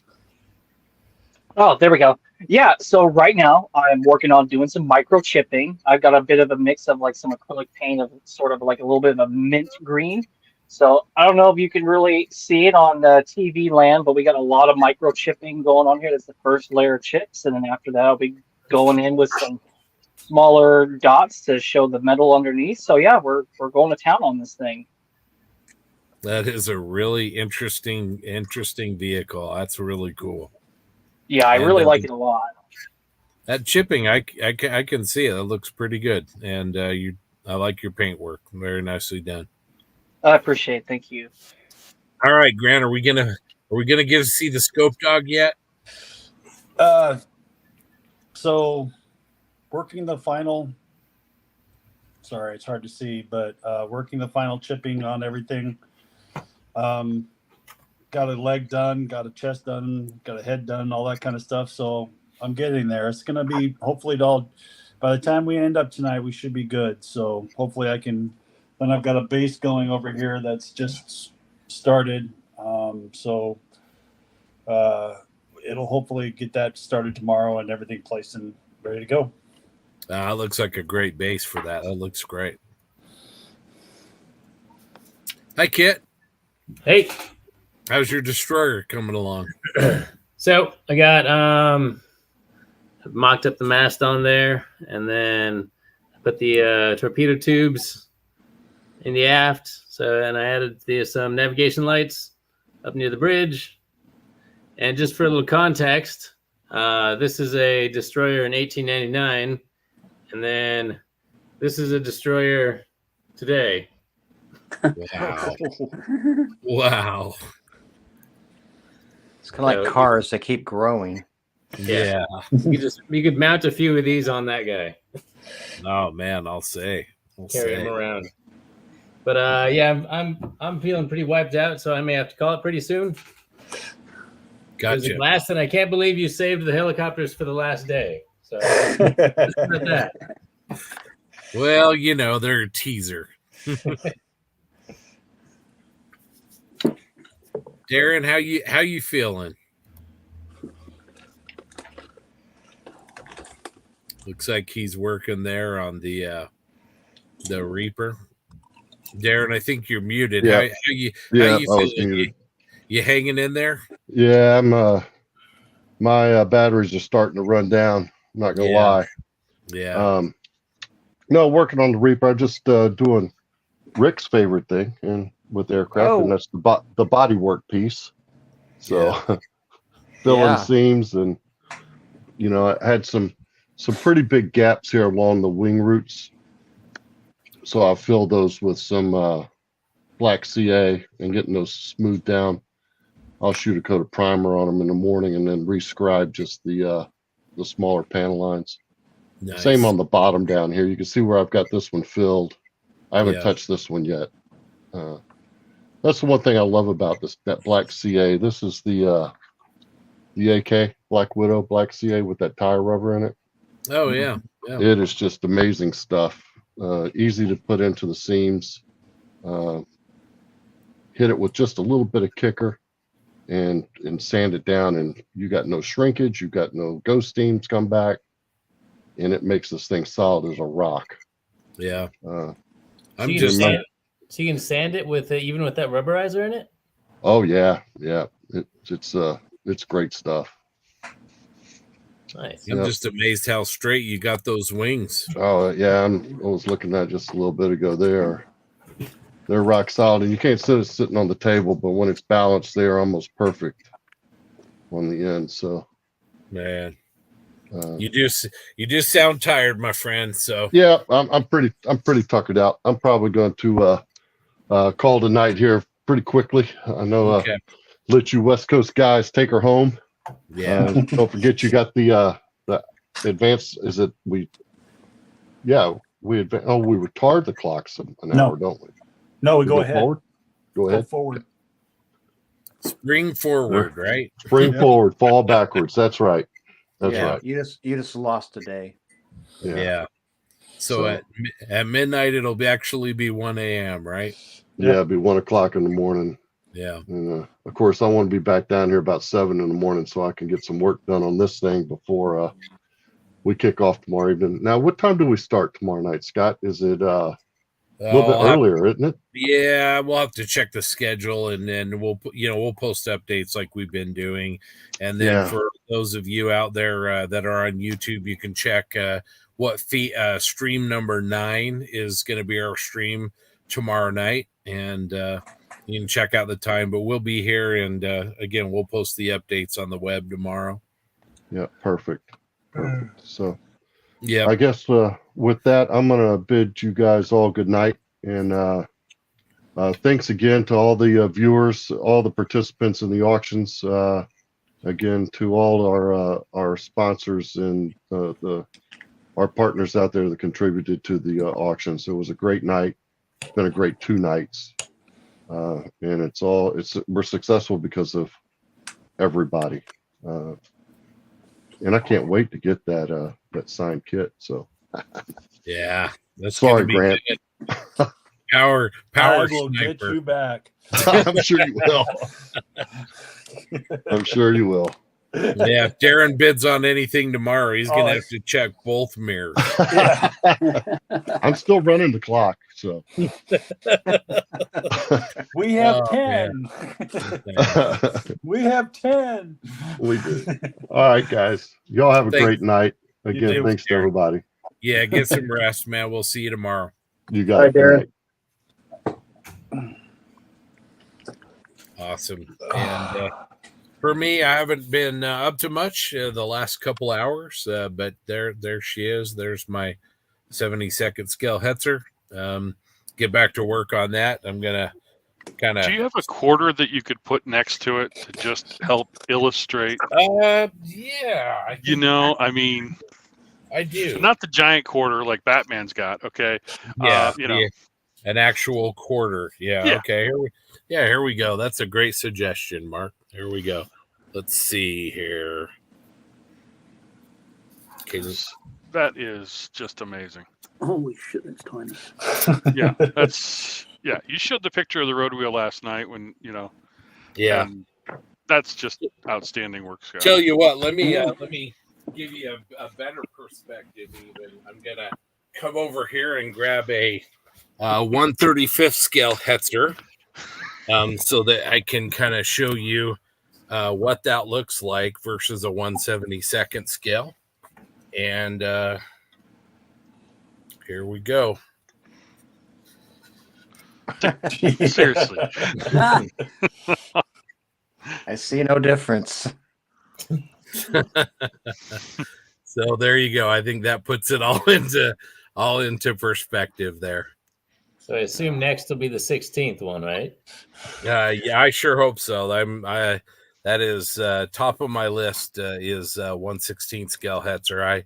I love the Hetzer. It's an unusual little vehicle, unusually shaped, and kind of very cool. And up there at the Flying Heritage Museum, Kit, one of the main reasons I like going there is they have a G13 Hetzer. So Yep.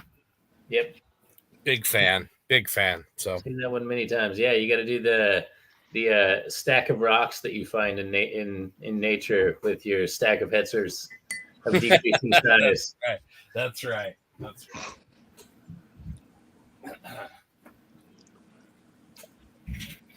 if I run across a 144 scale one, I'm sending it your way.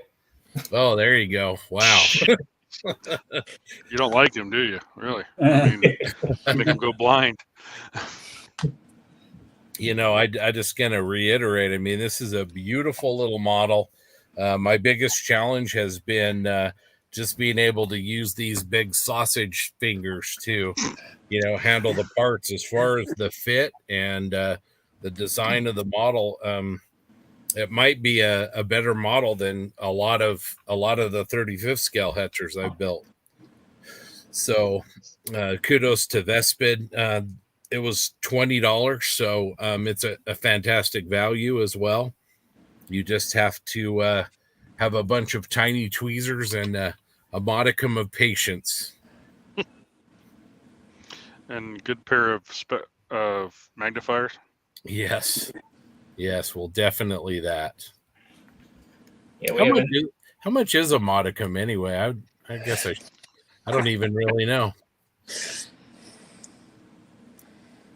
We have a bunch of Microsoft. We have a bunch of microscopes that we use doing our stuff at work, and and I used one to cut out some masks for a little motorcycle that I was making, and it's hard to go back. It's real nice. But that was literally a microscope sitting on the desk, and you're working underneath it, and your hands are moving a lot faster than you expect them to, but you can stay on the lines real nice. Yeah, I was actually asking for a microscope earlier, but nobody had one they could send through the computer there. So, all right, well, let's get caught up on some comments. Derek Post said, "Awesome." I agree. Crazy Loca. Again, loving the music. It is catchy. I was doing a jig in the chair. So That's right. That's right. Do my Mile best. Officer says, wow, guys. Craig says, well done, guys. And, appreciate it, but really it's, hopefully the guys he's referring to are the people that have bid and have, been willing to contribute to the cause. So, I mean, if that's so, I agree. Well done. Well done. Just couldn't ask for better support. And looks like Craig and Shafe want 10,000. So we'll have to have quite a day tomorrow. But hey, I'm willing to try if the community's ready. I'm ready. So Brian says he wants half an hour bid windows. Yeah, that's right.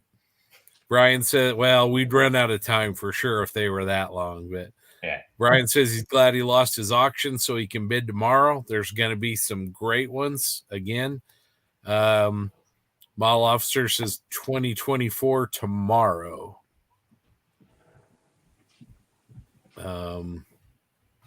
Maybe that's the total he thinks we'll get tomorrow. It'll be good. I hope it'll be really good. And again, credit doesn't go to us. Credit goes to our partners and to the community who's willing to step up. So Crazy Locust says he thinks we can do 7,500. That would be great. I'm sure Malcolm would be incredibly happy with that. Let's see, share. Give us reasons to go on a ramen diet and to plan. All right. Maybe not dig quite that far. We don't want to have anybody that's goes hungry over this. So let's see. Jay says, leave it to mystery. Let's give them a surprise. Matt says, good night. James is expressing, let's see here. Thank you again. Locust says, thanks to all the companies that sponsored this mayhem. Absolutely. And, appreciate the contributions of the team here. We got Mugs coming from the UK. We got Rick giving private lessons. I mean, just incredible. Everybody contributes, and that's amazing. So Brian says, I'm going to shut the heck down. Friends and fellow modelers, good night. Appreciate it. Looks like Crazy Loca donated some money, which is awesome. Get up, dance, walk around a bit, and hydrate. Crazy says, good night, Brian.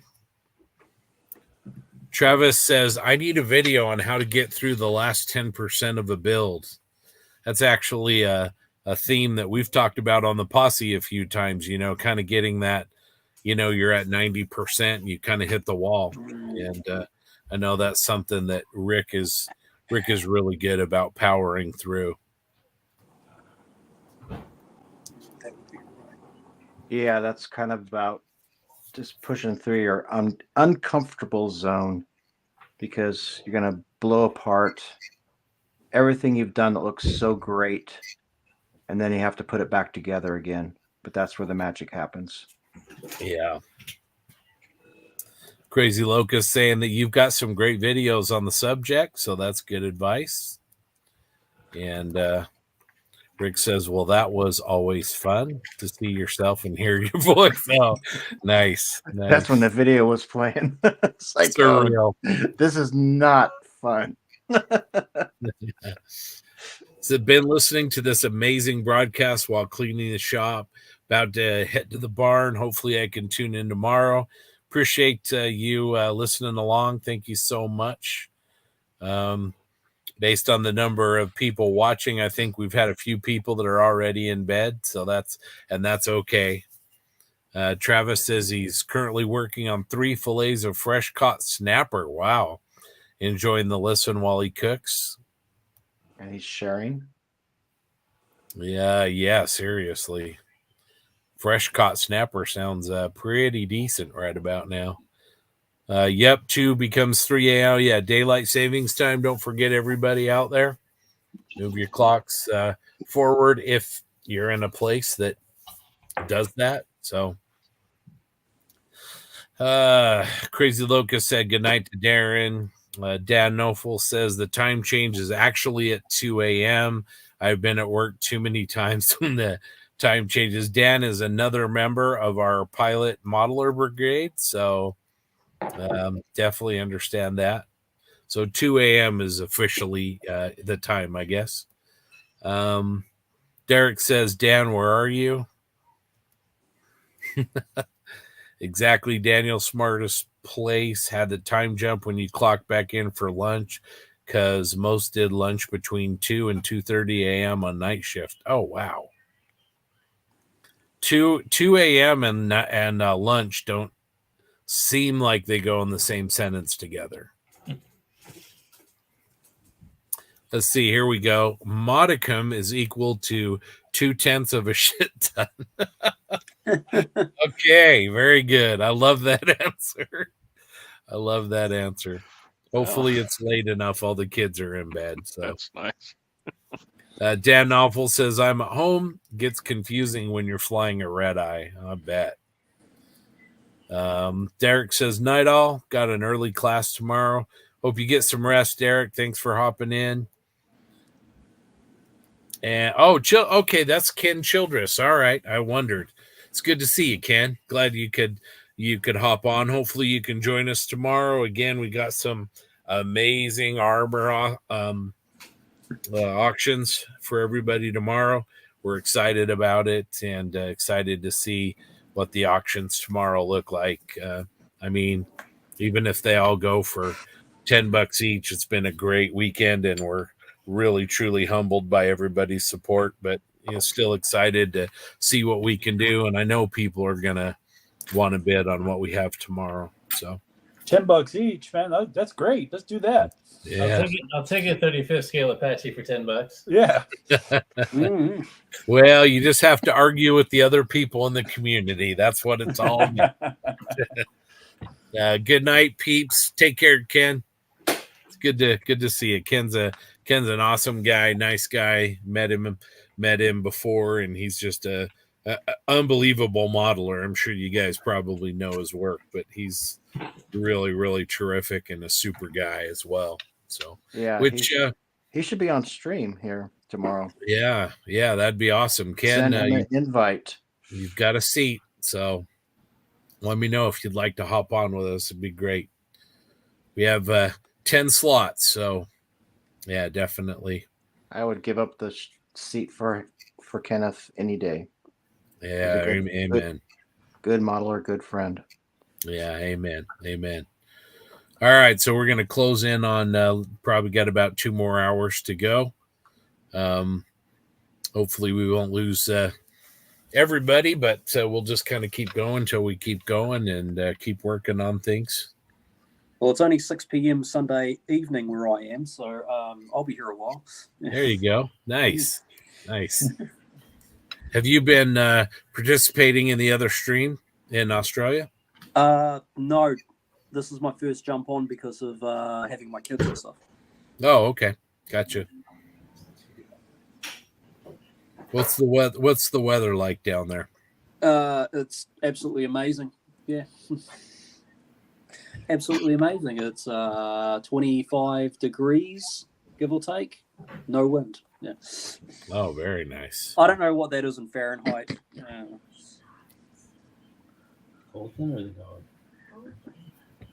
Anybody have a quick conversion for us? I think it's in the 70s, but I think it's closer to 80. Closer to 80? I think so. What part of Australia? Whoops. What part of Australia are you from? I am from New Zealand. I'm not sorry. part of- here's what it looks like outside right now. It's fantastic. Yeah.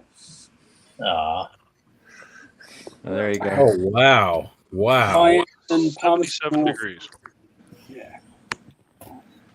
I am in Palmerston North, New Zealand. It's kind of the middle of the North Island of the country, or just slightly below the middle of the North Island. That looks good.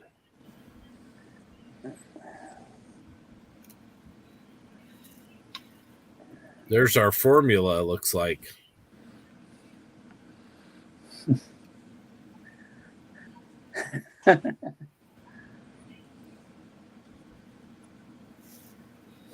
So how many of you guys think that you're gonna finish?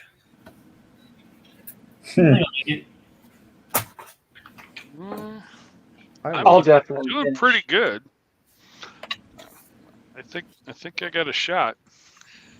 Well, we'll I posted see. some pics in our little chat here, group chat and stuff. So you guys tell me. I got progress there.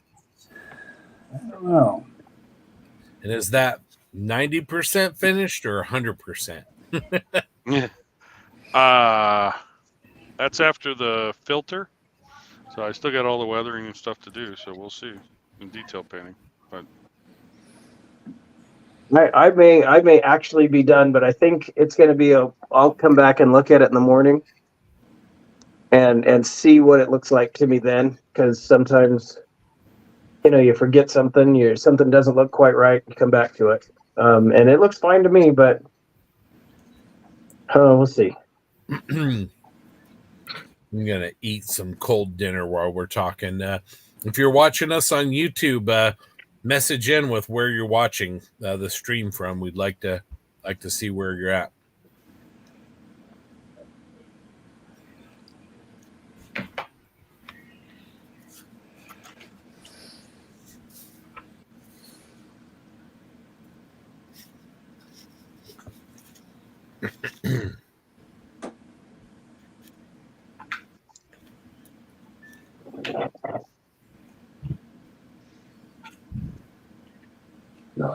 So I wonder if you're a pilot and you're flying from Texas to California and you're flying over Arizona when the times change and they don't change their time, what's the deal?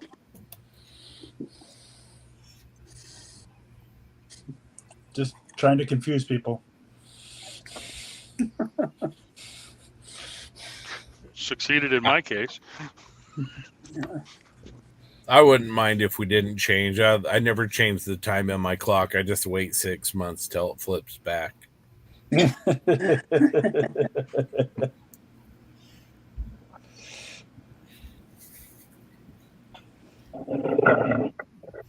I tell you, I lived in Arizona for a while, a couple of years, and I loved it. I mean, to tell you, not changing the time was nice. So. Yeah. I actually wish we didn't do. Eventually they're going to stick with one, and it's going to probably be daylight savings time or summertime hour. I wish we didn't. I don't like the sun going down at 10 o'clock at night in the middle of summer. I would rather flip it and have the sun go down later in the wintertime and earlier in the summertime. Yep. If you have to change clocks, that's what I would do. But I would much rather just leave it alone on standard time. So Grant Russell says aviation works on UTC, so it doesn't change. Yeah, it's just like the military. So, yeah. Russell's coming to us from Central Connecticut, and Paul says he is from Melbourne, and it is nearly 100 degrees Fahrenheit there. Wow. Well, I was born in Connecticut, so That's nice to hear. Well, I've heard of Connecticut. Well, there you go. Locust says horse country in North Florida, the tail end of a thunderstorm and 71 degrees. That's not too bad. That's pretty good. John Colt says 71 degrees at midnight. Yeah. John That's nice. says Freeland, Michigan, and it's snowing. So there's the other end of the spectrum. Go blue. Just saying. Jeremy Elliott, I know he is from Boise, Idaho, but he says good night, everyone. See you all Thanks. tomorrow. Take care, Jeremy. Hope Thanks, to see Jeremy. you. See you later, Jeremy.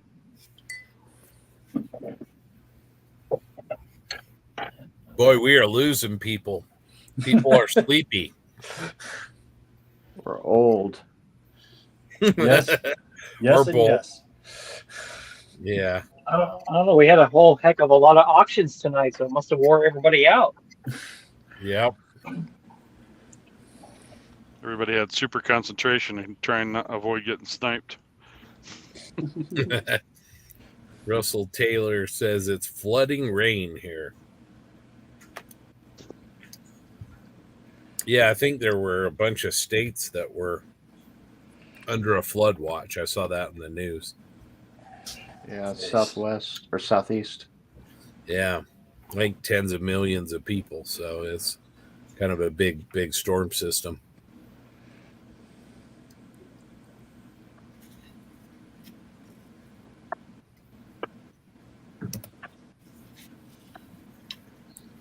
Well, you probably can't Lucas guess what's says- happening here. Is the wind blowing? And it's raining, and it's about 45 degrees. Like it always is. Here in Eagle Mountain, Utah, it's 40 degrees and mostly cloudy. Locust says midnight days are mid 80s. Welcome to walking in the soup of Florida. Yeah. We already have bug filled fronts of our big truck. So, okay.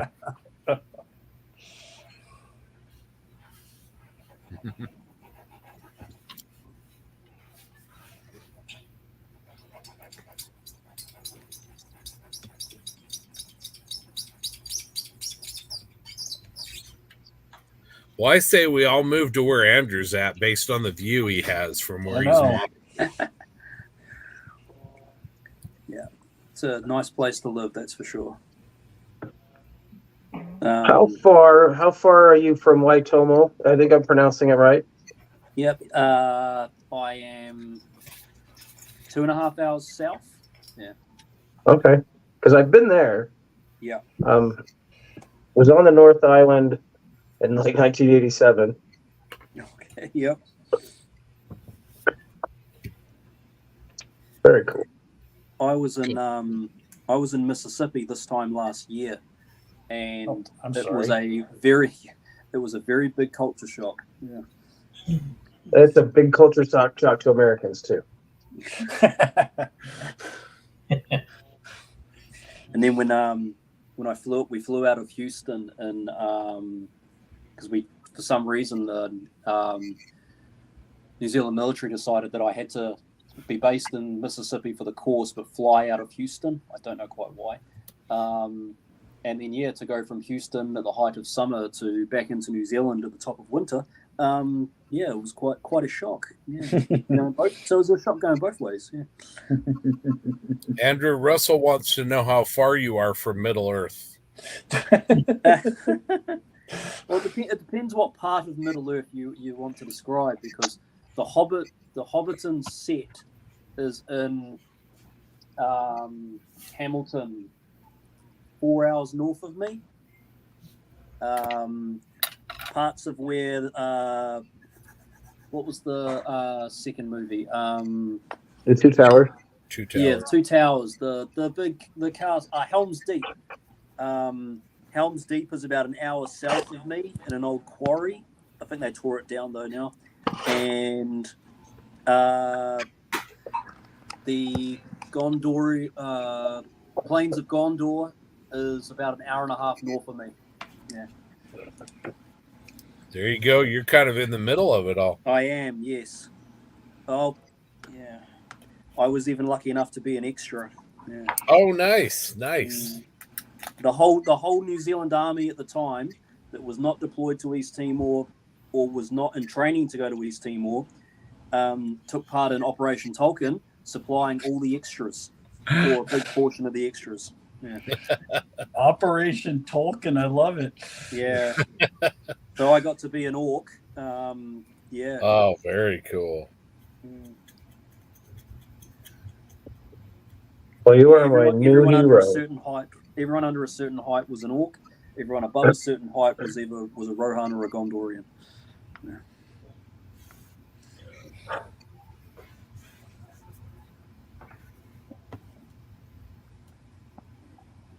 Did they feed you well, at least? Very, very well. Yeah. The on-set catering in all these places was absolutely amazing. Yeah. Long hours, and some days of just like arriving real early, getting into all your costume, and then there's 200 of you sitting in this big tent, and it's like, oh, we only need 20 people for the next 2 hours, or we only need 10 people for the next 3 hours, and yeah.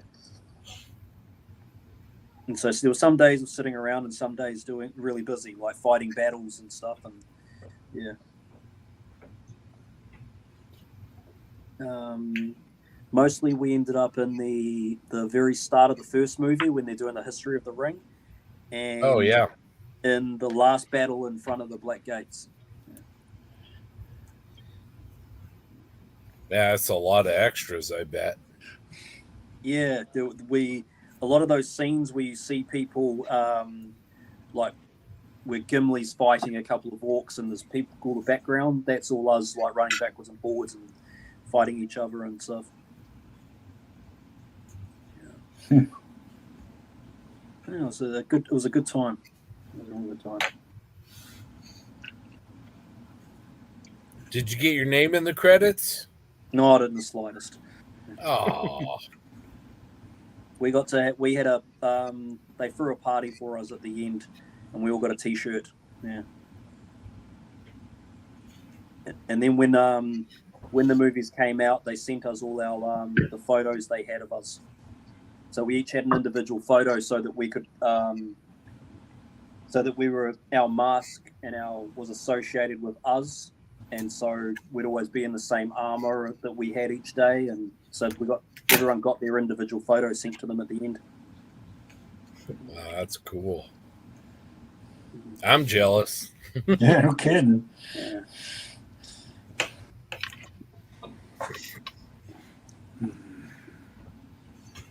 Yeah, finished it, and then immediately started deploying and went to East Timor 6 months later. Yeah, good times.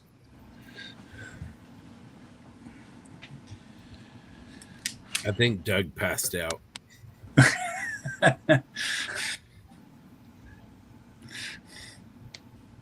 He gone. He out. Thanks.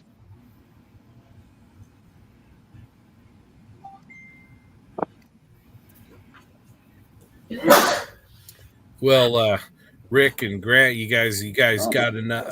We're about 40 minutes away from the top of the hour. You got another hour and 40, or just another 40 in you? I can go as long as you need me to, bud. Yeah, I'll hang in here. Okay. I thought you were going to ask me about my movie credits here. But... yeah. I mean, yeah, Rick, have you been in any movies? Yes, I have. Tell us. Oh, how about Animal House? Oh, hey. Okay, you guys ever heard of that movie? Yeah. Oh, yeah. Okay. It's not like some fantasy thing. This is real life. Josh hasn't heard of it. He's too young, but the rest of us have. Here we go. That you are correct. Oh, cool. Look at that. Nice. There we go. That was me at the time, 20 years ago. Oh, wow. Years ago. Yeah. Very cool. Yeah. Oh, jeez. Yeah. I don't have show and tell. I have tell, but no show.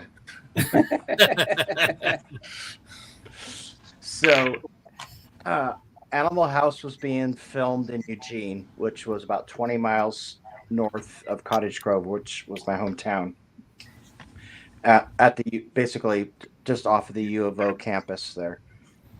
And so the street scene where they do the parade and the guys are flying around and crashing through the windows and stuff, that was all filmed in Cottage Grove. And so they wanted to have a marching band in the parade scene. And so they came down to us at Cottage Grove and said, hey, we need you guys to, and I was in the band. I played trumpet at that time. And it's like, hey, can you guys march in the B-movie set sort of people? And said, yeah, of course. Well, we weren't a marching band. We were a stage band. We were a concert band. We were a jazz band. And so we tried to learn how to do marching band stuff, and we just couldn't. Basically, they came in, watched us do our thing, and said, you guys suck. You guys can't even march in line because, we were doing, jazz band kind of stuff, and so they ended up getting Churchill High School, which was from Eugene, who had a marching band, and they're in the scenes where the marching band is running into, if you see them, they run into a brick wall. That's Churchill High School. Because it was all being filmed now in Cottage Grove on Main Street there, which is, keep in mind, this is a town of at that time, about 6,000 people at best. And so biggest thing in the world. And so we all skipped school, went down there, and they said, well, we need a bunch of extras to run across the street in chaos and everything else. So when you see, and I can point at very different scenes there, when you see a bunch of little kids, high school kids running across the streets, one of those guys is me. Nice. Yeah. No catering, no fancy photographs, no suits of armor, none of that. Just skipping school and getting used.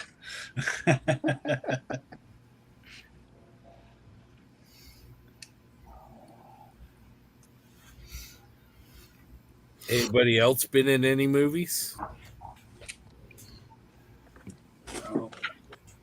Well, that's not the only movie I've been into, but never mind. Oh, wow.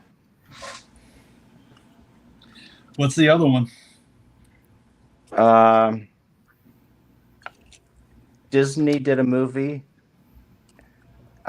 Chester the Wonder Horse. Okay. So the premise was you had this workhorse going against the new age technology, basically. So a tractor. And so they filmed it, and what the heck? It was a long time ago. The reason a lot of these films get filmed in Cottage Grove, were filmed in Cottage Grove. So Emperor of the North with Ernest Borgnine and Lee Marvin was filmed there as well. Buster Keaton's movie was filmed there as well. Is because we have a railroad line there with steam engines and such. We did. And so they would go there and they'd use these steam engines. So when they did Chester the Wonder Horse, it was kind of like a conflict thing between old technology, new technology, going to the state fair and doing basically a tug of war between this horse and a tractor sort of thing.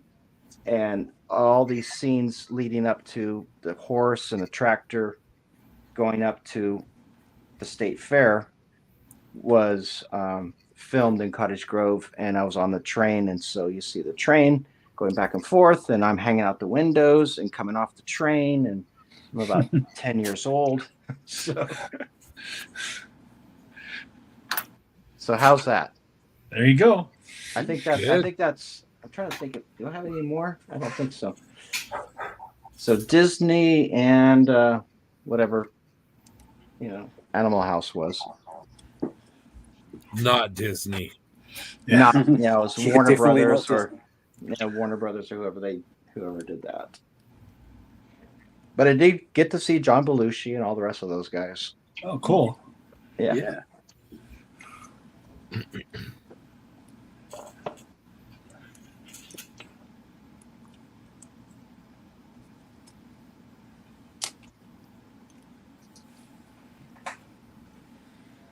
It's funny. Once they stopped filming the movie, so that house, it was an old, basically rundown. I don't even know if it was a frat house in the first place, but it was just a rundown house that they shot the movie in. Mm-hmm. They fixed it up enough in order to shoot the movie, and then they tore it down because it was it was so much in disrepair.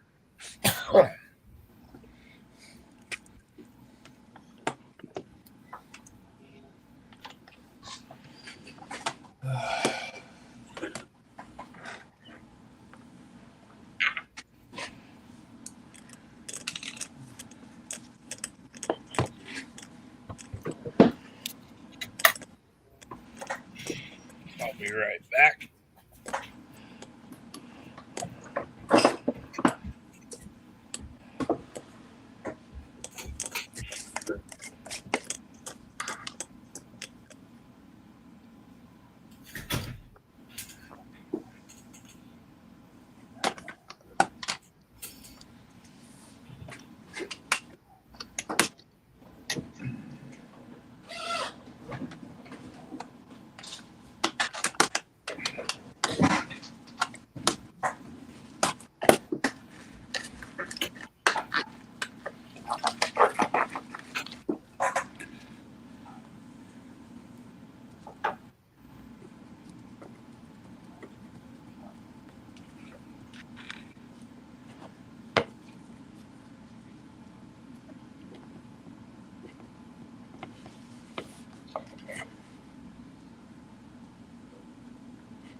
Got some go juice.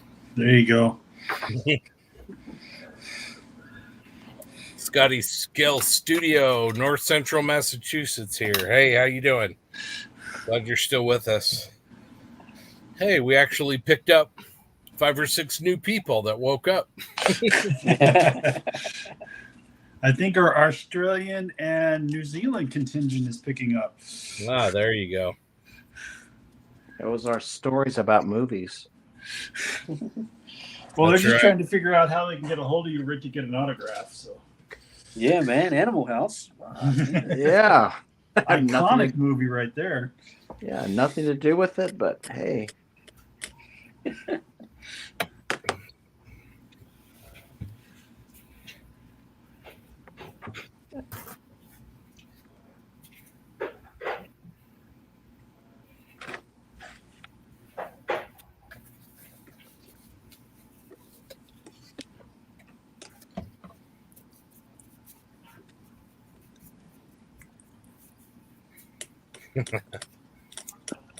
Apple downloaded some new app on my phone that tells me when I should go to bed. Yeah. But I never listened to it. You're not my mom. That's right. You're just my phone. How you doing, Wombat?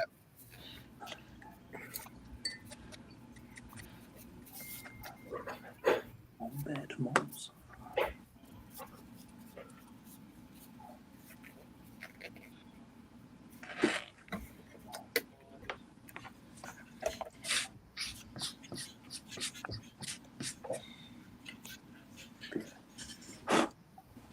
Massachusetts is rainy, windy, and 37. Wow. John Marley says Newcastle, Australia, 80 degrees. John, hop on with us if you get a chance. Come say hi.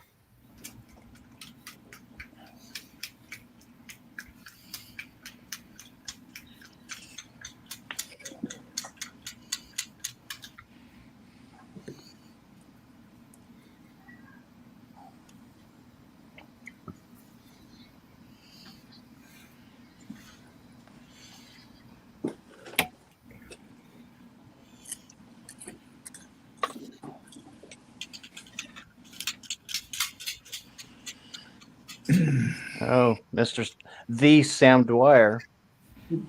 Oh, hey. Sam.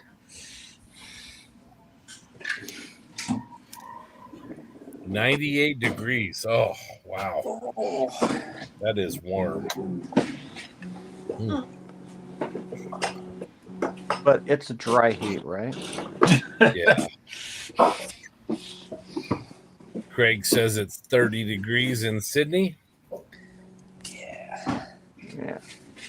My wife is down in Australia right now. So she's hot and sweaty. Is it fun or not fun? I don't know. We'll see when she gets back. She gets back on Monday. And you weren't invited? She went with her college roommate. Thank you, Sam. Really appreciate it. And good to see you here.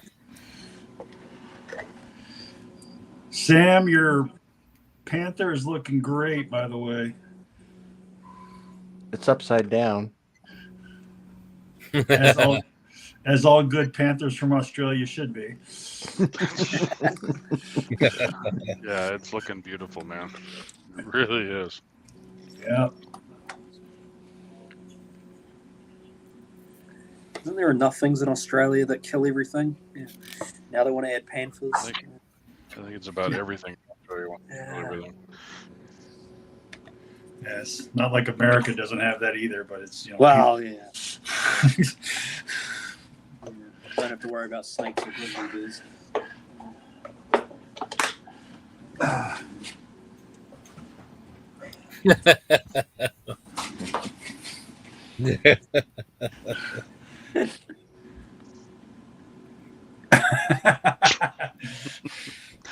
understand that, Sam. Take care of that beautiful dog also. Mm-hmm.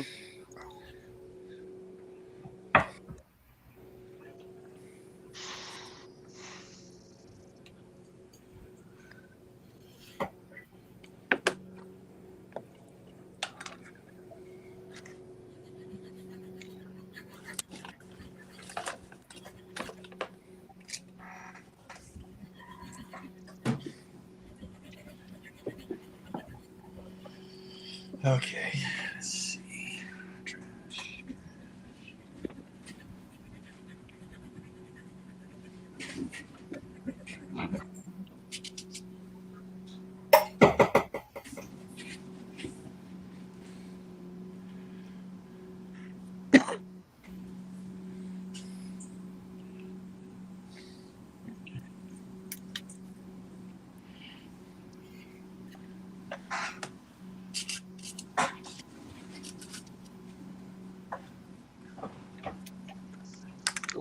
Yes, hi, Tuff. Good boy. Okay, great spot. Yep. You can move. Thank you. Got a visit from your buddy, huh? Yeah. Turned right around and smacked into him. Looking at the reference photos on my laptop here.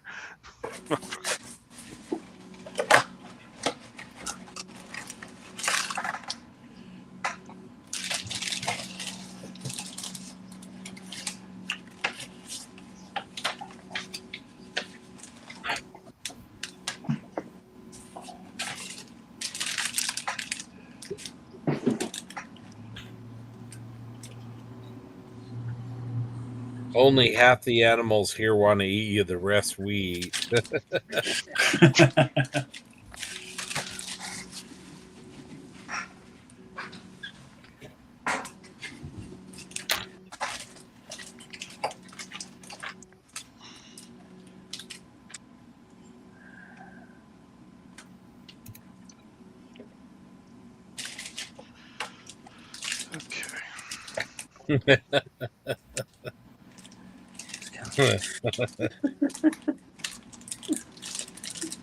Yeah, Sam's mentioned those possums, and so is Dave Goldfinch. Yeah, I guess he's got an open war with one at his house.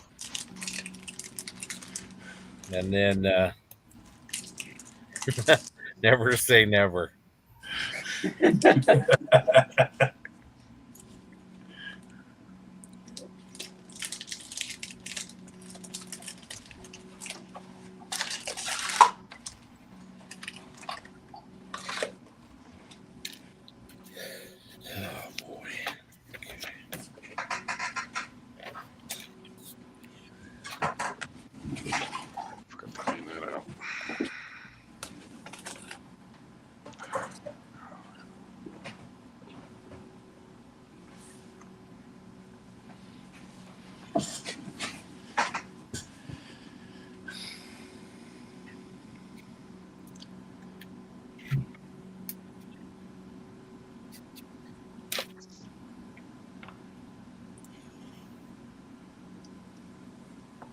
Yes, tough.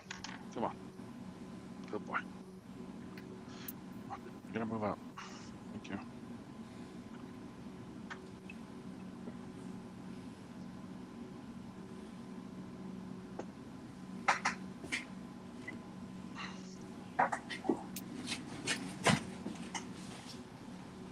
I forgot how much turpentine really gives off an odor, don't it?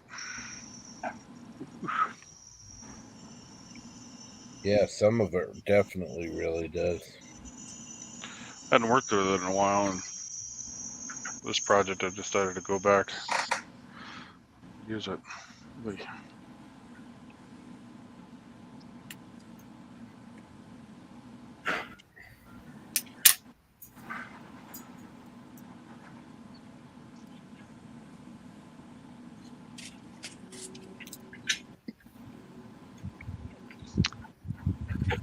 G'day, gents. I saw myself in.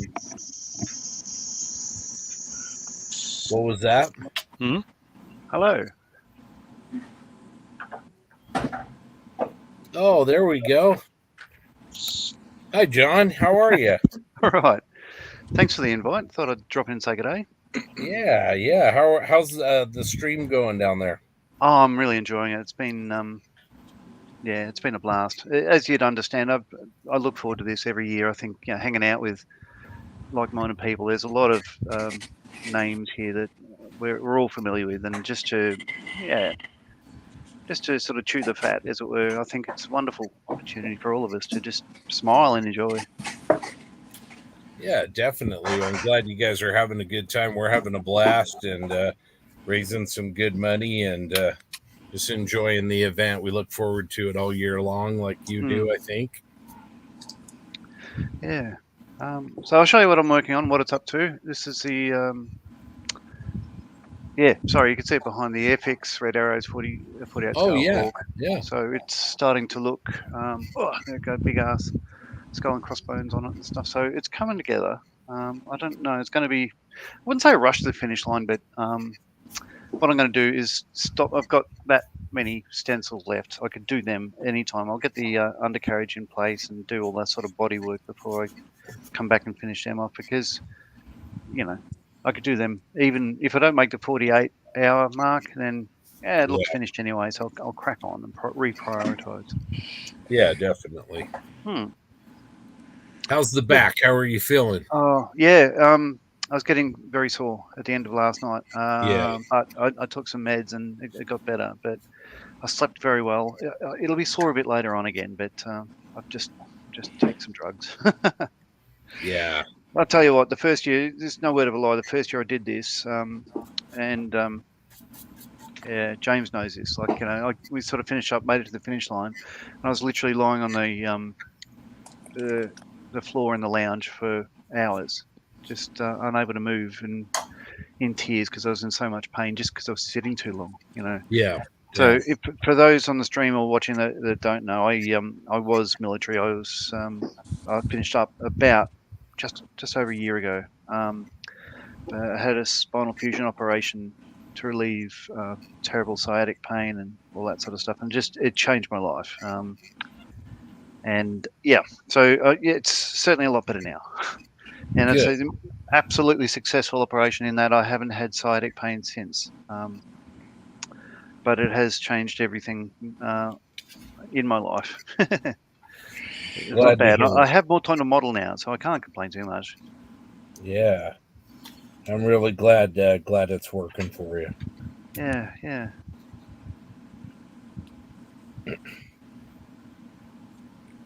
Why am I pretending I can see what I'm doing without optivisors?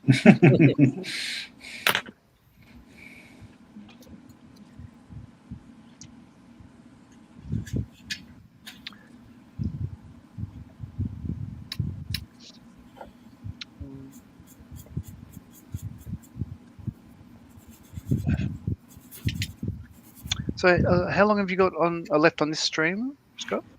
About an hour and 20 minutes or so.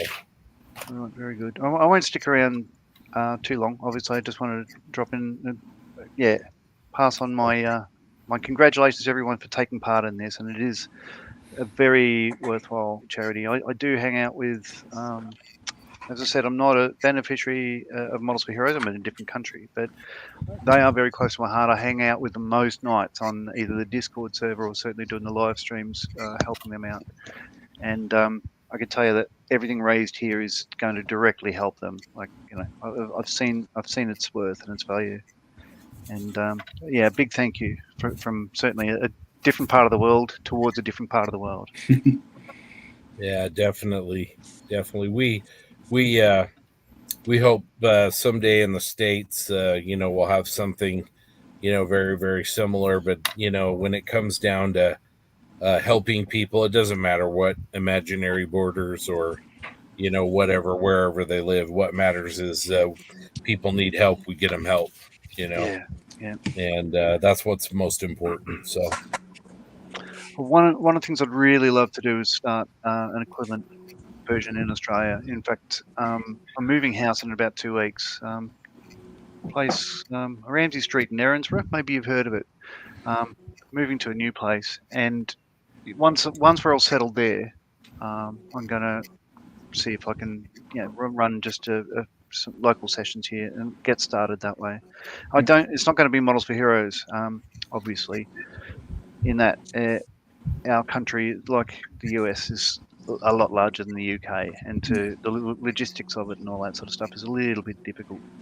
But I'll do what I can, and hopefully other people, build it and they will come. Is I think the mentality that Dave Goldfinch had when you started the On the Bench podcast, and we'll see what happens there. Well, that sounds great. That sounds really great. I'll bring up a comment if you don't mind. Yeah, go ahead. Wombat Models love the T-shirt, Mr. Marley. Calm the Cats and the Geelong Cats, one of the world's greatest football teams in the only football that actually is football. No, that's not true. We do pick it up with our hands occasionally. But yeah, go Cats.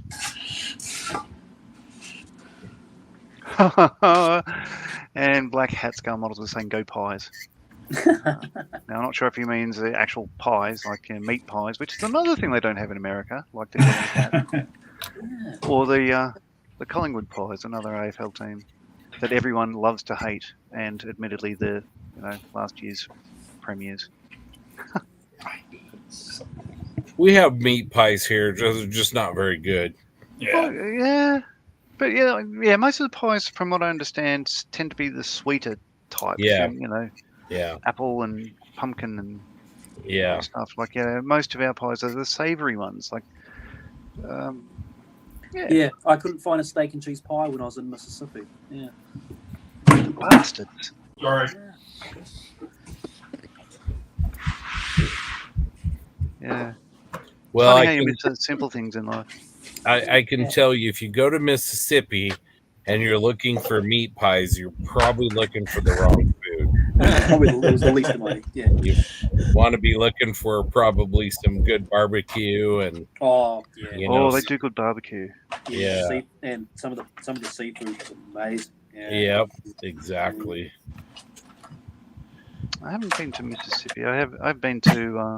I was a guest at a Lockheed Martin plant. Yeah, 1999 for Hercules course, the first J models we brought to Australia. So from there, had a look around, went over to Graceland and down to Cape Canaveral and all that sort of stuff. Jack Daniel's Distillery.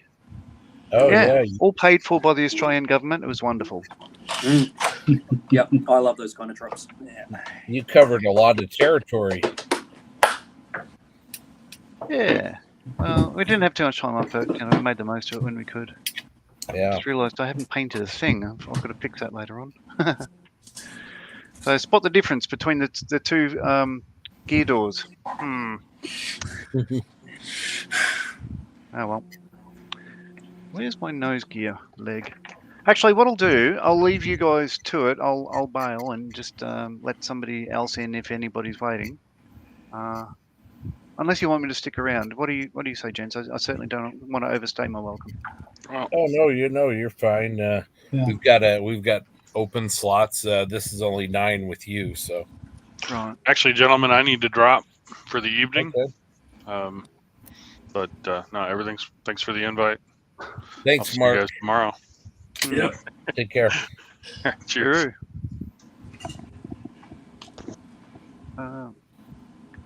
Thank you, Crazy Locha. That's humbling. Yep. We have a great community here. That's we sure. sure do. Yeah.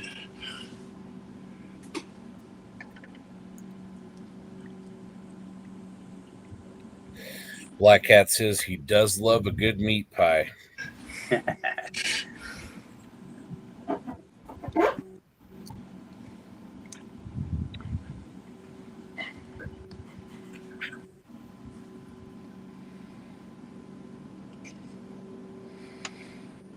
JB has color on his tiger.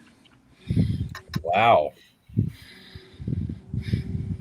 That's impressive. He is a machine.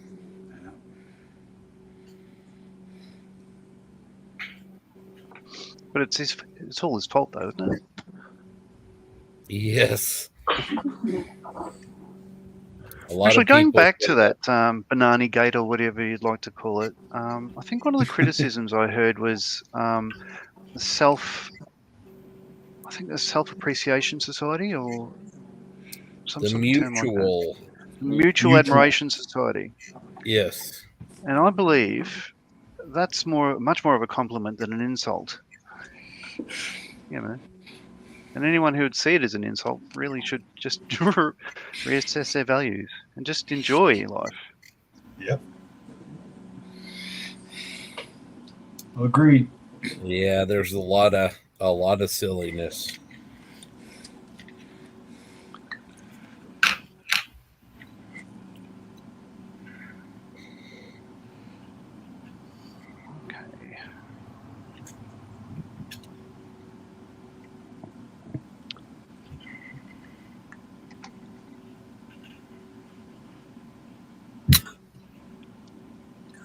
So how is that kit? Is that a pretty good kit, John?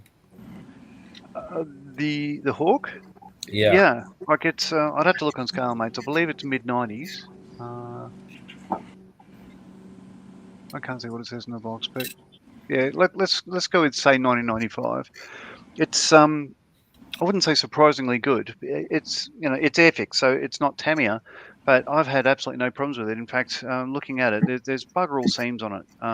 I haven't, basically everything fits very well. There's basically what I've done is just the small seams where the rear of the wing fits onto the fuselage and all that sort of stuff are standard gaps, but there's nothing horrendous no fit issues whatsoever. So I'm looking at it thinking, well, maybe Epic should re-release this. I don't know if it's. I guess it's not vintage. Maybe that's the thing, that it's neither here nor there. It's not exactly vintage, but it's not current. People would want full intakes and the face of the jet and all that sort of stuff, and it doesn't have that. So yeah. Apart from that, like it's a decent kit. It doesn't have decals for instruments, I don't think. But then again, I'm not using the kit decals or Dirkles or however you want to say them. Didn't they release a new Hawk? Was that last year? Maybe that was a quick build. 72nd. Yeah, I believe it was. But this is 48 scale, so no, there was no. I think you paint the instruments. Okay, yeah, it's There's just no drama there. But it was a good choice because it's a simple kit, and I'm loving this scheme too. The reason I chose this scheme is I had the decals on hand, and the kit was picked for simplicity. The decals were picked for simplicity because it's basically just black with a little bit of green and brown, and just get some sort of thing, not over the top and stenciling and stuff. And I think it's a good choice because it's a pretty nice looking aircraft. So yeah, might be a keeper. The one I built last year for the 48 lasted about 2 days, and that was a tough kit. That was an AMP Supermarine S5 from the Schneider Cup series. It was a difficult kit to build just because of the structure of it. So under the wings, the struts that support the floats come out on almost like 45-degree angles, 90 degrees from each other. And then you had the big floats. So before you put any bracing on there, the weight of the kit alone was too much for the stanchions. So it needed a lot of bracing. But to get all of the photo etch in place as wire rigging was difficult. So anyway, finished it, took it down near the coast, near the river here, took some photos. The wind caught it, it flew again. And wow. a float broke off. And I tried the next couple of days just to get it all straight again. I just couldn't, so I just binned it. But that was a fun build. It just looked like crap, I think, because I chose the wrong paint. The blue was terrible. But it makes me want to do another one and do it properly. But the S6 has just come out. The difference is the S5 had a W12 engine, a Napier line, and the S6 had the Rolls-Royce Type R, what later became the Merlin. So it's a more streamlined front fuselage. So I'll be getting one of those sometime soon. Nice. What scale are those? 48 scale. Okay. Oh right. That's an obvious question, isn't it? This is 48. Yeah. And it's a very small aircraft. So what I found is the 48 scale fuselage of a Supermarine S5 or 6 is about the same length as a 72nd scale Supermarine Spitfire fuselage. Okay. So it's significantly smaller. It's about 2/3 the length of a 48 scale Spitfire kit, which I think is a good measuring sort of tool. So yeah, if you build one in 72nd, it is minuscule. Yeah, I have a couple of those. They're resin kits. They're maybe SMS. I'm not sure. Right.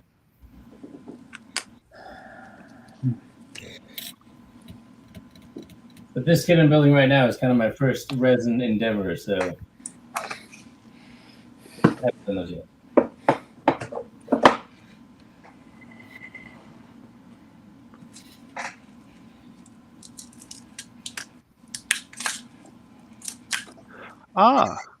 Well, that's wonderful. Sorry, I'll bring up another comment. Mr. Marley, reach out to me offline about your plans for a similar organisation like Models for Heroes in Australia. Maybe I can assist you from Brisbane. Yeah, that would be fantastic. Really, I'd love to get one of these up and running. I think there is a gap. I have been talking to different organisations we have here, but funding was about to happen. Funding was cut dramatically. People that were in the organisations were losing their jobs. There's about 400 positions went in about 2 weeks, and that sort of stuff. Oh, you know how it is. All the governments are saying they're doing all they can for veterans and everything else, but Yeah. you know, off screen they're saving money due to cutbacks and COVIDs and everything else. So it is tough times, as you know. So money's got to come from somewhere. But no, I'd definitely do that. How's the best way to get in contact with you? Look for me on Facebook under Scale Modeling Twins. Send me a PM there, and yeah, I'd love to talk black hat scale models. That sounds wonderful. The more the merrier, because I can't do it from Newcastle. But yeah, awesome. Thank you. Yeah, that's great. We also had somebody say good morning from Hungary, which is great. Let's go back up here and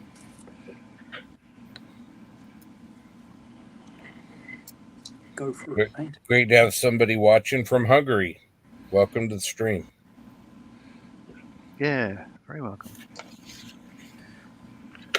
Must be late there. Yeah. Or early. Could it be early? Late enough, it might be early. Yeah, exactly. I think it's morning for them. It's a beautiful country. Yes, it is.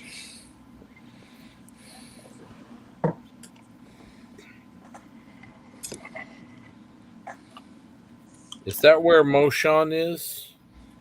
Yeah. Yep.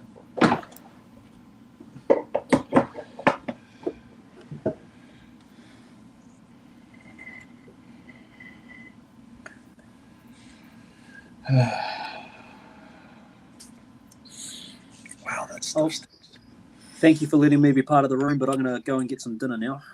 All right. All right, man. I'll See you, John. probably be on the YouTube later. Thank you very much. Or Andrew. Yeah, Thank you. take care.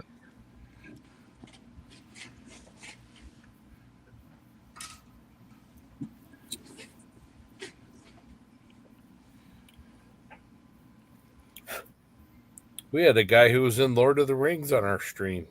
Oh, really? Was it? Yeah. Oh no, was he actually in it as an extra? Yeah. Yeah. Oh, because I went, oh really? And then I think, oh, calm the farm, because yeah, that might be taken up here. So that's all right. Saved his yeah, not that embarrassed. Well, he just popped up and he was in a shot, was he? Yeah.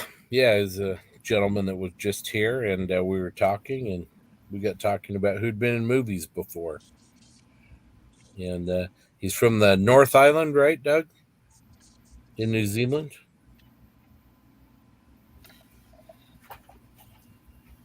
He was. I think he's muted, but yeah. I was muted, but yes, he's from the North Island. Yeah. Right. Yeah, someone asked him how far he was from Middle Earth, and he actually had an answer. Oh, You're yeah, in the middle of Middle Earth. Yeah, right.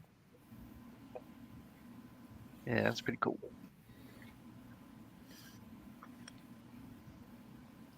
He described it very specifically. Yeah, he's right in the middle of Middle Earth. Yeah. Down to the inches. Well, centimeters. Centimeters. I know. Yeah. As soon as I said that, I'm like, oh shit. Sorry. Not freedom units. Yeah. No.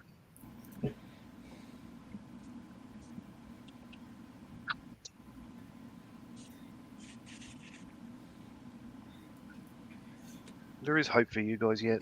I do, on Star Trek, for instance, they do talk in kilometers and meters and all that stuff. So maybe in 400 years you'll be on board. I'm not holding my breath, and I don't care if you do or not. You do you.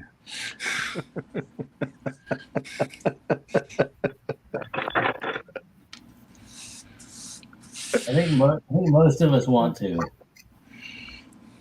Well, it's actually not that difficult in that, like, I'm not going to get on the soapbox, but, to be one of the only, I think, was it you in Liberia? Are the only two countries that aren't on board. Yeah, We you do stand- you. We stand with Liberia. So someone's got to. Well, let's face it, they're only doing it because you are. I had a gentleman I used to work with. He's probably in his 60s, and he went off about the metric system. He's like, it doesn't make any sense. 10 of this to make 10 of that to make 10 of that. What? 12 inches is a foot, 3 feet is a yard. That's so easy. And I'm like, yeah, and 5,280 feet is a mile. That makes perfect sense. And he's like, yeah. And I'm like, dude, you're out of your mind. But I mean, let's face it. I won't. I'll just make one point. Talking about like a 1 metric ton of distilled water is 1 meter by 1 meter by 1 meter cube. So you've got volume and length and all that sort of stuff. It's all intermixed, and you can count with 10. Most people have 10 fingers. Well, you know what I mean. It is easy. You don't have to be scared of it, and you could do both at the same time. It's not like Star Wars and Star Trek. You can like both at the same time. Well, that's what we actually do. It's funny because our military uses metrics, so Yeah. Anybody that manufactures anything uses metric. yeah. Except houses. The only people that do, it's funny because I used to work at JPL and oh yeah, and if you remember, more than a couple of years ago, but we launched a satellite into the Middle Earth of Mars because someone forgot to go from feet to. Oh, okay. So stuff like that doesn't happen when you have a generalized simple. So crazy.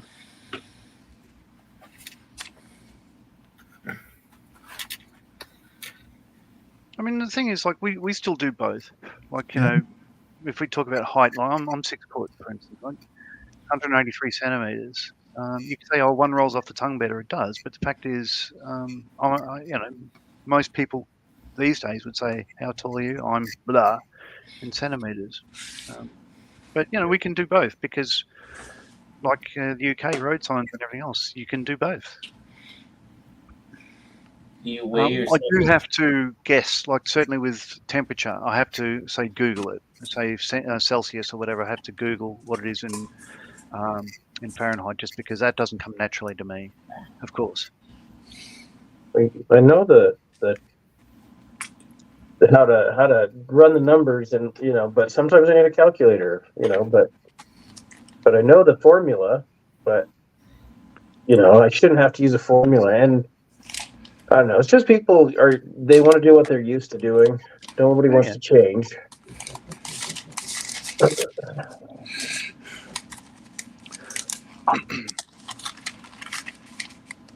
Do you measure yourself against stones? Because I don't understand that one. Wait, stone? No, I guess not. I think yes, we used to for babies when they were born, but now it's all just metric now. So no, I don't know how many stones I am. I know I'm say 92 kilos. I'd have to. No, I guess we don't. Short answer, no. That might be just the Brits. Yeah, maybe. Let's see.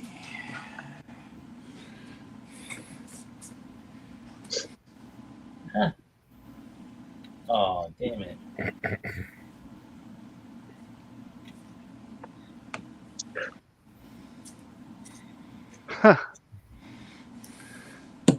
Russell Taylor there. All temperatures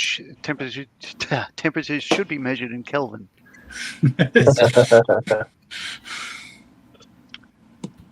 AKA the elephant in the room.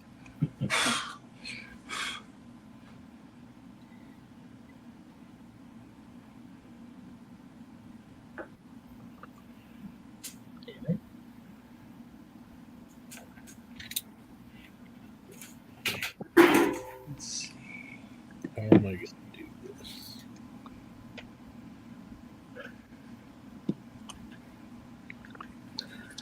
Right.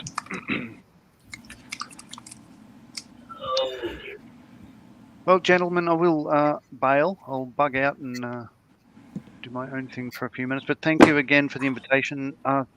Again, thank you for being part of this wonderful weekend, and thanks for letting me be part of yours. You take care. You take Thank you. care, Brian. Uru. Have a great rest of your weekend. Yep. Have a great day.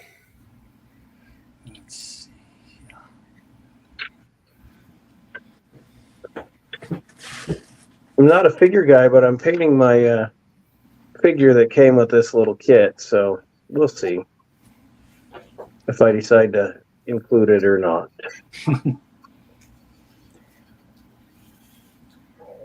That makes you a figure guy. Figures. Yep. Is that metric or imperial? It's just a Well, figure it of is an speech. American figure, so We'll figure it out. Oh boy. here we go. That's Go figure.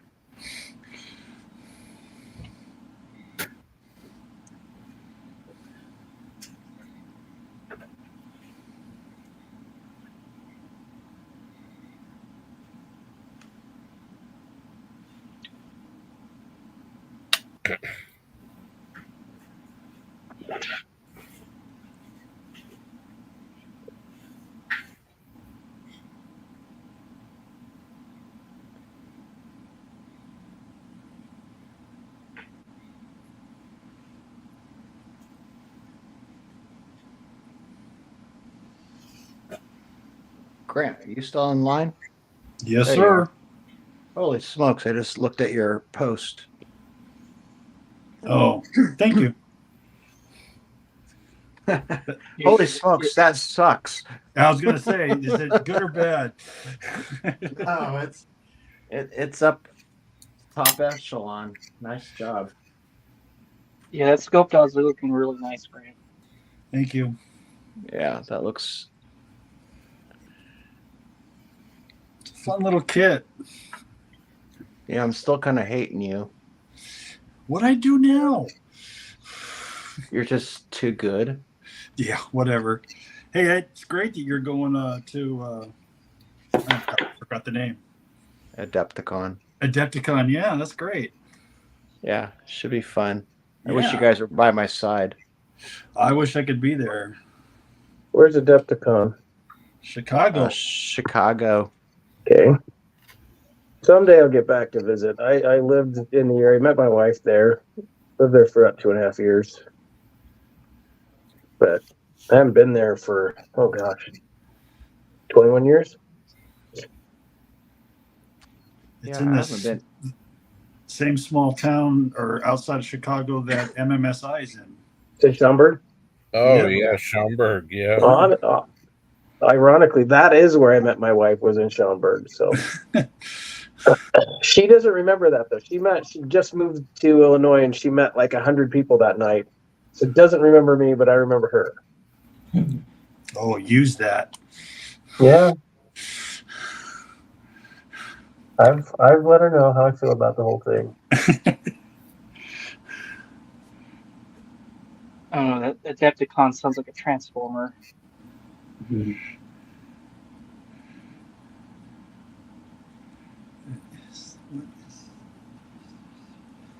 Sounds like a transformer that transforms into a wheelchair.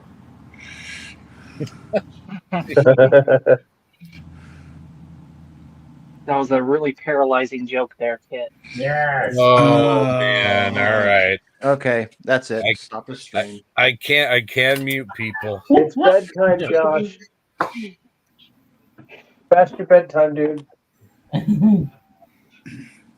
Wow. I tell you, that was wow. Next level. Is it too late to save my bed? Yes, yes. I think it's implied, so you might as well say it.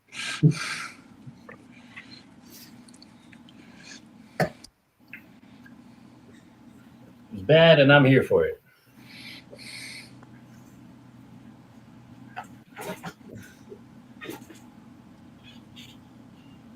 But not for very much longer because I am going to pass out sometime soon.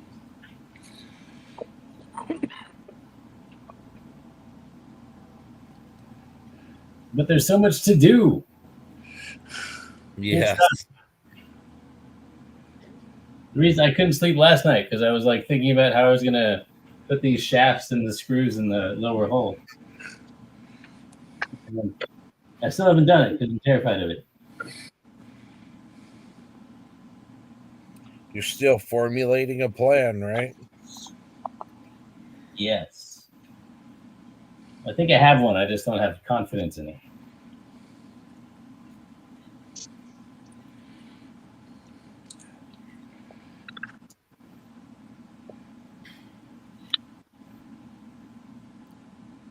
We'll check that out.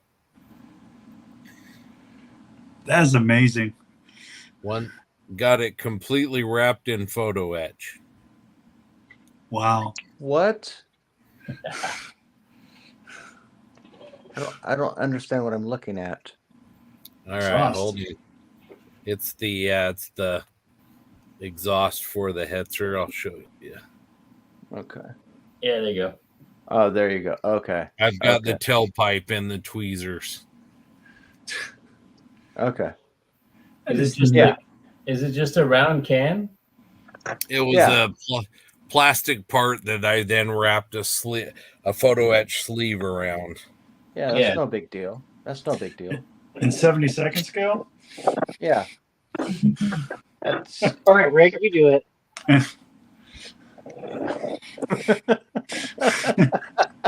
Wow. Okay. That's Does that help for perspective? That helps a lot. Scott's giving a stink eye. See, here I'm gonna put it on the end of my finger, and it'll be the appropriate one. It's like the same stink eye he gave when we were watching those YouTube videos. Nice. Yeah, see? No problem. It's a tube. What more do you want to do? It doesn't matter the size. I want to be like Rick. I want to be an Animal House. Rick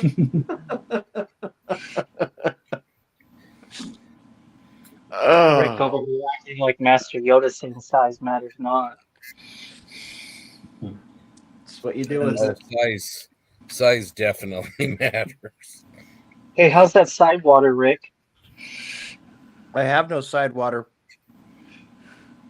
Not yet. You're gonna start making some.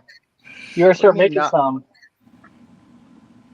I don't know what you're saying, Josh. I just made a diorama that has an ocean, the Mediterranean, well, a sea.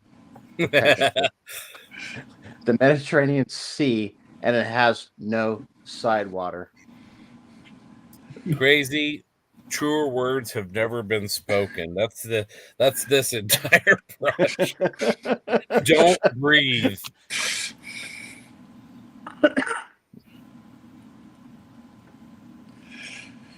I have a favorite. I was seduced by the subject and the price. I have a new favorite Gen 3 color. Oh, yeah? Lilac. It Oh. is so. I got it from you, Rick, for your I was going to figure. say, did you look at the video? Yeah, I'd like it. That's what I'm working on. That color is amazing. Yeah. It can be bright or it can be totally deadening. Desaturating, I should say. Oh, God, it's perfect. Sorry. Grant's a fan of the purples. That Thanos that he did was absolutely beautiful. He speaks purple really well. Yeah. I need to get some more kind of that turquoise range going. Yeah. That's where the I think that spark that we've been admiring kind of lies in that range someplace. Yep. Well, the dudes, I've got to go. I gotta get some sleep. All So- right, Doug. Take care. All It's been a good night. It's been a lot of fun. Thanks for everything, guys. See ya. See you tomorrow.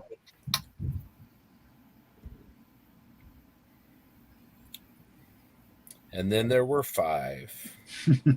Jeez. We still got 27 people hanging on with us, though. Let's go. We got Grant's mom. We got Josh's great aunt. I've got 3 grandkids who just left their computers on. Yep. It's only funny because it's true.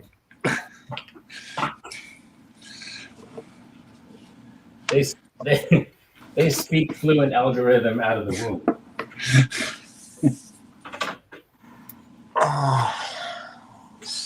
So speaking algorithm, they're speaking Mandarin. It's amazing. That is crazy.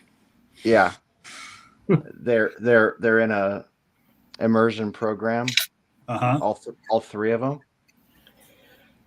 They are going back and forth between English and Mandarin, and 5, 6, and 8 years old. Oh, Oh, wow. It's crazy. That is crazy. That is nuts. Yeah, more power to them, but it's crazy though. Yeah, it's just they just take it on. Yeah. The 5-year-old Piper, literally just this week learned how to read.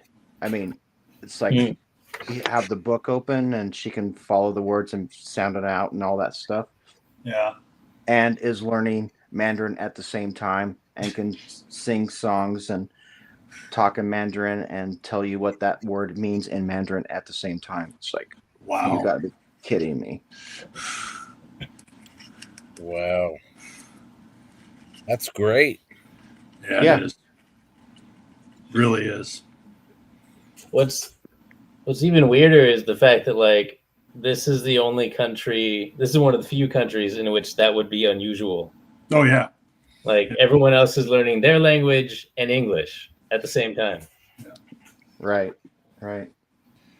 Yeah, you just assume when you go traveling that you'd be able to communicate. Speaking of Hungary, that was one of the only countries I've been to where you cannot communicate. Yeah. Oh, really? Not well, I shouldn't say not, but they don't do. I mean, the language is so different that the signage and everything else, you just can't read it. It's like Cyrillic or whatever it is, Hungarian, whatever that language is, and they just don't assume that you know their language, and so they don't speak to you in that language.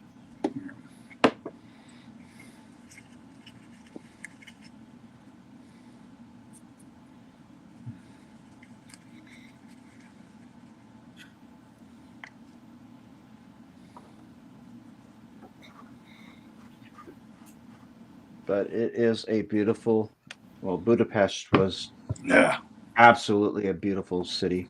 Yeah. And the people were very, very friendly. Just, know you're going to spend a little extra time talking to them and trying to communicate. Yep.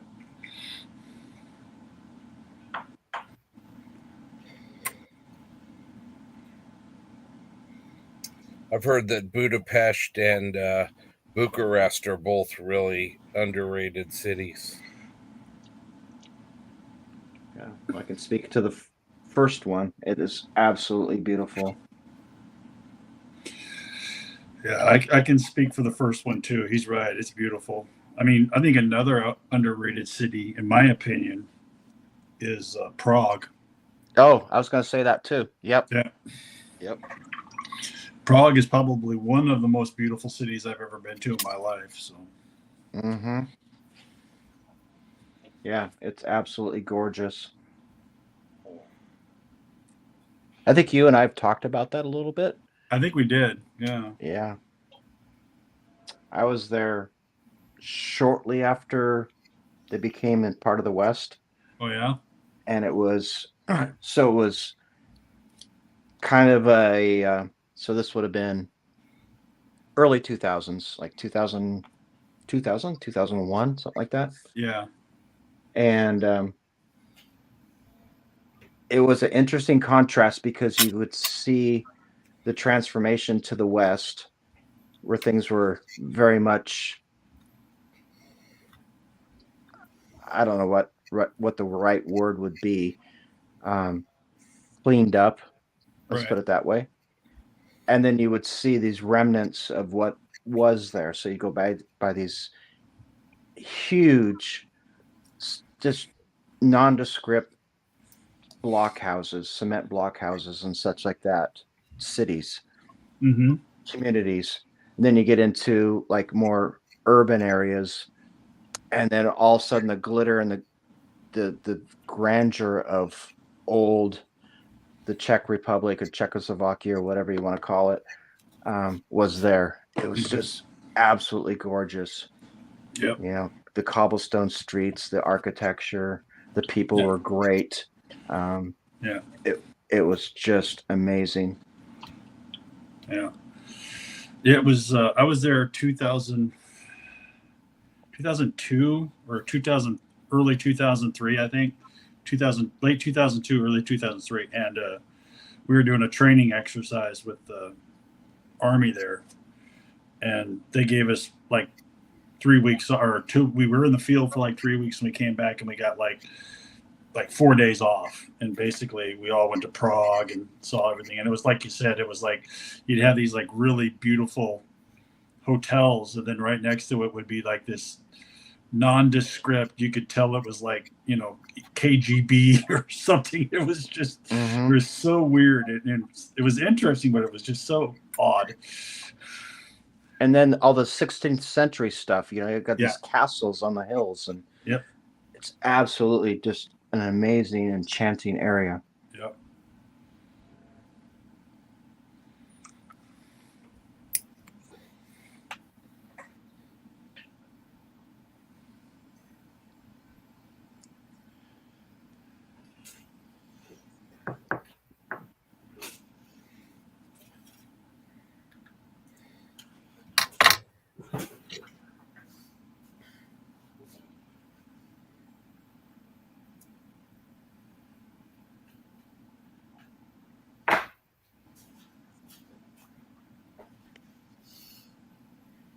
So I'm not really building right now because I have to let things dry.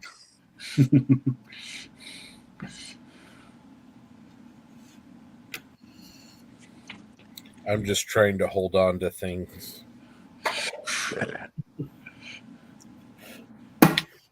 Well, you know, you should have spent the extra $7 to get the dexterous fingers.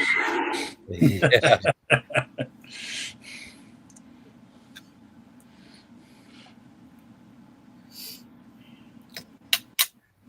With tiny parts, I've found a million different uses for blue tack. Yeah, I bet. Like even just like holding a wad of blue tack and shaping the end of it into a little point, and then just using that to hold your part. Oh yeah, that's probably a good idea. Or sticking it on the end of a skewer, or like I've got all these like boiler vents in this thing, the big tubes that open. Yeah. That the insides of them are all painted red and the outsides are white. You just paint the whole thing red and then roll a little ball of blue tack and stick it in the hole. Works real nice.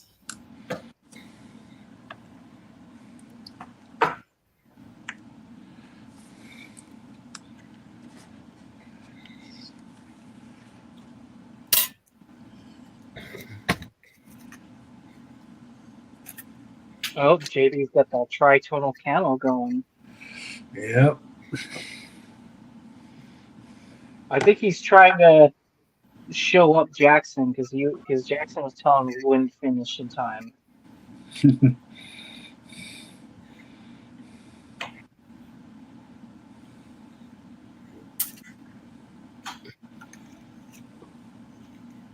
God, he's good at three-tone.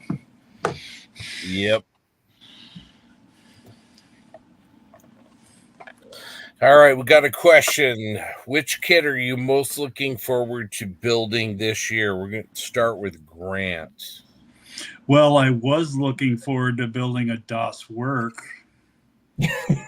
It's still another day. Let's see. I'm going to go. There's a lot of figures out there I want to paint. There's some really good English figures from Alon 13 out of England that are really good. Does some really fantastic work. But I'm going to say there is Magic Factory's 1/700 scale Gerald Art Ford aircraft carrier. I'm actually looking really forward to building that. I don't know why, but I have it. I'm waiting for the onslaught of photo etch for it. Yeah.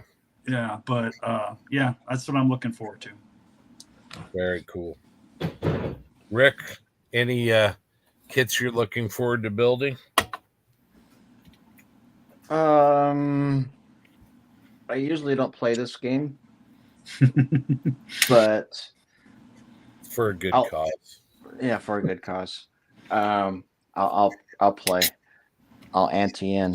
I'll agree with Grant that my my focus is kind of.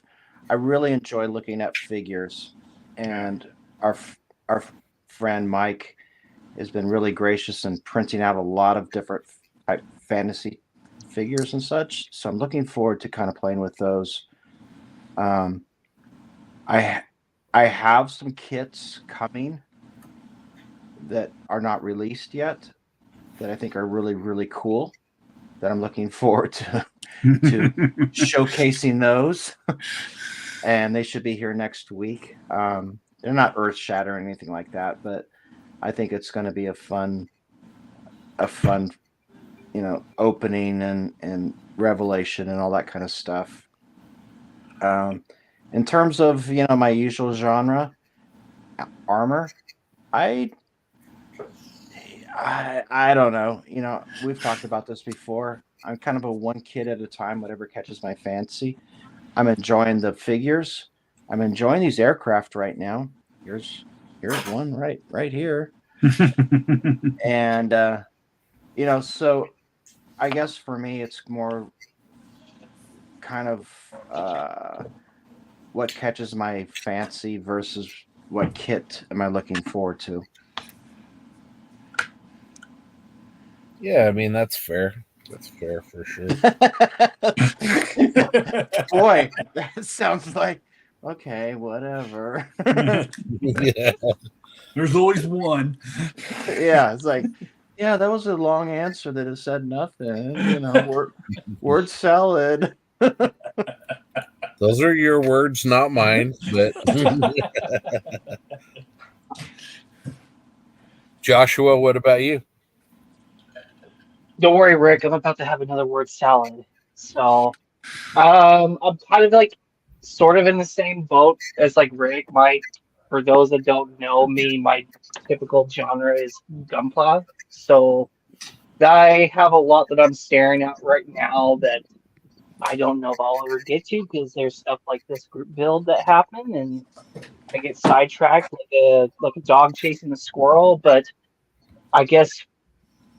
I've been dabbling a little bit into armor very slowly, so I think I'm looking forward to either trying to build the 148 Stug or Hetzer this year if I can even get to it. All right. To me, a kid, I'm assuming, right? Yeah. Kit, what about you? Really, it's this guy. I mean, okay. I've been looking forward to. I've been anxious about starting this one, but really wanting to. for a long time now. The fact that it was a resin kit had me a little bit, I don't know, scared is too strong a term, but it was certainly like, oh, well, I'll build this instead, right? Because, yeah. But now this is a good motivation for it. And then I took it to the Northwest Scale Modelers meet, and I said out loud that I was going to try to build it for this event. So I had to do it. And I think I'm real happy with how it's turning out, and I can't wait to see it finished. I like that. I said it out loud. Yeah. There was that question earlier about that last 10%, right? And that's one of the games that I try to play with myself, some with varying degrees of success. But tell somebody about it, and then you kind of like, even if it's kind of saying it out loud to yourself, maybe that doesn't work for me, but maybe it does for someone else. But like, tell somebody you're going to try something, and then you got a little bit of a voice in the back of your head that's like, yeah, maybe I should break that out. And I'm real happy that I did, because like I said, real happy with it so far. I was hoping that I just spend tomorrow doing railings, but I've still got quite a bit more to do on boats and whatnot. So we'll see, but I'm happy with it. Before I answer, the voice of Bob has something he'd like to say.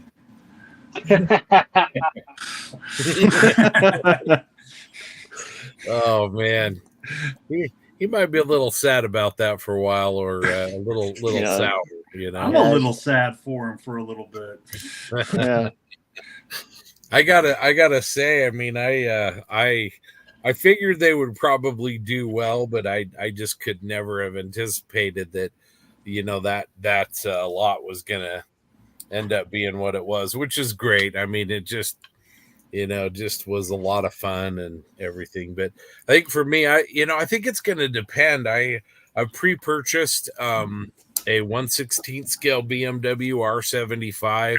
I've been begging and pleading on my podcast for people to do 1/16 scale motorcycles. So I'm hoping that that's a good kit. The manufacturer is Freedom.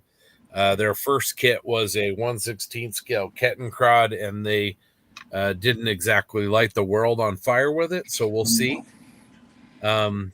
Also, Magic Factory has a new series of A4 Skyhawks, which is a jet that is really near and dear to my heart. That could definitely be something that I would want to do.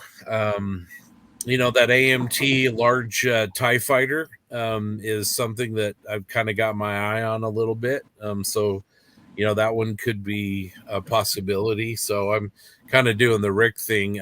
I do have a build that I will do, so maybe I'll talk to that. I have an Object 704 Russian tank destroyer that is inspired by the book that we auctioned tonight from Adam Wilder. And I'm going to do it in the style of World of Tanks. I have a friend locally, Sean Earl, who's a great armor modeler, really is into Russian armor as well, and he hooked me up with a 1/35 scale BL-10 cannon like the one in World of Tanks. Oh yeah. And you know, they only built one Object 704, and it kind of had a little short barreled howitzer on it, and the BL-10 is this almost cartoonishly large, huge you know, and anti-tank rifle. And so I am going to do that. I have metal tracks for it. I have the BL-10 cannon. So yeah, I'm going to go with that, I think. So that's cool. Yeah. The one So the one in Adam's book, he did a 704, and it's got bed spring armor that he's mounted to it in a real typical kind of Russian way, you know, very rough and coarse. And that was kind of the inspiration. I won't do quite what Adam did, but it reminded me how much I've always kind of really liked that particular vehicle. It was the Russians had designed the SU-152 and then followed that up with the ISU, and those got progressively taller and larger and were big targets. And so the 704 was an angled armor, low profile kind of enhancement of the line, and it sort of never got realized other than just the one prototype. So anyway, go ahead, Rick. Oh, so I was going to kind of follow up on this idea here. So we've all kind of given our what we'd like to do. How many kits or how many builds will you actually complete in the next year? So, you know, Scott just gave a nice laundry list, and that we all have. Realistically, how many will you actually get through? I'm going to go here. I'm going to say probably 5. I think I got 5 or 6 done last year. A lot of my builds, like I just mentioned, the 704 is going to have a lot of aftermarket to it. You know, for me, I'm not a fast builder anyway. As you can tell, you know, I've had 2 full days to build something, you know, the size of a matchbox, and still not done with it. But I have a lot going on with social media and everything. So I'm going to say 5. This many. 5 in a year. Yeah. You've certainly been doing a lot on this event. So yeah, don't beat yourself up about that. Yeah. Well, thank you. You've been carrying a lot of this. What about you, Rick? I don't mean this as a pejorative. I'm just, you know, we talk about, you know, this is a question that's come up on the podcast and such as well. It's just like, oh, what do you want to look forward to doing? And everybody gives us a list of stuff, and then, you know, so I just always wonder, like, oh, how many of these things actually get done that people want to do? Kind of goes back to the whole stash thing and everything else. Me, I will be between 12 and 24. Yeah. Someplace in there. But my building is very different. My projects are very different than everybody else's. Yeah. Well, you have, I mean, I realize that it's sort of what, you know, a lot of what you do, but I will say you're remarkably focused, and you're really only working on one thing at a time. I think that really helps you have discipline and really gets a lot done. And I think that's always something I've admired about your workflow. What about you, Grant? Oh, sorry, Rick. Oh, I was going to say maybe to my detriment. It's hard for me because I do a lot of figures, and when you do a lot of figure stuff, you can get it done pretty quickly. So I'm kind of in the same. I think I did 14, 15 last year, 15, 16, something like that. So I'm probably the same boat. So work's going to be rough this year. I already know that. So, but that's what I'm looking at right now. So I think like 14 to 16. Nice. But that's, I mean, like I said, I don't build, KV2s or whatever. I used to, but I don't do it now. So. Or BF 109s. No, I have a BF 109 that someone who doesn't like me sent me. Oh, jeez. That person that doesn't like you sent you the best kit of that aircraft there is. I know. That is definitely on. I have to do an aircraft. I've always said the last couple of years, I'm going to do an aircraft this year, and I chicken out. But I'm going to do it this year. So. It's totally a comfort zone thing. It is. It really is. And I was the same way about figures when I first started painting figures years ago. Not years ago, but a while ago. And so I just gotta buckle down and be a man about it. I think that's the fun part about, quite frankly, in this last year, being part of the green room and everything else. Yeah. You guys have pushed and stretched me in so many different directions because I've gotten to know you and been able to discuss ideas and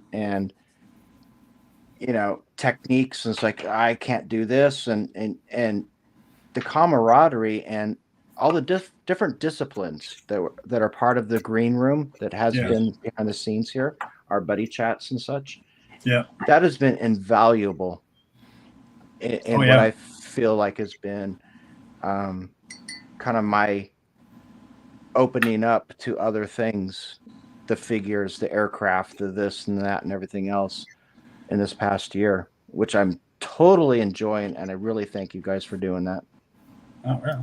Wow, that's really Thank you. awesome. Yeah, I mean, what I've always liked about your work, Rick, is you just that Wilder What If that you just finished is a great example, and a lot of your vignettes are too. But I mean, you've got this ability to just sort of take a model or take a pink piece of foam in front of you and just, it's like you've got pixie dust and you sprinkle it and something, something just happens, and it's amazing. And it's always something, that I love to watch and see and admire. And it's really, really cool. Well, I've really enjoyed seeing the A-wing and the sci-fi facade and, some of the aircraft and some of the things that you've done that are just different, the boat with the inks, it's a lot of fun seeing you try new things. I remember when Rick and I first started talking, he was on the podcast the first time, he had just been given some AK colored pencils. And I mean, who but Rick would have taken the colored pencils and taken the pigment and put them in an airbrush and airbrushed it on the model. It's like, well, they put it in a pencil for a reason, but and it was awesome. It looked amazing. We're talking to Rick about it, and it's like, well, yeah, it just kind of seemed like the thing to do. I decided to take your pencils and I made my own paint. Yeah, basically. Exactly. It was awesome. I don't know what to say, but Kit, what about you? So I've certainly been through and am currently kind of going through some significant relationship issues, and that's been a lot of stress. And and one of the most social things I do with this hobby is I sit down here on Teams with my dad, who's in Portland, and we do a twice a week model chat, a couple hours on Tuesdays and Thursdays. And one of the things I said at the beginning, maybe the middle of last year, maybe even the beginning of this year, it has before that, was I'm stressed everywhere else. I'm just going to do whatever the hell I want. If I'm working on something and I don't feel like working on that thing, I'm going to be like, oh, I want to do this kit. And so I open that up and I start playing with that. And if it fades, then I do try to keep it to a point where I can kind of pack it back in the box and put it away. And so, but after doing that for about at least 6 months, I end up with a lot of stuff that's started and not very far along. And I'm okay. And the point of it is being okay with that. And I am. But at the same time, I'm kind of itching to actually finish something. Right. And that's where this event really came in handy, to be like, I got to be part of that this time. And I'm really going to pull out that kit that I've kind of been looking at for a long time, just being like, I don't know how I'm going to do this thing, but I really want to. And I kind of have this, and there's always something that I'm kind of trying that's new. And with this one, it's a way to display it where I'm going to put a sheet of glass. I'm sure a lot of you guys saw the Australian submarine I did. Yeah. Which kind of didn't work because it's black and it just disappears in that tube. But I'm gonna try it again. But this thing's white, and so it might work out. And what I'm gonna do is lay a pane of glass in there and then sit it on the pane of glass, so it's kind of like waterline, but also under the waterline. Because there's a lot of these ships that I like the look of when you as you see them sitting on the water. So I get the idea of waterline, but I also kind of want to see the whole thing. So I'm kind of trying to achieve both things with this model. So that's one of the things that I'm kind of like, I want to try that out. I want to experiment with it. I want to see what I can do. And I have the ability at work to cut really, really thin glass. so I can make it a super thin, super straight sheet. That's why the two halves of the hull of this thing are actually magneted together. So when I put them on the different panes of glass, they'll just snap to each other. That's the theory. And the other thing I'm trying is that there's that minimizing paint thing, which I like. The paint rack thing is kind of a status symbol, and it's kind of a nice, and it is nice. But I get overwhelmed by it. I'm like, I don't really. And I also spend a lot of time mixing my own paints. That was my profession for a significant amount of time. So yeah, I'm like, I feel capable of doing that. And so, yeah, the last 3 models that I built, 2 of which aren't finished. They're a couple of ones that are up in my case right now. But I've only used red, yellow, blue, black, and white to achieve everything, which that's, same thing with this guy right here. It's just those 5 colors. Yeah. So, and it's not that I hear people talk about how like they try to find a challenge. It's not that I'm seeking out a challenge. I just kind of want to try something new. No, anyway. I love like with the Elmer's glue. I mean, you were just like, I'm going to try it. If it doesn't work out, I'll deal with it. I learned something. I mean, that's awesome. If we were all like that, kind of a little more fearless and a little kept things in perspective a little bit more, I think we could all benefit from it. I know, we get to the point, and some people in the hobby call it kind of falling in love with your work, where you get a project and it's good enough that you don't want to take chances with it, but I think that limits us in what we can maybe potentially learn, because I think in life as humans, I don't want to speak for everybody, but for me, I know I learn more from failure than from success. Totally. Or taking chances. Yeah. Yeah. And I mean, you describe it as being fearless. I guess I don't see it that way. I mean, I guess I'm thinking of how I'm going to describe it as maybe it is that way, but it's kind of like, I know that I can fix it. Like it doesn't tear, like that's the thing. Like that's the difference between a amateur carpenter and a professional carpenter, right? They both screw up, but the professional knows how to fix it and the amateur doesn't, right? Yeah. And I would say that all of us are professional model makers to some extent, just because we do it enough that we know what we're doing, right? I'm a literal professional model maker, so we're more than a few people on this chat. So I mean, I've been through it. I do stuff on these ships where I just like try new streaking techniques, but also I don't build really clean models. I like weathered stuff, so it's kind of like I want it to be dirty. And the whole point of like this whole mixing colors thing is I never really want to spray the exact same color twice. I don't need to, because I mean, real aircraft aren't like that, and real ships definitely aren't like that. Take care, Crazy. Thanks for everything tonight. Have a great night, and hopefully we'll see you tomorrow. But anyway, sorry, Kit. But yeah, no, I completely agree with you. I think, but honestly, again, if we, the bottom line is we could take a kit, and I mean, even that destroyer you're working on, that's probably not a model you would describe as cheap. But I think the reality is if you dropped it on the floor and it shattered, you could get another one. And I mean, I think that's how all of us really are for the most part. Yeah. I mean, there's an individual personality thing where I feel like I have an unhealthy disassociation with money once it's spent. Yeah. Where I'm like, I forget how much things cost. I know a lot of people remember how much things cost. I forget it almost immediately. But it's it's the furthest thing from my mind when I'm working with something. And also, my wife will tell you, I like to throw things away. So I like to, if something is in the way or like bothering me or whatever, it doesn't matter.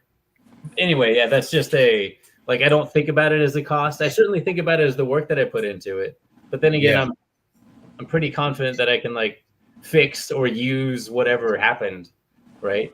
Yeah. I mean, you asked a question about how many model kits I think I'm going to build, and I didn't really answer that question. But I guess the answer was right in the beginning, as far as like I'm trying not to think of it that way. Yeah. Well, Yeah, I'm gonna listening model. to Yeah. I'm listening to you. I don't know how old you are, but I'm going to guess you're younger than me. You are exactly how I would be years and years and years ago. Yeah. I was a professional model builder, did all that same stuff. And even Grant, we have these conversations about simplifying the process in terms of like paints and paint colors and all the rest of the stuff. Even now, it's and not being emotionally attached necessarily to the project you're working on right now, and the fact that you talked about whatever happens, because you have the experience, you can fix it at some, to get it to a level that you need to for your clients or whatever it might be. It's just like, okay, I'm listening to you talk and I'm like, oh, shoot. Dude. And you're up in the Seattle area, is that right? Yeah. I'm down in Portland, so we got to get together. I grew up in Portland. Okay, what part of town? I was in Northeast Portland when I was a real little kid, and then we moved to West Lynn because my parents didn't want us going to Grant High School. Oh crap, man! I'm Northeast Portland, and both my boys went to Grant, and they turned out okay. I'm sure it would have been fine. It was just one of those things, right? It's like we didn't want to move out of the city, but it was like 21st and Knott, I think, is where we were. Oh, 35th and Morris, or 36th and Morris. Okay, yeah. Office. Wow. Askew. So we're his house and our house were like 12 blocks apart. Wow. Yeah, and our cheap little rundown house is probably like $1.5 million now. Yep. This Facebook user says I build from 18 to 24 kits a year over the last 5 years, mostly 48 and 32nd scale aircraft, both prop and jets. I'm doing my first M3 Stewart in 1/16 scale, a Tamiya 112 scale Reno F1 car, and 1/35th scale armor. I love TACOM kits, and I do at least one 1/350th ship each year. Not to a very high standard, but I'm happy with my work, and I'm improving with every kit. I'm very quickly running out of room, but I just keep packing them in because I just love this hobby. There you go. And that works. That last sentence is, to me, everything you need to know. Yep. Yeah. Well, the first sentence is too, how diverse was his output, This is my thing, and I'm doing this other stuff. That's great. That's cool. cool. The bottom line is if this isn't fun, then it's another job, and you probably don't need another job. So, if it's not fun, like I've said on my podcast 100 times, sell your models and buy some golf clubs, man. You got to do something that brings you joy. You got to do something that generates a passion inside of you. And, Rick mentioned sort of, the green room is a collaborative. It's very similar to this, that we all do it. And, we travel to a lot of shows, and, we talk to each other constantly about builds, and it's all about sharing our joy with each other and learning from each other, and that collaborative spirit and that joy for what we do is something that I wouldn't trade for anything, and there's a social element because,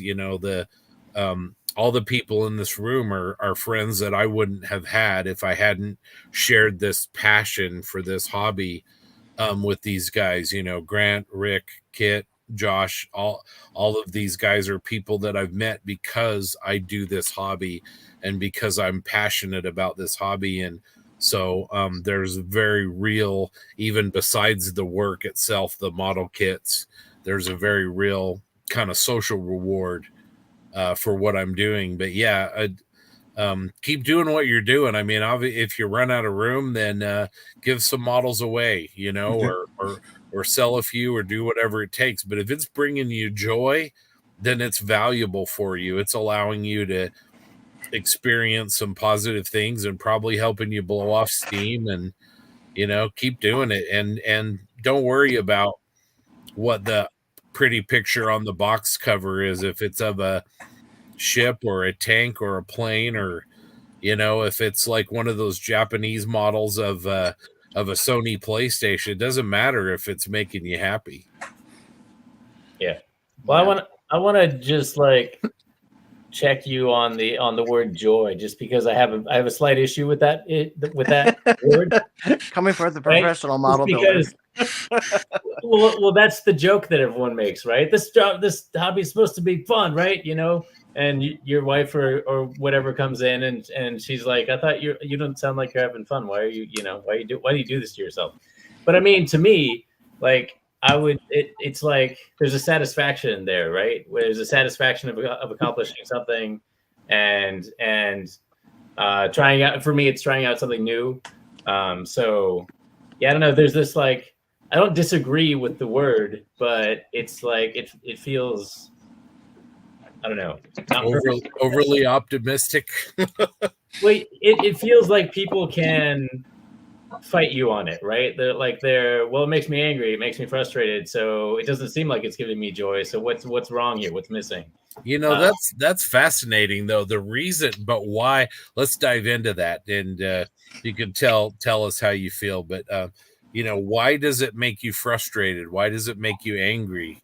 I think it takes you're looking for that dopamine hit, right? You're looking for the happiness, right? And so you've got that passion that drives you is ultimately responsible for that frustration, isn't it? That's a good point. Yeah. Because I mean, it's passion on both ends, right? Passion's a spectrum that can go both ways. And if you're excited about something, if you have an expectation, and the thing you're doing doesn't meet it, or it goes in the wrong direction or whatever, then you can get really super, super frustrated with it. Yeah. And that's certainly a value of the hobby just in general, as far as it's not going to meet your expectations every time. And you got to figure out how to deal with that. You're going to do it. I mean, you're going to maybe smash a kid or two, and then you're going to be like, ah, crap.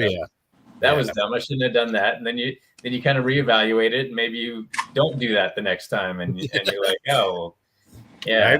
I've yeeted a few models into the wall. I'm not going to lie. It's been a while, but I don't know. What do you think, Grant?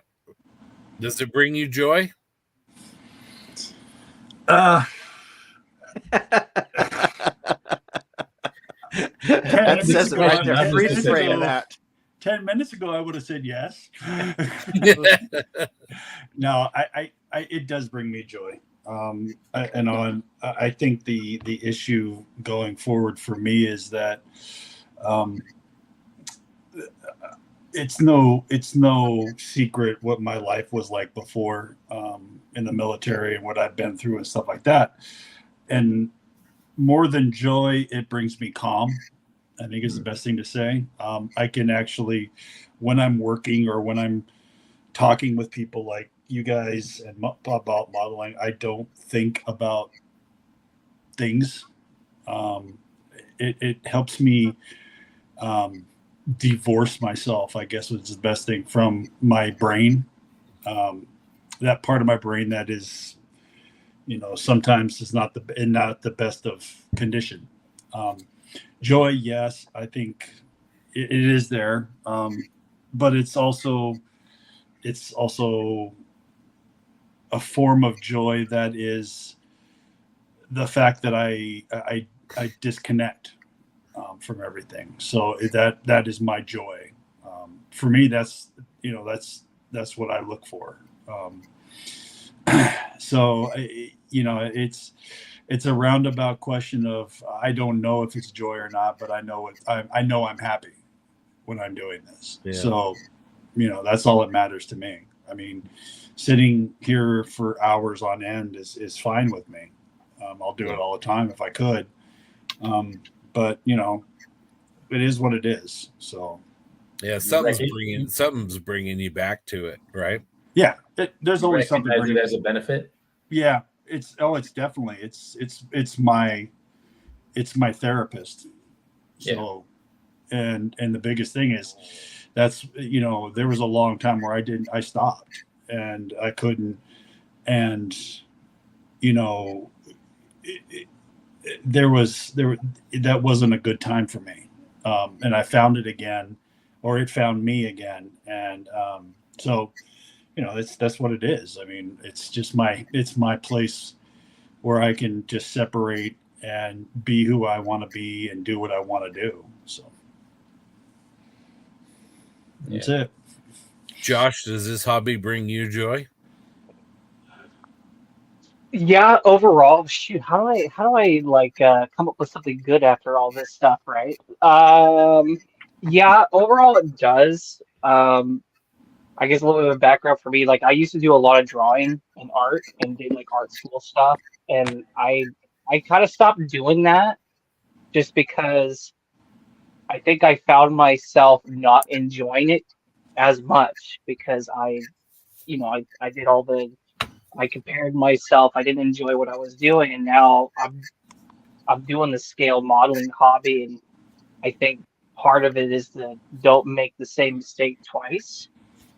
You know, for me, I guess going back to the first question, like last year I did like about like 19, 20 builds, and of course for me my preferred genre is sci-fi, but I've done a few other things in there, and part of the motivation for me is just who I'm with, who am I hanging out with, and how are they motivating me to do my builds. Like for example, like the green room here, we got a lot of good, talented people in here even right now that I am very thankful for, because I don't think I would have tried out some of the stuff I've done. Like I got a huge shout out to Rick and Eric Brubaker. They got me into trying oils for the first time last year, and I'm loving it. And that pushed me to try and do enamels. So I think, you know, the joy of it for me is being able to share it with a bunch of other people who are at least like-minded. I feel like if I was doing this in solitude,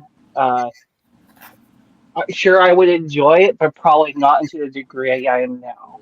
So having a group of good like-minded people is what really brings the joy for me out of everything else, to keep me motivated, to keep striving to either, you know, improve in my journey, or to, you know, even just try new things. So I think without that I wouldn't be where I'm at now, and I think that's what brings me joy in this hobby. Yeah. Rick, take us home. What do you think? Joy? Yeah, baseline joy. Listen, I'm retired, okay? And I still do this. So I wouldn't put myself against a, you know, electric fence in my retirement, you know. So I'm doing the stuff that I want to do. Let's put it that way. Do I get frustrated throughout the day or whatever? Yeah, of course I do. By the end of the night, am I tired of working on models? Yeah, oftentimes I am. But every morning I wake up and I feel like there's like a wellspring of optimism as to what today will bring in terms of what I'm doing, whether it's my own projects or work projects or whatever. Yeah. I remember coming home from college on a Christmas break and spending time in our house 2 a.m. in the morning working on models, and my mom would come out. She's going like, Rick, what are you doing? Still awake and doing this and yada yada yada. And I'm going like, I just am so into this. And she goes like, well, as long as you're enjoying yourself. That same thread has worked its way all the way through since I was 5 years old until now. It's not joy every second. Sometimes it's work, especially when we do it professionally. But it is, for me, an outlet for something I don't know exactly how to express it other than a creative outlet, I guess.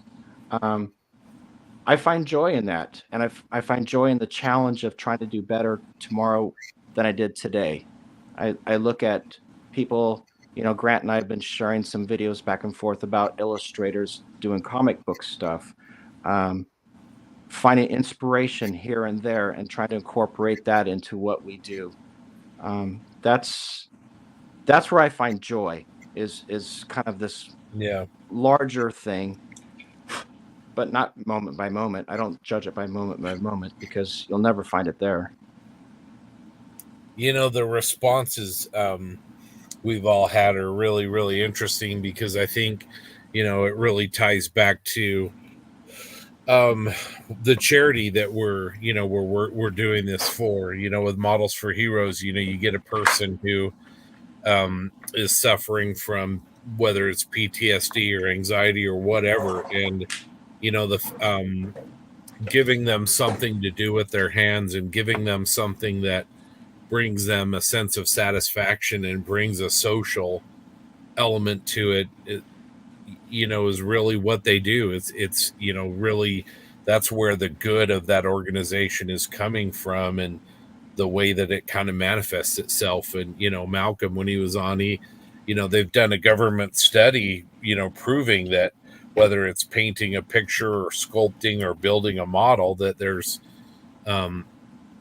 measurable, you know, benefits to helping people that are struggling with, you know, with whatever malady they're struggling for. And that's what's really fantastic about Models for Heroes, and what's great about trying, you know, to sit down for a weekend and really just kind of say, let's just all, you know, work on our benches virtually and try to do some good. And that's where all this comes from.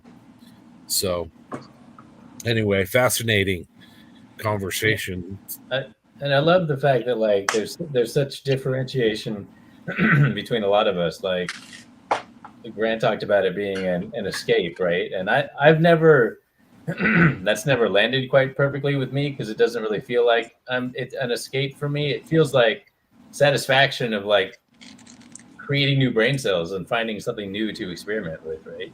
That's like that's my motivation for picking up these projects all the time. It's like, one, I like the things, right? I like this little destroyer that I made. It's cool. And also one of the things I love about it is, like, I didn't know that this kind of ship existed a certain number of months or whatever ago. And then I went down this rabbit hole of being like, there's all this weird stuff that happened for World War I, and it's kind of amazing. Yeah. And I mean, that's again, creating new brain cells and finding these new spaces, right? And there's also what you talked about, Rick, as far as like one of the threads that I hear a lot in all of the podcasts is, what are you doing to get better, right? And that's another one. The escapism one, I'm not saying I'm right on any of this stuff, but I mean, that escapism one didn't really land with me because it doesn't feel like I'm successful in that, I guess. And then I'm also not motivated by I don't really need or want to get better necessarily. I assume I will, but I'm not really worried about it. I mean, I'm happy with my models that I build. They could be better, I'm sure, but I don't really need them to be. But I do want a new challenge, right? I want to and it's weird even saying that. I'm just excited about. I thought about this new way to do a thing, and I want to try it, you know. And that's what motivates me to move on to like the next project and be like, oh, I want to solve this issue, or like I want to find this thing. And also, like you're talking about how there's this kind of and Josh talked about how it's like he did art and then he moved into this modeling space. And one of the things that became really, really apparent to me, just because I experienced it so directly, is when I went into a creative field of like model making and machining and fabricating and building stuff, I stopped doing this because that need to be creative and figure out these new problems and all that kind of stuff was met. Yeah. And now I do it. Now I'm in more of a management position. Like my job is to find the right people in the world to accomplish this model, right? And know all of the issues that are going to happen ahead of time. So I don't really do it directly. I work adjacent to a shop space, but it's not my shop space. I don't work in it. The team does. And so as soon as I moved into that position, it wasn't soon after that I was like, oh, I want to build something. I want to I remember going to the whatever grocery store and finding the DML 1/144 scale jet kits that had the really cool artwork. Yeah. The really cool box art, and they were like, I don't know, $5 or whatever, so I could buy one whenever I wanted when I was a kid. And I was like, I want to find one of those. And so I went to Hobby Town, and I ended up with two terrible Revell 72nd scale World War I aircraft, because I was like, well, a World War I aircraft in 72nd scale is probably about the same size as the jet that I was looking for in 144 scale.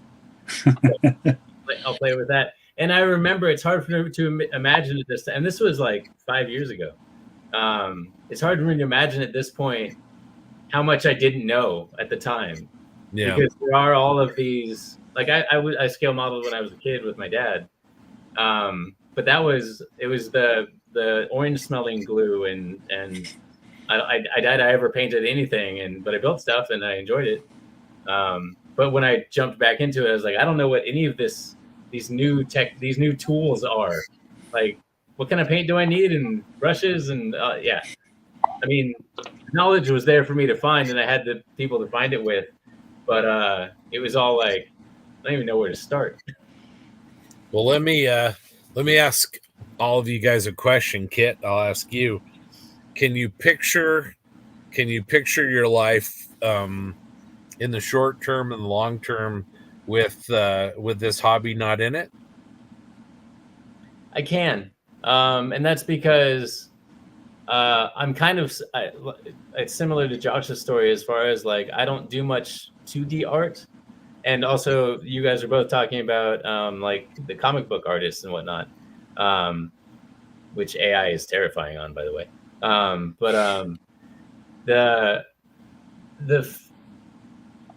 feel like I would like to be doing more two-dimensional art. I would like to try oil painting. I haven't tried oil painting before. I'm fairly comfortable in watercolors and colored pencils, but I would like to try oils. And this doesn't leave me enough room for that. And that's okay. I mean, I'm fine with that because this is what I want to be doing. But I could absolutely, I don't know why I would, because like I said, this is what I want to be doing. But if I, for some reason, couldn't build another scale model ever again, I would switch over to 2D art and just focus on that. And that would probably satisfy me to some of the, obviously there's a reason I'm doing this and I'm not doing that because I'm getting something out of it that I might not out there. But yeah, I mean, I cannot imagine my life without artistic expression and exploration on that front. Yeah. But I could supplant scale modeling with something else artistic if I had to. Yeah. What about you, Josh? I think I'm on the opposite vein. You know, I'm, of course, obviously the youngest of this group, and with how long I've been doing this hobby, I think I'm too invested now to not diverge. I feel like you'd have to put me in the hospital or like wipe my mind in order for me to not do this hobby. I'm kind of a package deal now. So if someone came up and said, hey, you gotta not do the scale modeling, I was like, well, I don't know who you are or whatever, but that ain't gonna happen. So you either take the full thing or not. Because I mean, it's like what Kit said. It's kind of like for me as well. It's sort of an artistic expression.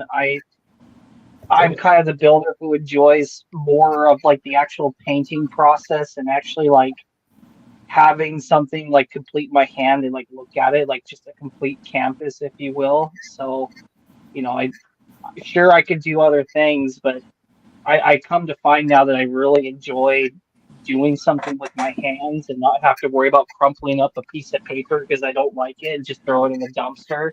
Like I actually have something physical to work with, and either that, you know, being able to get through it a little bit more, it's more tangible, I guess. You know, I find myself a lot better time being able to be like held accountable, I guess is a good way to put it, by like other people, you know, seeing my work or telling me what I can do than just, oh, well, I don't like this drawing or I don't like this painting, I'll just scrap it and no one will even know about it kind of deal. So yeah, the long answer is no, I cannot see myself like diverging at all.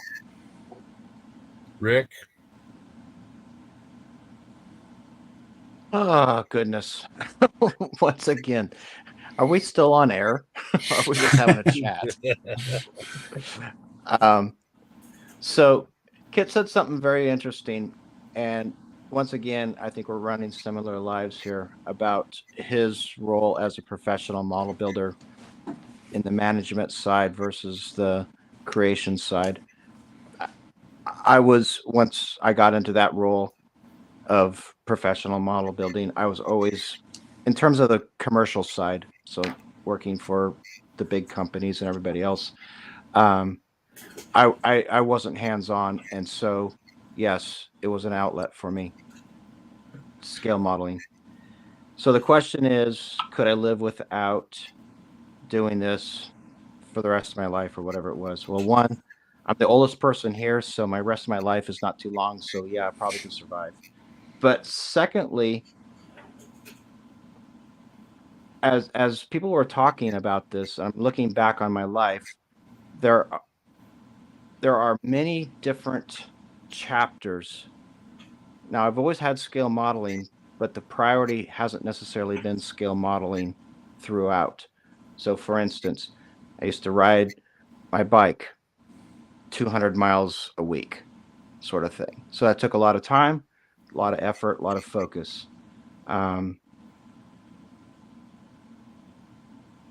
Could I substitute things instead of scale modeling? Yes, because that's kind of when I look back onto these different chapters in my life where I did different things, I was very hyper focused on various different aspects of my life.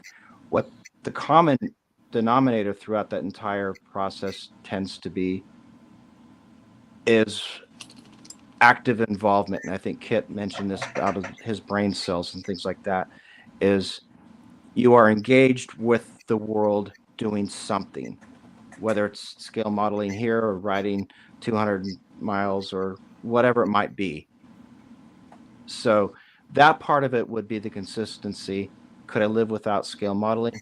Yeah, probably. I would substitute something different. That's just my personality. Grant?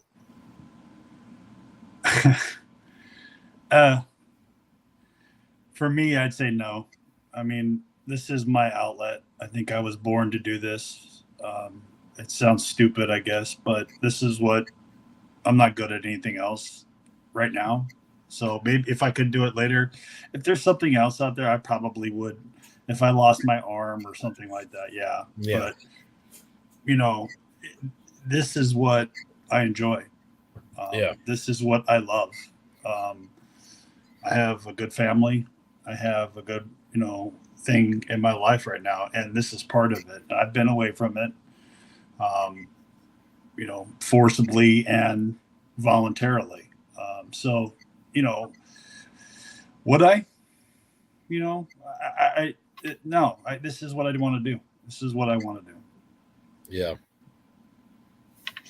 Yeah, I think I'm the same way. I mean, certainly, I think all of us could live without it.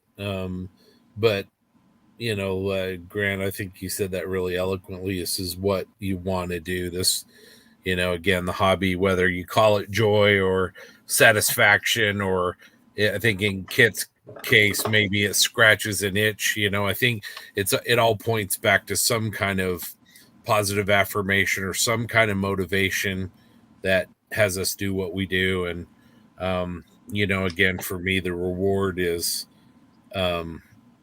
all the things that you guys have talked about, the, you know, the social part, the creative outlet part, the distraction maybe part. And I think, you know, we're all different people. So all those things are in I think, different levels in each one of us. But the bottom line is, I think we all share a common passion for this hobby, and all of us, you know, I've seen all of your work, and it's all pretty amazing what you come up with, you know.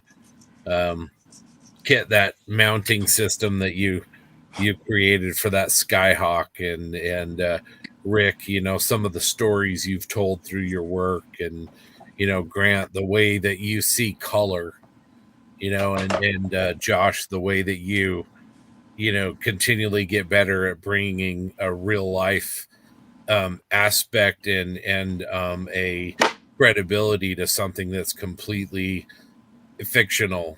All those things are things I admire in all of you, and it's awesome that we all have a different approach and we do things different way and we have different motivation, because that makes it interesting. I like for my hobby and for what I want to do. I really like to be inspired. I seek inspiration and the community of people that you surround yourself with, that I surround myself with, I'm constantly inspired, and that's really a huge motivator for me. So yeah, I don't see not doing it, by choice. I mean, I could deal with it, but not planning on it anytime soon. No, and the proof in the pudding is simply that we've been on this stream now, what, 6 hours? Yeah, 6 hours and 50 minutes. And building before that. Yeah. And I could ping you guys any time of the day or night and talk about models, and you're generally sitting at your bench, and so am I. Yep. So that's really what the bottom line is that the fallback is, this is what gives us, as you mentioned, joy. Yep. Yeah. Yeah. And I mean, I said I wanted to go to bed like 3 hours ago. But I'm just sitting here enjoying having these conversations, and I had stuff to do that I could still check stuff check boxes off the list on my little ship. But one of the things that if I can ask a question, one of the things that troubles me sometimes, and Grant, you touched on it, and Rick, I think you maybe just hinted at it or reminded me of it, is I certainly feel like I have two kids. I'm 43, by the way. I have a 12-year-old and a 10-year-old, and there's certainly a level of guilt in my head associated with like the amount of time that I spend out here and the amount of time I want to spend out here. I went to my kid's soccer game today, but I would have rather been here. But I mean, I guess that's the thing, right? Where you're like, you do that, and I never regret, like when I go and go to a soccer game. I know that intrinsically that I'm not going to regret that. But at the same time, I'm like, I want a little bit of that stuff I got to check off on my little kid, Yeah. So I certainly feel I struggle with guilt there too. So I guess I'm just, it's not a well-formed question. But the question is, like, is that something that you guys feel as well? Grant, you're already nodding your head. Yeah. So. Oh, definitely. I don't have any kids, but I work, 10, 12 hours a day, depending on the day, and, there's lots of times where I would want to come up here and work, but I want to spend time with my family, my wife and my father-in-law, my dogs and all that. And that's very, very, very, very important to me. So, is there a buyout for time? Yeah. I mean, I think all of us have it. I don't, so, I do feel guilty sometimes, which I think we all do. But I am lucky enough to have a wife that understands this and understands what it means to me. So, there is guilt there, though. I'll say that for sure. So. Yeah. Yeah. I make an effort to balance it. Yeah. But I always wonder if I'm succeeding, right? Oh yeah. Yeah. I do the same thing. I try not to, I spend, when I go to bed, before I go to bed, I spend a couple, an hour or two up here and just relax before the end of the night. So, and that, that's how I usually do it. So, but when I do things like this, or I go to a show, I do feel guilty, I guess, a little bit. So, there is always that.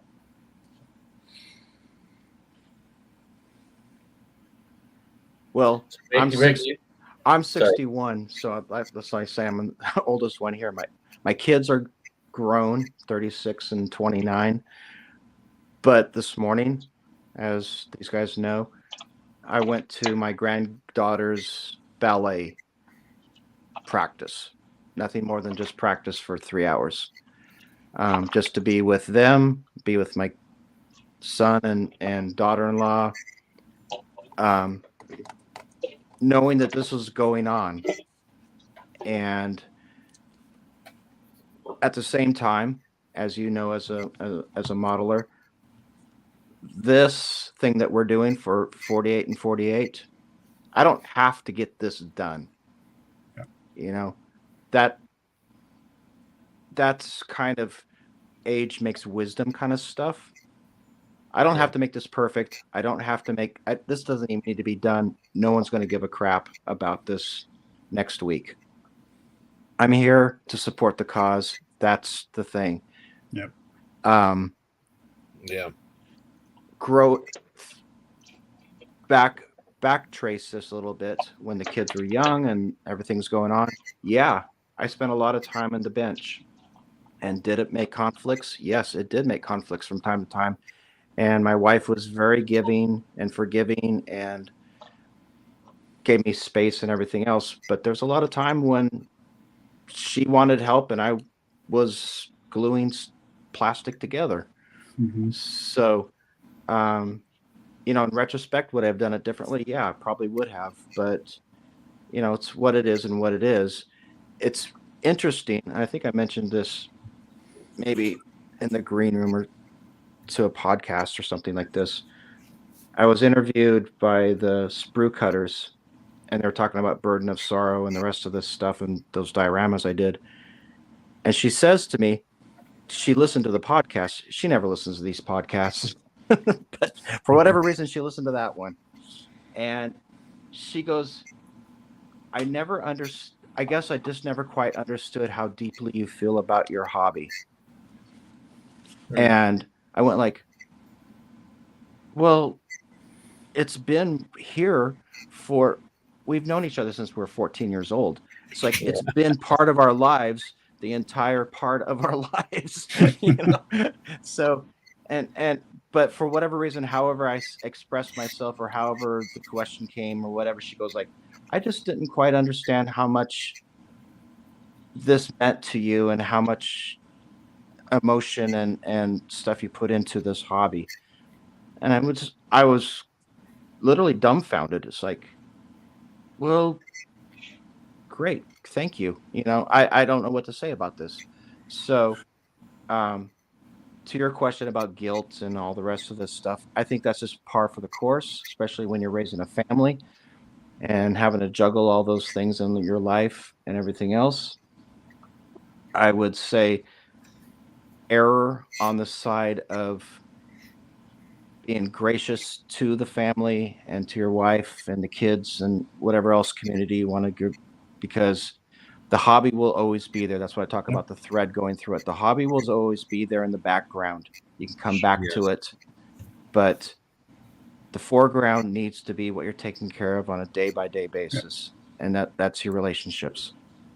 Yeah, as another old guy, you know, I think for me it sort of comes down to I also have a very understanding wife who also has a healthy hobby that I support enthusiastically. But I think for me, it really it doesn't come down to necessarily guilt. I think it just kind of comes down to, even when my kids were younger, my kids are grown as well, but it sort of came down to, what are you going to spend your time doing? You know, you can watch football, you can, you know, sit around with buddies and have some beers. I mean, there's a billion things you can do, right? But for me, it wasn't really a thing of guilt. It was more, what do you want to spend your time doing? And, you know, I had times in my life where I had so many hobbies that they were all competing for time. And I made the decision sort of to go with one, you know, go with the one that I really, really, truly loved, because, you know, I had all these hobbies and, you know, just sort of wasn't really getting as much out of any of them as I really wanted. And so I really kind of wanted to focus on this one and everything. So anyway, well, this is a great conversation. I think we need to be done here right now. Is Josh the only one that's building still? I think so. I think so. He's the trooper. So anyway, well, it's been 7 hours. Thank you guys for being on the stream. To the 22 people that are still watching, thank you for spending some time with us. Oh my God, 22 people. Sorry, guys. Anyway, thank you for a great night, a great fundraiser. Just can't wait to do it again tomorrow night. This is a great event, and it's been good conversation and a lot of fun seeing what you guys are doing. So I can't believe we already beat the thing. It's still shocking. I know. I'll remember to warm up and stretch my wallet before the next one. Yeah, absolutely. Well, I mean, Mouseworks said scale modeling saves lives. Hopefully, I mean, we're not going to, I don't think, save any lives here, but hopefully in some small way we've helped, and we'll do it again tomorrow. And, we'll continue to support this charity. If you haven't already, please consider either participating in the auctions tomorrow or making a donation. The banner at the bottom is how you can do that, or you can always go to modelsforheroes.org.uk. But please help if you can. If you can't, that's okay. Thanks for being here and participating, and hopefully you've had some time at the bench and that's been fun. We will be back tomorrow. We'll have some more fun, and appreciate the opportunity. Go ahead, Kit. I just want to address Andrew's comment just because, I mean, that's I can see that as being real tough, and I can see that as being there's a lot of ways to read that comment, so I don't want to misread it. But I mean, being like basically what it feels like, and again, at the risk of misreading it, is like you felt like it was a space where you couldn't be yourself, right? And that's not an easy place to be. Yeah, I just wanted to acknowledge that comment. Yeah, that's agreed. Yeah. Well, Paul says thank you, and Theron says thank you, and Carrie, it's great to see you here again, and thank you. Love your passion and your friendships, and I've said that before, but that's what I think the biggest motivator for me is the people that we meet are extraordinary. All of you are extraordinary, and the people that have supported this event are extraordinary, and that's amazing. So anyway, all right, we better log off. I don't want to jump over the other feed. So anyway, take care, guys. Take care, Rick, Kit, Josh, Grant. Thank you so much, and we'll see you. See you soon. Stay strong, Josh. Keep going. Take care, everybody. I'm toast and tired, man. I need to take it.